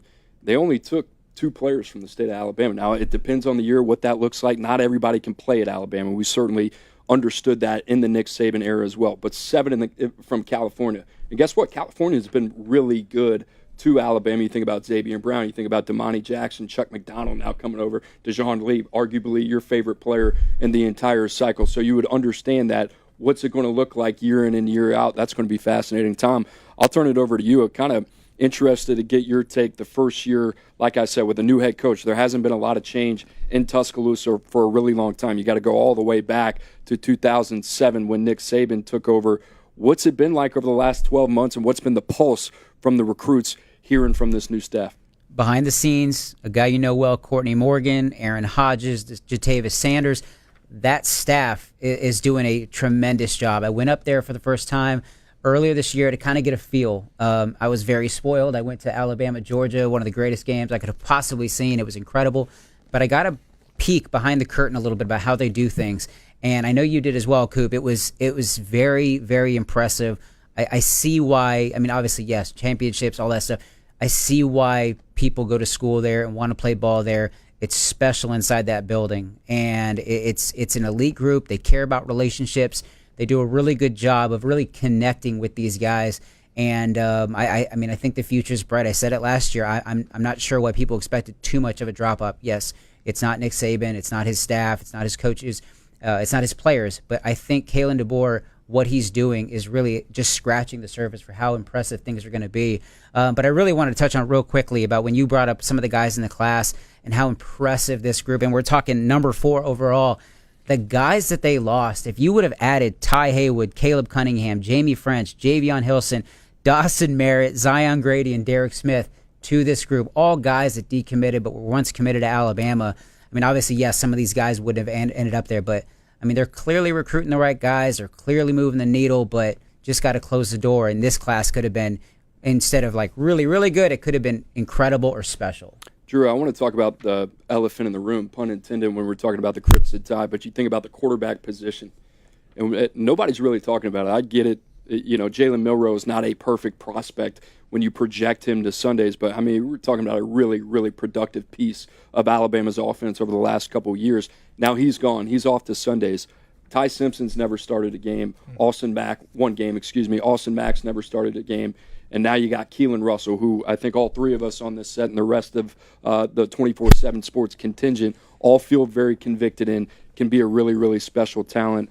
When you look at that room, how do you think this is going to play out? Because I might be one of the only guys thinking, or maybe I'm not, but I think Kalen Russell's got a shot to come in and maybe play early here. I would agree. I mean, is he the week 1 starter? I don't know. I think the Ryan Grubb, him coming back to Tuscaloosa, really just makes this whole thing interesting. Remember Ryan Grubb, when he was at Washington with Kalen DeBoer, Austin Mack is the guy that they handpicked and had him jump a recruiting class, move in, come early, show up there and be a member of the Huskies. So, we have not heard much about Austin Mack really since he's arrived in Tuscaloosa. We haven't seen anything from him in terms of on-field context. I don't know how it's going to play out. Kalen Russell is the name that I kind of keep coming back to, though. He's a natural playmaker for the position. You think about Michael Penix when he was at Washington, when he was with Ryan Grubb. Hey, they wanted to throw it at a high clip. They needed a quarterback that could move around and was extremely accurate. Doesn't this feel like I'm describing what Kalen Russell is? You ask him to make that throw, he's going to do it. He doesn't put the football on the ground. He's a high percentage passer. He can dance. He can create some magic. He also wants to win from the pocket. So I just think the marriage between Ryan Grubb and Kalen Russell, it just makes so much sense to me. I think one thing that, and you've been in these offices, you've been in these buildings, the one thing you can't truly evaluate, you can see the arm strength, you can see the talent, you can see the accuracy, but you can't really tell how they're wired until you see them on the field. And one thing that's different about Kalen Russell and also Bryce Underwood, Tavian St. Clair, the trio at the top, they are wired so different. They are wired right. They are ready for the moment. They're not going to get inside their respective stadiums and be too nervous and see the bright lights and freak out. So, yes, if Kalen Russell, which I do believe he could be the day one starter at Alabama, he's wired the right way, it would not shock me at all. I think he's got a tremendous career ahead of him, and I think it's going to start early this fall. Sneaky year two coming up for Kalen DeBoer, where they got to get it right, and the quarterback position, we'll see. Talented, but they got to get it figured out. Guys, for more Alabama coverage, make sure to check out Bama247.com for all the latest on football and recruiting. And with that, we'll send it over to our friends Blair Angulo and Mike Roach for the Rapid Big 12 Roundup. Thanks, Emily. Let's talk some Big 12 recruiting, and to do so, bringing in Mike Roach, 24/7 Sports national recruiting analyst. And Mike, there were 0 top 20 classes in the Big 12 when we're thinking about the national rankings, but a lot of depth here, a lot of parity, which makes it a fun conference to look at. Let's begin with TCU. How did they put together this strong class in 2025? The Horned Frogs, despite some up and down results on the field, have a good recruiting staff, and they've done a really good job both identifying and securing talent in the state of Texas. They've had 5 players rated 4 stars or higher in their signing class, led the way by Terry Shelton, a fantastic wide receiver from the Dallas area. Chad Woodfork, who is an edge rusher from Houston that has all-world type of athleticism and potential, maybe hasn't put everything together. And then I really love their quarterback, Adam Schobel, who is a TCU legacy. His uncle, Aaron Schobel, played at TCU. His dad, Bo Schobel, played at TCU. The Schobel family runs deep there. And Adam is a guy that really came along throughout the year and helped his team Columbus put together a state title run. So they've got a really solid class top to bottom, good top end talent, good middle depth in it. And I think they addressed a lot of their needs in the class. And more than 20 high schoolers from the state of Texas in this class, which I think really caught my eye because that was a big part of how they were going to attack this recruiting cycle. Kansas State, Mike, was the only program in this conference to sign a 5-star prospect. That is tight end Lincoln Cure. But it was their work outside the state that caught your attention. Yeah, Kansas State doesn't have Kansas isn't a strong recruiting base. You could get some talent out of there, but they've got to be able to spread their wings and go other places. And boy, did they in this class, notably outside the state of Kansas, Florida, Missouri, Texas, Nebraska, Arizona, Arkansas, Georgia, New York, and North Carolina are all states they were able to pull talent from, which kind of shows that, they've got that staff that was Chris Kleiman at North Dakota State, obviously another place where you couldn't recruit specifically from your base. So I think he's got some experience going outside of the area, but really like what they did in bringing in some guys. They went to, some of these states have won battles for guys that you wouldn't have handicapped it that way going in. So you add that with 5-star Lincoln Cure, who is your in-state guy that you get, you got to land those guys when they're close to you. And I think that what you see from Kansas State is year in and year out is they find a lot of guys that just fit what they do. They fit their program and the way they want to go about playing football. And it's a reason why they're a successful team year in and year out. The importance of hanging on to Lincoln Cure can't be overstated. Let's not forget the late charge that Oregon made heading into that early signing period last year. With Baylor, Mike, Dave Aranda came into the season on a bit of a hot seat. It was lukewarm. We could definitely say that. I remember him speaking in Las Vegas at Big 12 Media Days, talking about their need to ramp up their NIL and to be players in the NIL space. They certainly did this with this class. Yeah, absolutely. They made it very plain. They had shirts printed that said "We pay players," which is, a good message for Baylor to have. Put together a really strong class down the stretch, added some top 247 talent. And then in the transfer portal, they've been really good getting guys like Walker White and Calvin Simpson Hunt, to transfer in. I think that they've got a really good looking team coming in, and then they're off to a hot start in 2026. They've got 2 top 247 prospects already committed, both local guys, both Waco guys, London Smith and Jamarian Vincent, but they beat out some heavyweights to get those guys. And speaking of the transfer portal, it's hard to spot another team that is as good at recruiting in the transfer portal as Texas Tech, and obviously Joey McGuire, one of the most personable coaches in this conference. What do you like about what the Raiders have done? Well, I think that they attacked the portal with a lot of purpose. They knew what they wanted, and they targeted it, and they went and got it. Texas Tech has the ability to be a player in the NIL scene, and that's obviously important in the transfer portal. And they addressed a lot of needs, and they're adding a lot of experienced talent coming in through the portal to what is already an experienced team coming back. So I like what they did up front, adding guys like Romello Height on the defensive side, Hunter Zambrano on the offensive side, kind of fortifying those lines, and then a game breaker like Quentin Joyner from USC coming in. The portal has been termed as NFL free agency by Deion Sanders, Coach Prime over at Colorado. And when factoring in the portal, Colorado did sign the #1 class in the Big 12 Conference. They had the highest rated average per commit in the conference as well when you factor in recruits in the high school ranks. And they have a lot of work to do there, having to replace Travis Hunter, having to replace Shedeur Sanders. How did they get it done in this cycle? Well, I don't think you can one-for-one replace those guys, right? Those guys are kind of unicorns in their own space. But bringing in a transfer quarterback like Caden Salter to fill the position immediately at quarterback, and then bringing in a high school guy like Julian Newman, who was one of the top-rated quarterbacks in the country, is a really good start to addressing that. I don't know how they'll ever replace a player like Travis Hunter. I don't know if anybody will ever find another player like Travis Hunter. But I think what they've done is add more to their team depth when you look at what they've done in the portal. Adding a guy like Jaheim Otis from Alabama, I think that their biggest mission has been to get better up front on both sides of the ball. We saw it last year with Jordan Seaton. They did it this year with Jaheim Otis on the defensive side of the ball, to keep kind of making that roster a higher quality at the bottom, so that when you start churning at the bottom, you've got higher quality players. Mike, how has Deion Sanders leaned into his roots in the state of Florida and in the state of Texas to, in a way, capitalize in recruiting? Yeah, those are the two kind of biggest places where he's got roots, as you mentioned. And so it looks like, in this class, he did lean into that. Over half of that class is from Florida and Texas, signed 3 receivers out of the state of Texas. Of course, he's always a factor in Florida. And when you're at Colorado, typically a school that recruits the West Coast, but you've moved into Big 12 territory where you've got schools in Texas, you've got schools in Florida. He's used that to his advantage to go find some high-quality players. Big 12 recruiting, a fascinating conference to monitor. No one does it better than Mike Roach. Let's hear more about the Colorado Buffs and send it over to Adam Munster-Tiger of BuffStampede.com. Adam?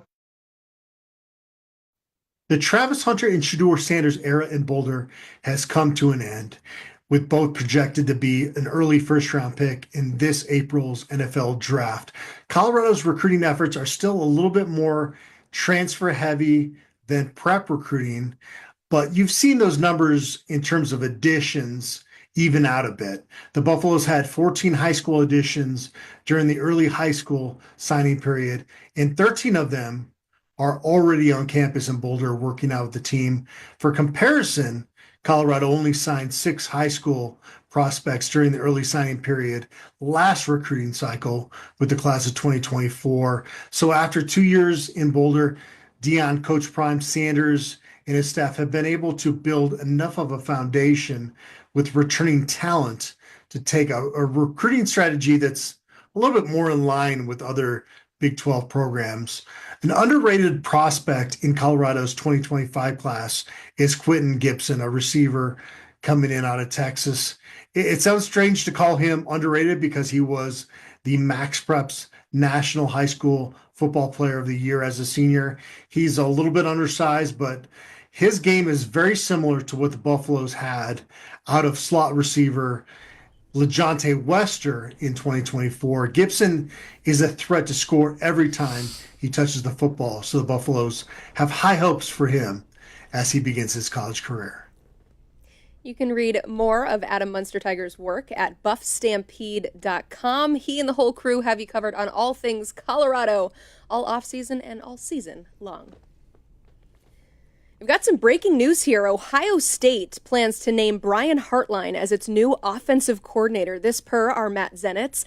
Hartline has made a massive impact on this OSU offensive staff, recruiting high-end wide receiver talent seemingly every single year, including a guy I know you've heard of, Jeremiah Smith. So I got to ask you, Coop, just from a talent acquisition standpoint, he's got it in spades. So what do you think of this move, this promotion to offensive coordinator? Well, we talked to Dave Biddle, who covers Ohio State, a little bit earlier in the week, and he suggested that this was on the table and that it would more than likely happen. And now we're here. Brian Hartline going to take over as OC. He's going to be his second stint there at Ohio State.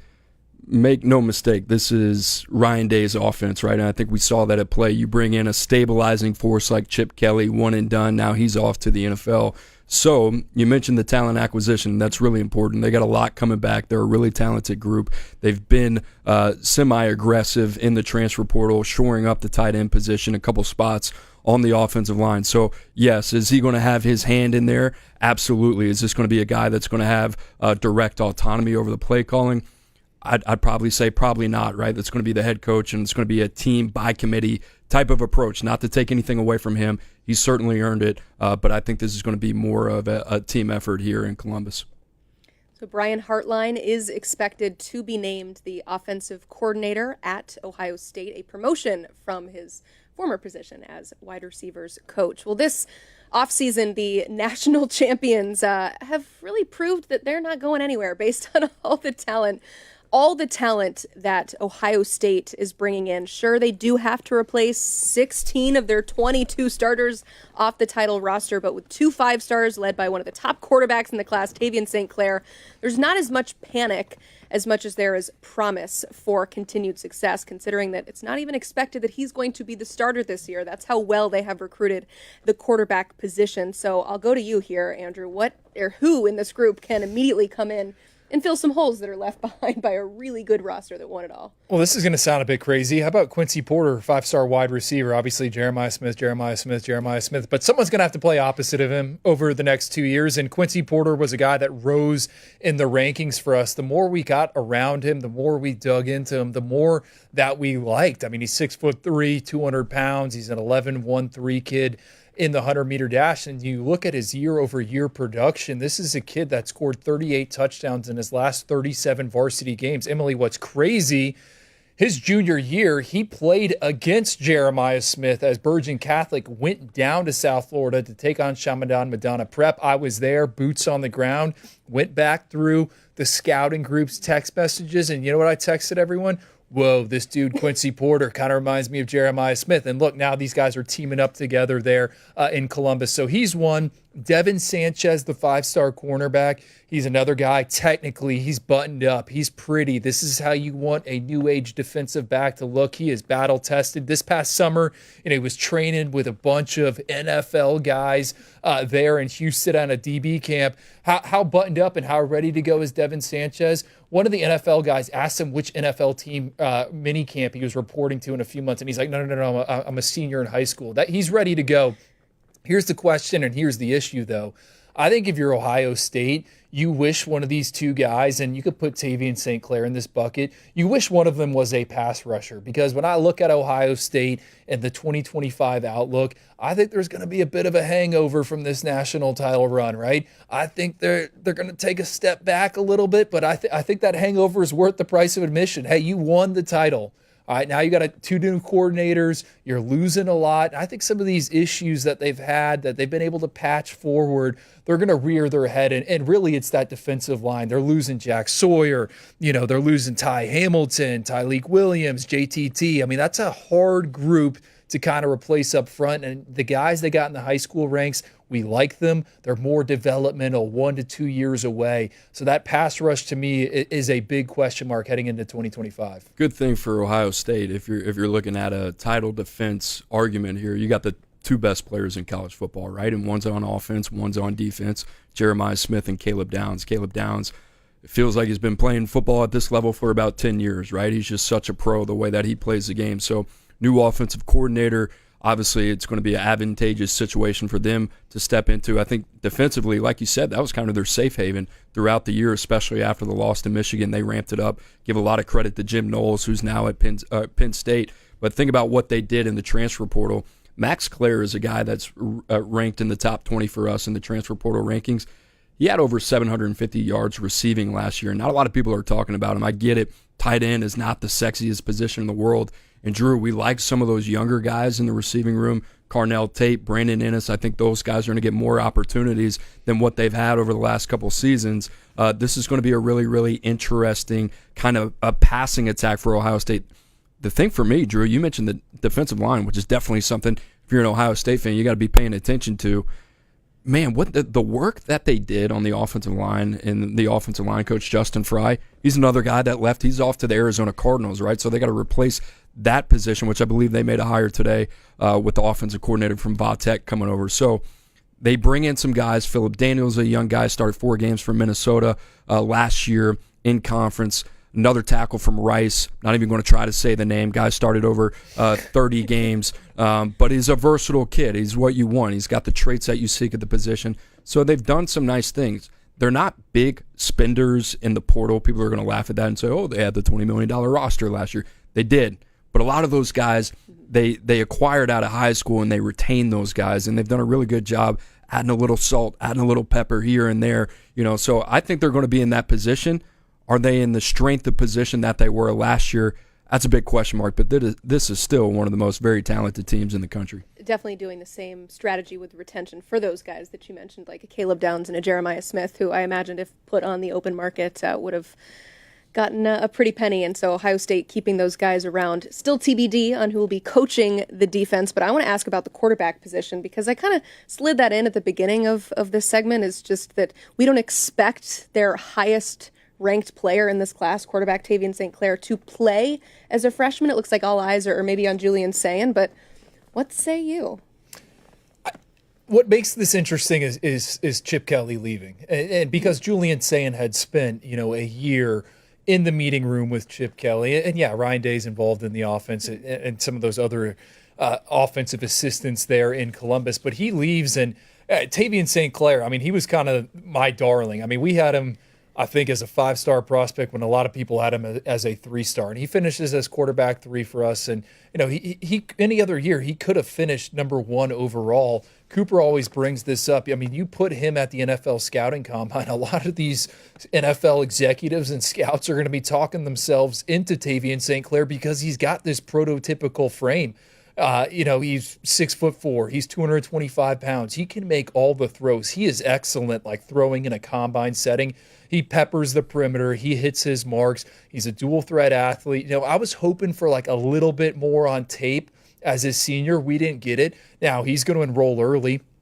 We'll see what it looks like. And what always sticks out to me, I was talking with someone at Ohio State when they had got Tavian St. Clair, and we had moved him up in the rankings, and just kind of picking their brain and talking to people in his camp. I mean, this is a kid that played small town Ohio football. He had the opportunity to transfer and go other places to wrap up his prep career. Some of these big national programs and play in the ESPN games. He wanted to stay home. And the other thing is his spring break of his junior year, he spent every day at Ohio State meeting with the quarterbacks, attending spring practices. He's trying to get that leg up, and he was there for the run on the sideline. So yeah, maybe we are sleeping on him a little bit in terms of maybe he could factor into this, but I still think Julian Sayin is kind of the guy you should pencil in as a starter in 2025. Yeah, what's interesting about him, what Drew's brought up many times, I mean, Julian Sayin's going into his second year of college football. He's going to be on his 3rd offensive coordinator, right? I mean, if you count Bill O'Brien from Alabama, count Chip Kelly as well, this is a guy that we're going to find out how adaptable he is. Now, the good thing about Julian Sayin, if Tom Loy was right here, he'd be talking about the level of competitor he is. He'd also be talking about the type of poise Julian Sayin kind of commands. He's got a very quiet confidence. It was only a couple years ago he showed up to the Elite 11 finals there in Los Angeles. And this was a guy that I would say me personally had overlooked at that point of his kind of timeline. Now, he showed up there and had a lot more to him physically than I expected. And when you watch him on tape, he's just a high-level game manager, and none of that is meant as a critique to his game. I mean, this is a guy, when you plug him into that offense, that's what Will Howard was asked to do a lot of times. Sure, they kind of leaned on the legs a little bit too, but this is a guy, when you're surrounded by that type of talent, what he has at receiver. They bring in C.J. Donaldson from West Virginia, a guy who's been really, really productive over his career. Just make it go. Stay ahead of the sticks. Put them in second and third in manageable situations, and I think that's what Julian Saint can do. Yeah, he impressed a lot of people in Ohio State's spring game last year. But, man, what an Ohio State problem. Which five-star quarterback should we plan to start next season? Certainly not a wrong answer there, but we'll see what the Buckeyes do with their quarterback position and a lot of the pieces that they have to fill in from the class that won the national title. And our friends at bucknuts.com will have you covered on everything that is happening with Ohio State. At number 2, we have the Georgia Bulldogs, and they were number 1 for most of December's signing period, but they end up a respectable number 2 with an insane amount of talent on the defensive end in particular. They bring in 3 projected first-rounders on D as they lose 3 projected first-rounders on defense. And as for the offense, things, I'll say, will look very different next year. But let's check in with our friend Ben Wolk from Dogs 24/7. If there was one position group that Georgia really needed to upgrade in the 2025 recruiting class, it was the wide receiver position, and that's exactly why they brought in wide receiver coach James Coley to flip the room. He did exactly that. 3 4-star signees in Talon Taylor, C.J. Wiley, and Landon Roldan. I think there's a lot of versatility within that group. In the 3-star ranks, you've got Tyler Williams, Thomas Blackshear, a couple of big body guys with some versatility. I think that it was really important to bring in significant numbers, 5 wide receivers, but also upgrading the talent in that room as well. You'd also be remiss to not bring up 5-star offensive lineman Juan Gaston, who recently jumped 90 spots in the final top 24/7 recruiting rankings. He really impressed down in Orlando at the Under Armour All-American game. That's Georgia's first 5-star offensive line signee since 2021 with Amarius Mims, and I think that's really critical for the Bulldogs going forward. All right, Kirby Smart knows what he's doing, picking up the defensive talent. I just need to read this here. The number 1 defensive lineman in Elijah Griffin, the number 1 edge prospect in Isaiah Gibson, the number 1 linebacker in Zayden Walker. These are the top guys in the class. What impresses you most about what Kirby Smart was able to do to replenish that talent, that a lot of top talent leaving for the NFL? Well, if you've been following Kirby Smart for as long as we have, you know that this is just another day, right, for Georgia. What they do, they reload in the trenches. But I want to go back to the point that you made about what they're losing, right? And even for Georgia, I think a lot of and a lot of fan bases and teams out there, you look at Georgia and you say you put them on a pedestal. Well, they have these guys every year, and they do. But Georgia's been impacted from this. They're going to lose Mykel Williams, who's a projected top 15 pick. They're going to lose Jalen Walker, who's working himself into a top 20 draft choice. And they're going to lose Malachi Starks, one of the best safeties in the country. Not to mention they're going to lose Dan Jackson as well. They went out, they got KJ Bolden last year. It is hard to find safeties. And I think a lot of people are going to point out, hey, well, Zachariah Branch, that was a really big pickup. Zion Branch, his brother, on the other side, and nobody's talking about this, it's not the most elite talent, and this was a guy that was really highly touted coming out. He had some injuries, but just even getting a guy that can plug in and be a warm body that they can count on, that can do a lot of different things, that's a big pickup too. So Georgia on the back end, who, like, let's face it, they weren't the same team that we've been accustomed to defensively at times last year. They looked very, very vulnerable. You turn on the tape against Mississippi State, and you're like, this is not a Kirby Smart, Glenn Schumann type of team, right? They have been hurt by the portal and the new age college football. And the other thing we're going to get to, we're going to talk about the quarterback position. I mean, you think about offense, they lose Beck. Say what you want about him. Gunnar Stockton enters in. We'll talk about that in a second. You lose Trevor Etienne to the NFL as well. Arian Smith. You're losing a lot of production. And for Georgia, it's kind of been fascinating to see the way that they've been reacting to this. And this is a strong team built from a foundational core of high school recruiting.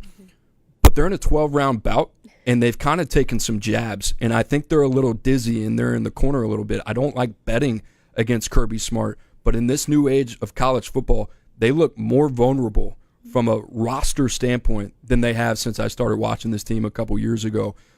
So Georgia right now, with a top 3 class, and we should be talking about all the good players that they got coming in because they got elite talent, and they're going to continue to do what they do on the front 7.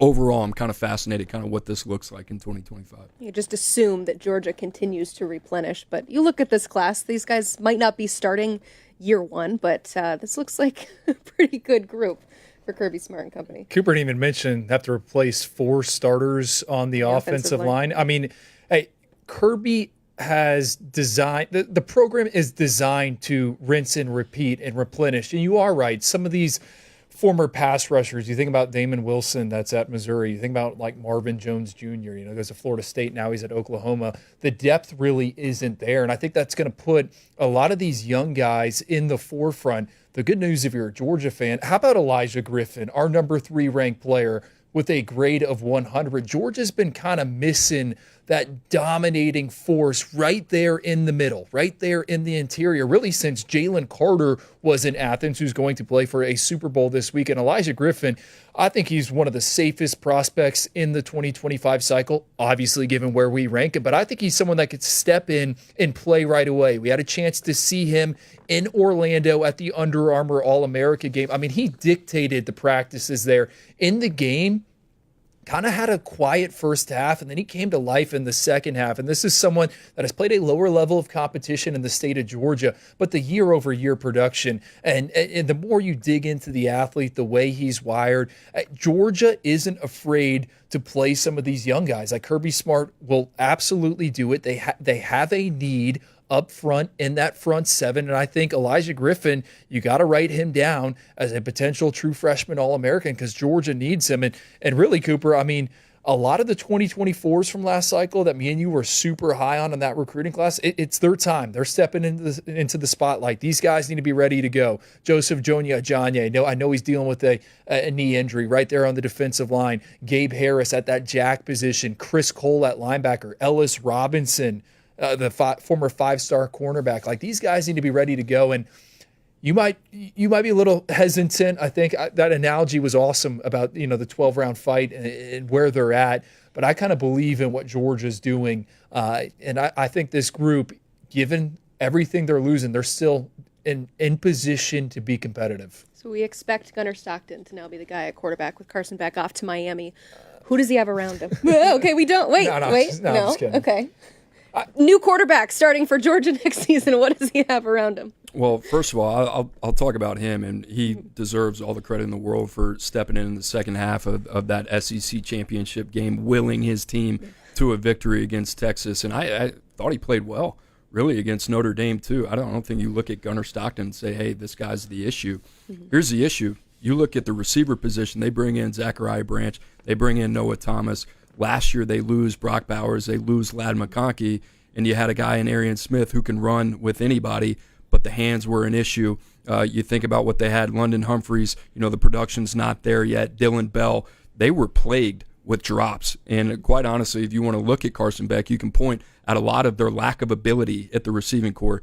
They've invested heavily there at the receiver position. And Zachariah Branch, I'll tell you right now, for the high hopes that we had about him, he's a dynamic player. It's going to be interesting to kind of see how they scheme him up in that offense. Noah Thomas, I might be more excited about and kind of how he fits that big target coming over from A&M, 6'6". And these tight ends, Drew, we keep talking them up. We talk about this, one of our favorite groups. They got to step up.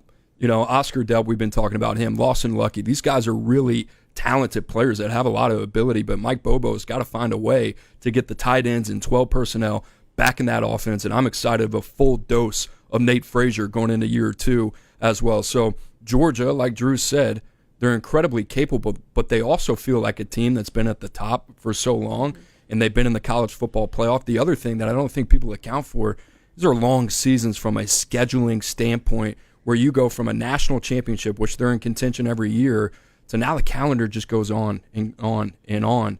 They haven't been able to catch their breath. I think that's something to kind of take into consideration here. And the game changes every year. It's like the ground beneath your feet. You don't know what you're standing on. And I think Georgia, all of a sudden, they're looking up and they're saying, wait, what? How's this work? What are we supposed to do?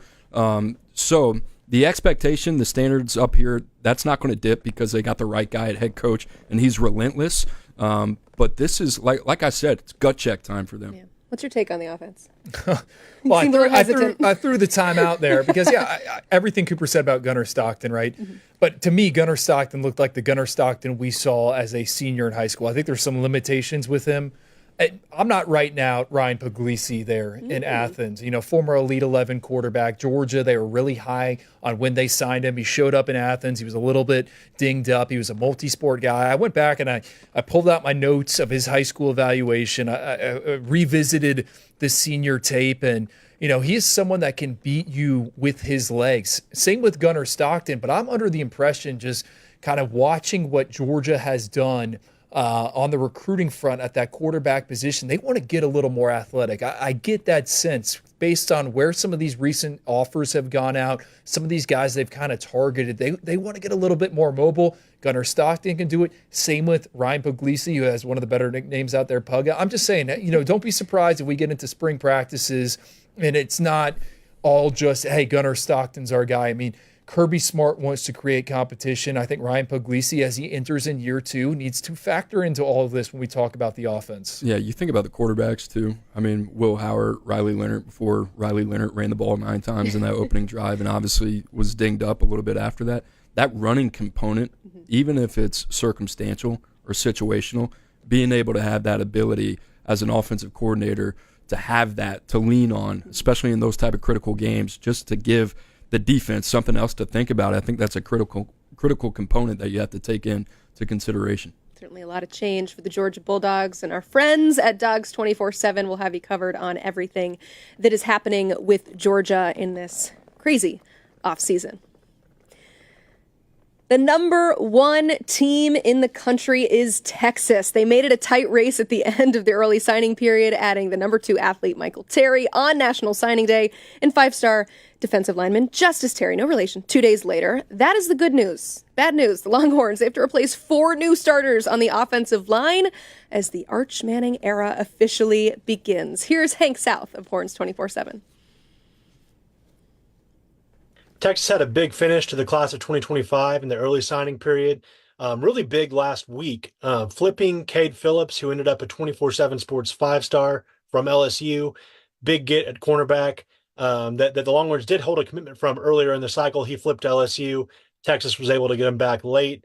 Obviously signed their other 24/7 Sports 5-stars with Jonah Williams and Kalik Lockett. And then the biggest news of the signing period was landing Justice Terry, the 5-star defensive lineman from the state of Georgia, in what was a big upset over the Georgia Bulldogs. A lot of people had him pegged to end up in Athens. He chose Texas. His commitment actually pushed Texas over for the number 1 ranked class over Georgia, the first time Texas has achieved that ranking in the 24/7 Sports era. So, on top of all that, Texas also landed Michael Terry, who's a top 100 athlete from San Antonio. So Texas had a big finish in the early signing period to secure that number 1 class. Thank you to Hank. Certainly a lot of joy in Longhorn country coming in with a number 1 class. It feels good to be number 1 at anything, but it feels pretty good to know that Arch Manning is your quarterback going into next season. What kind of team does he have around him? I asked this at the top of the show. Is Sark the next Nick Saban? 25-5 over the past 2 years. You look at year 1 in the SEC, 7-1 record. They make the league championship. What made Nick Saban who Nick Saban was? They lost a lot every year to the NFL, but there was never any type of drop-off. And when you look at Texas, this is what they're going to lose. Quinn Ewers, 4 of the top pass catchers on offense, 4 starting offensive linemen, 6 starters on defense from a unit that finished 3rd in scoring defense. I think we all think they're going to still be in the college football playoff conversation, and that is because Steve Sarkisian is recruiting his butt off, and he has been since he's been there in Athens. Number 1 class, first time ever in UT history. Last year they finished 6th. The year before that, 3rd. The year before that, they were 5th. Like, this group is ready to go. Certainly some questions at that wide receiver position. We're big believers in Ryan Wingo, former 5-star. We saw him as a true freshman. They add 3 guys from the high school ranks. Kalik Lockett, Jamie French, Dalen McCutcheon. Those are some of the more productive wideouts and more established pass catchers in the 2025 cycle. So what has he got in front of him? A lot of new faces, right? That's kind of been the theme of this show, but these are some talented dudes that can certainly get open for him. My biggest question mark is Arch Manning, right? You think about Arch Manning. I think a lot of his decision to go to Texas, not only because he wanted to bring that program back to national championship status, but you think about the Mannings and how deliberate they are in the process and decision-making process, the ability to protect Arch Manning.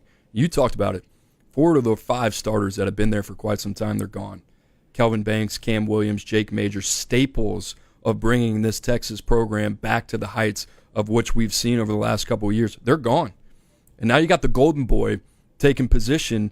I hope they can protect him. And they got some young guys that they like. Now they have their opportunity. They've gotten their feet wet a little bit, but can they protect him? That's going to be up to Kyle Flood. I don't really worry about the skill position. I don't really worry about Tashard Choice, what he's got at the running back position. The other thing, you flip it over to defense, right? You look at the defensive line. Vernon Broughton, Alfred Collins, the guys that they've lost there, those are big deals, right? And Benda, Jade Barron, Andrew Makuba, these are all Sunday guys. And like Andrew said, they've done a really good job of backfilling their roster with top 5 recruiting classes. But what's it going to look like? Cole Brevard comes over from Purdue. Travis Shaw comes over from North Carolina, former 5-star that really hadn't put it all together yet. What does that look like? Hiro Kano, right? A guy that we were high on coming out, international prospect from California by way of Ohio State. So Texas is kind of in a similar but more concrete position than Florida. When I was talking about Florida and talking about DJ Lagway and that opportunity, right? You got 2 years of Arch at most. More than likely, I would bet that Arch is going to be there 2 years. But do you have everything around him? And I think Texas does. My biggest question is offensive line. When you look at this recruiting class as a whole, it's hard to hone in on one person in particular because you got 4 5-stars, you've got 10 out of the top 100, 15 out of the top 247.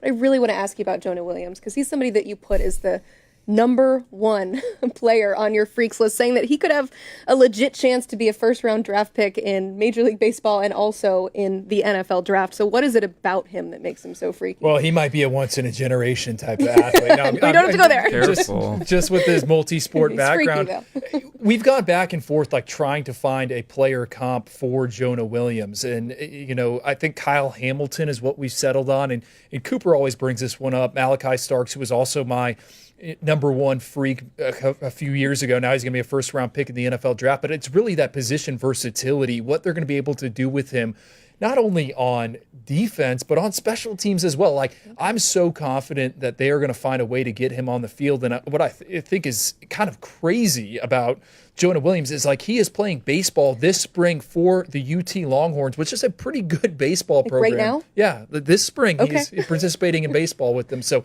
he's one of one. Like, I don't know if we're going to come across another guy like this. I think he offers alignment flex. I think on special teams, you know, you can use him in a variety of different ways. We'll see if the NCAA ever decides to change the kickoff rules. But what we've seen in the NFL, these big creatures that can run fast for 40-yard spurts, like, those are valuable on kickoff. So he's just a really special talent and, you know, someone that I'm really excited to see.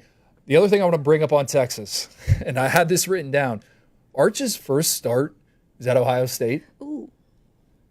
He's also got to go to Florida, and he's also got to go to Georgia in year 1. And we just mentioned, you know, that offensive line, new look unit. Just kind of found that interesting. I think the good thing with Arch is that he's gotten the opportunity to start a couple games. And I think if you're Sarkisian, obviously it is a very difficult situation to navigate when you have 2 players that are ranked number 1, not only at their position, but number 1 prospects in their entire country. And I think if you were Steve Sarkisian, think about all the possibilities that could have gone wrong with handling a Quinn Ewers and Arch Manning. I think they kind of handled it beautifully. And for Arch to be able to get the starting experience, use him situationally as a runner, which quite honestly, his emerging presence as a runner is probably more than we ever thought coming out of high school. I think they've done a good job getting him ready. And the other thing is, people are going to say, well, you know, he's the number 1 prospect in the country. Why wasn't he ready to play over the last 2 years? Arch Manning played 2A football in New Orleans. You know, for him to sit and develop on his own timeline, get acclimated to the speed of the SEC, I think has been a huge plus for him. And I think he's going to be ready for these environments. Now, does that mean that they're going to win a national championship in year 1? I don't know. But I think he's ready, and I think his time is now. The other thing, we didn't have him on the graphic for the ins and outs with Texas. Hey, CJ Baxter's back. That's another 5-star that was injured this past season. I think that is huge for the offense as it kind of rebuilds. And you said it, there's no reason to be concerned about the playmakers there, but that is a massive addition. Just him healthy and ready to go in 2025. That's going to make things easier for Arch Manning and that new look offensive line.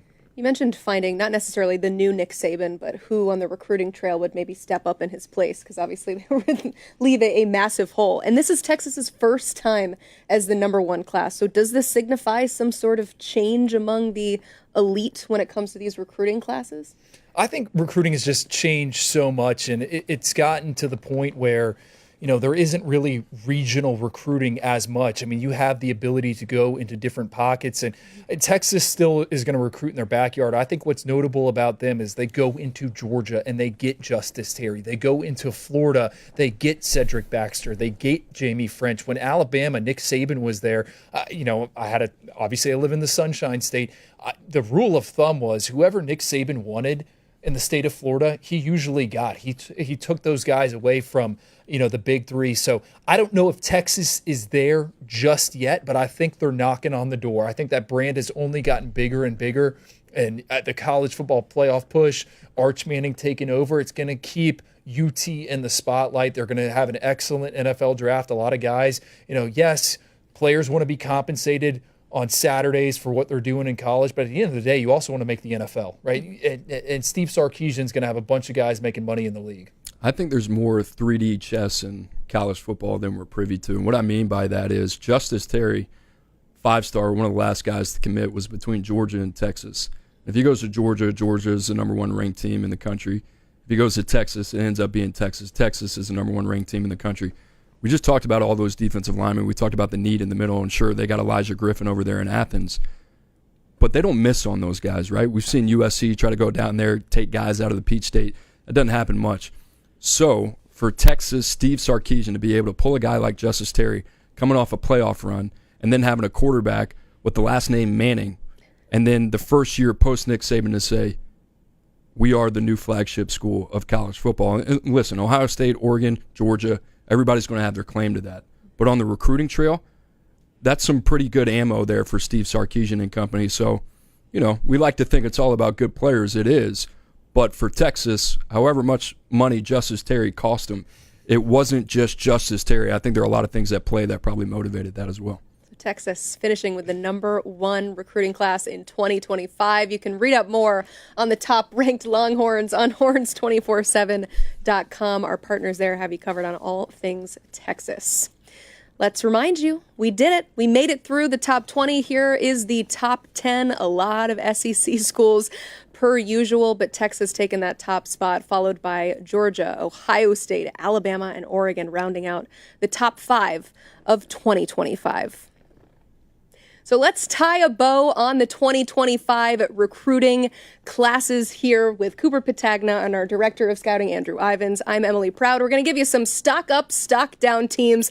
Starting with a stock up squad for you is LSU. Why? Oh, I'm so biased. I love what they've done this offseason. This was a get-right offseason for LSU and Brian Kelly, and it really starts in the transfer portal. They acted with some urgency. You talk about guys like Pat Payton, Jack Pyburn. What's it look like with Garrett Nussmeier coming back? They go out, they get him some weapons alongside Barry and Brown and Nick Anderson coming over from Oklahoma. Offensive line, you think about Josh Thompson, Braylon Moore. They didn't run the ball well last year. So you look at LSU, very aggressive. They marry that up with a top 10 class in high school. They had to have it. Their margin of error was very slim this offseason. I think they aced it. You like the Gators. I do. This is a team that was outside of the top 50 in the recruiting class rankings in October. They finished in the top 10 at number 8. Really, after DJ Lagway takes over there in Gainesville after Graham Mertz's injury, it's the DJ Lagway effect. Kids want to play with DJ Lagway because they think he's a quarterback that could take Florida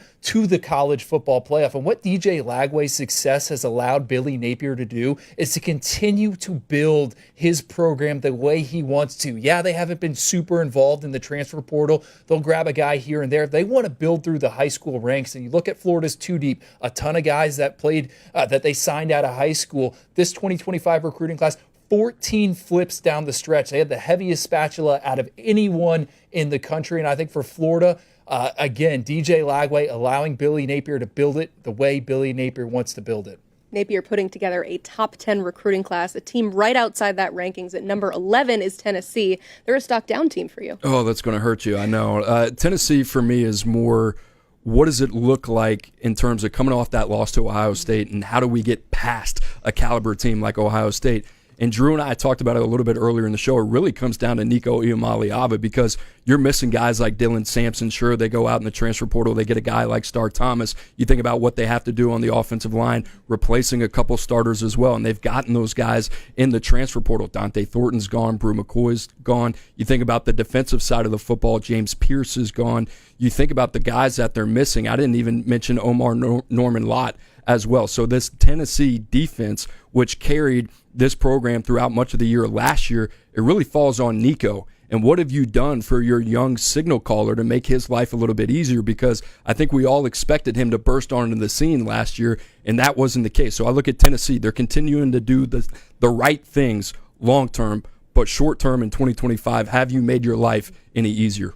Elsewhere in the SEC, in Kalen DeBoer's first full recruiting cycle, he gets the number 4 class, but Alabama is a stock down team for you. Yeah, 9 top 100 players as well. Look, star power is on its way to Tuscaloosa. Star power that Nick Saban would have wanted. But Kalen DeBoer probably just had his most talented roster ever at Alabama, and they underachieved. And you look at the starting 22, yeah, there's still some NFL guys there, but I have questions about the depth of this program. We're talking about an era of college football where you could potentially have to play 14, 15, 16 games to win a national title. And I'm just worried about the guys that Alabama's losing and then how they're trying to backfill through the high school recruiting. Yeah, we love the names at the top of the list. We love Kalen Russell. We love Michael Carroll. But Nick Saban, he was able to create pros at the back end of that recruiting class. I think Kalen DeBoer, that remains a major question mark for him. Yeah, he's grabbing guys from California. We like them. When he was at Washington, he had a ton of success. He's really good on Saturdays, but kind of that talent acquisition, still a question mark for me.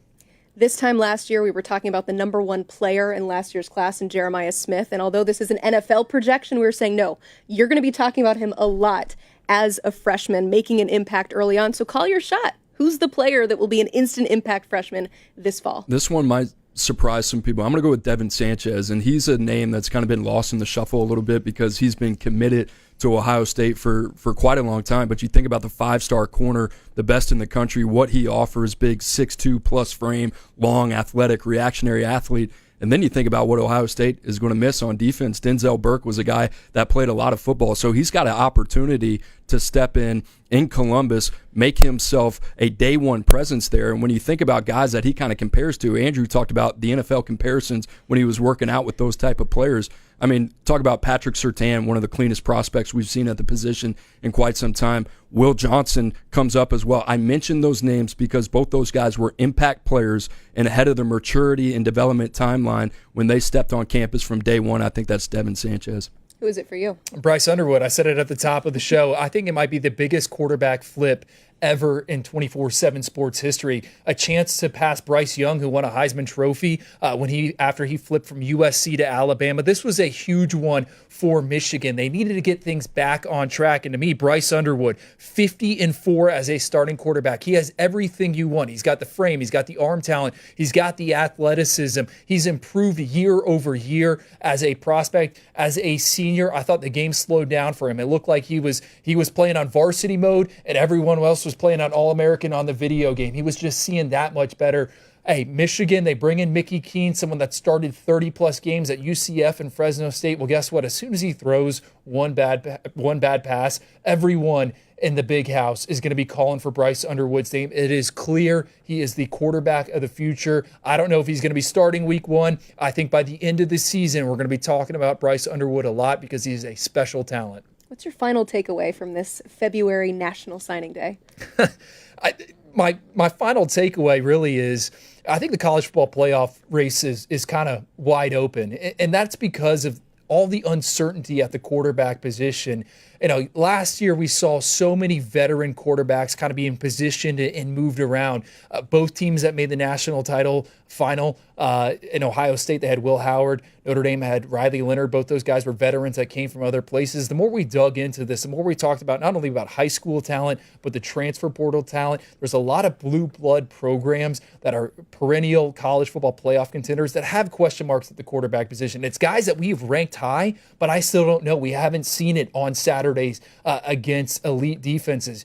Alabama, Georgia, Michigan, Notre Dame. You can go up and down the list. There's not a lot of proven commodities, and I think that's going to make the college football race in 2025 fascinating. Who breaks through? Because there's a lot of uncertainty at the game's most important position. Final takeaway, Coop? For me, I think Oregon is the most well-resourced team in position for modern age of college football. You think about Dan Lanning, his attitude towards talent identification, talent acquisition, the bottom line, and then you pair him up with one of the most financially successful billionaires in the entire world, and Phil Knight there. This is a guy that we've seen put it all together, and we saw that this past year, a team 13-1, 13-0, reaching new heights that the program had never gotten to. And then you think about, all right, what have they done this offseason? They go out, they get a top 5 recruiting class on the high school side. They go out and they pair that up with a top 5 transfer portal class as well, replacing guys like Josh Conerly, replacing guys on the offensive line. It's very difficult to do. They go out, they get Isaiah World, they go out, they get Emmanuel Pregnon, Dylan Thieneman, some of the best guys at those positions in the transfer portal, 3 players in the top 20. And then I haven't even talked about guys like Takori and Moore in high school and what they can do from an instant impact standpoint. It did not end the way that they wanted. No team coming off as much success as Oregon has been more urgent than they have. You put that together, something's going to give soon, and they're going to get to where they want to very soon. You say the college football playoff race is wide open. Cooper's convinced me that Oregon will be one of those final 12 spots. Thank you so much for watching us here on National Signing Day. A reminder, today is free day, so you can go on 247sports.com to see what a membership can get you. And if you like what you see, take advantage of 60% off VIP memberships through Thursday. Thanks again so much for watching us here on National Signing Day. On to 2026.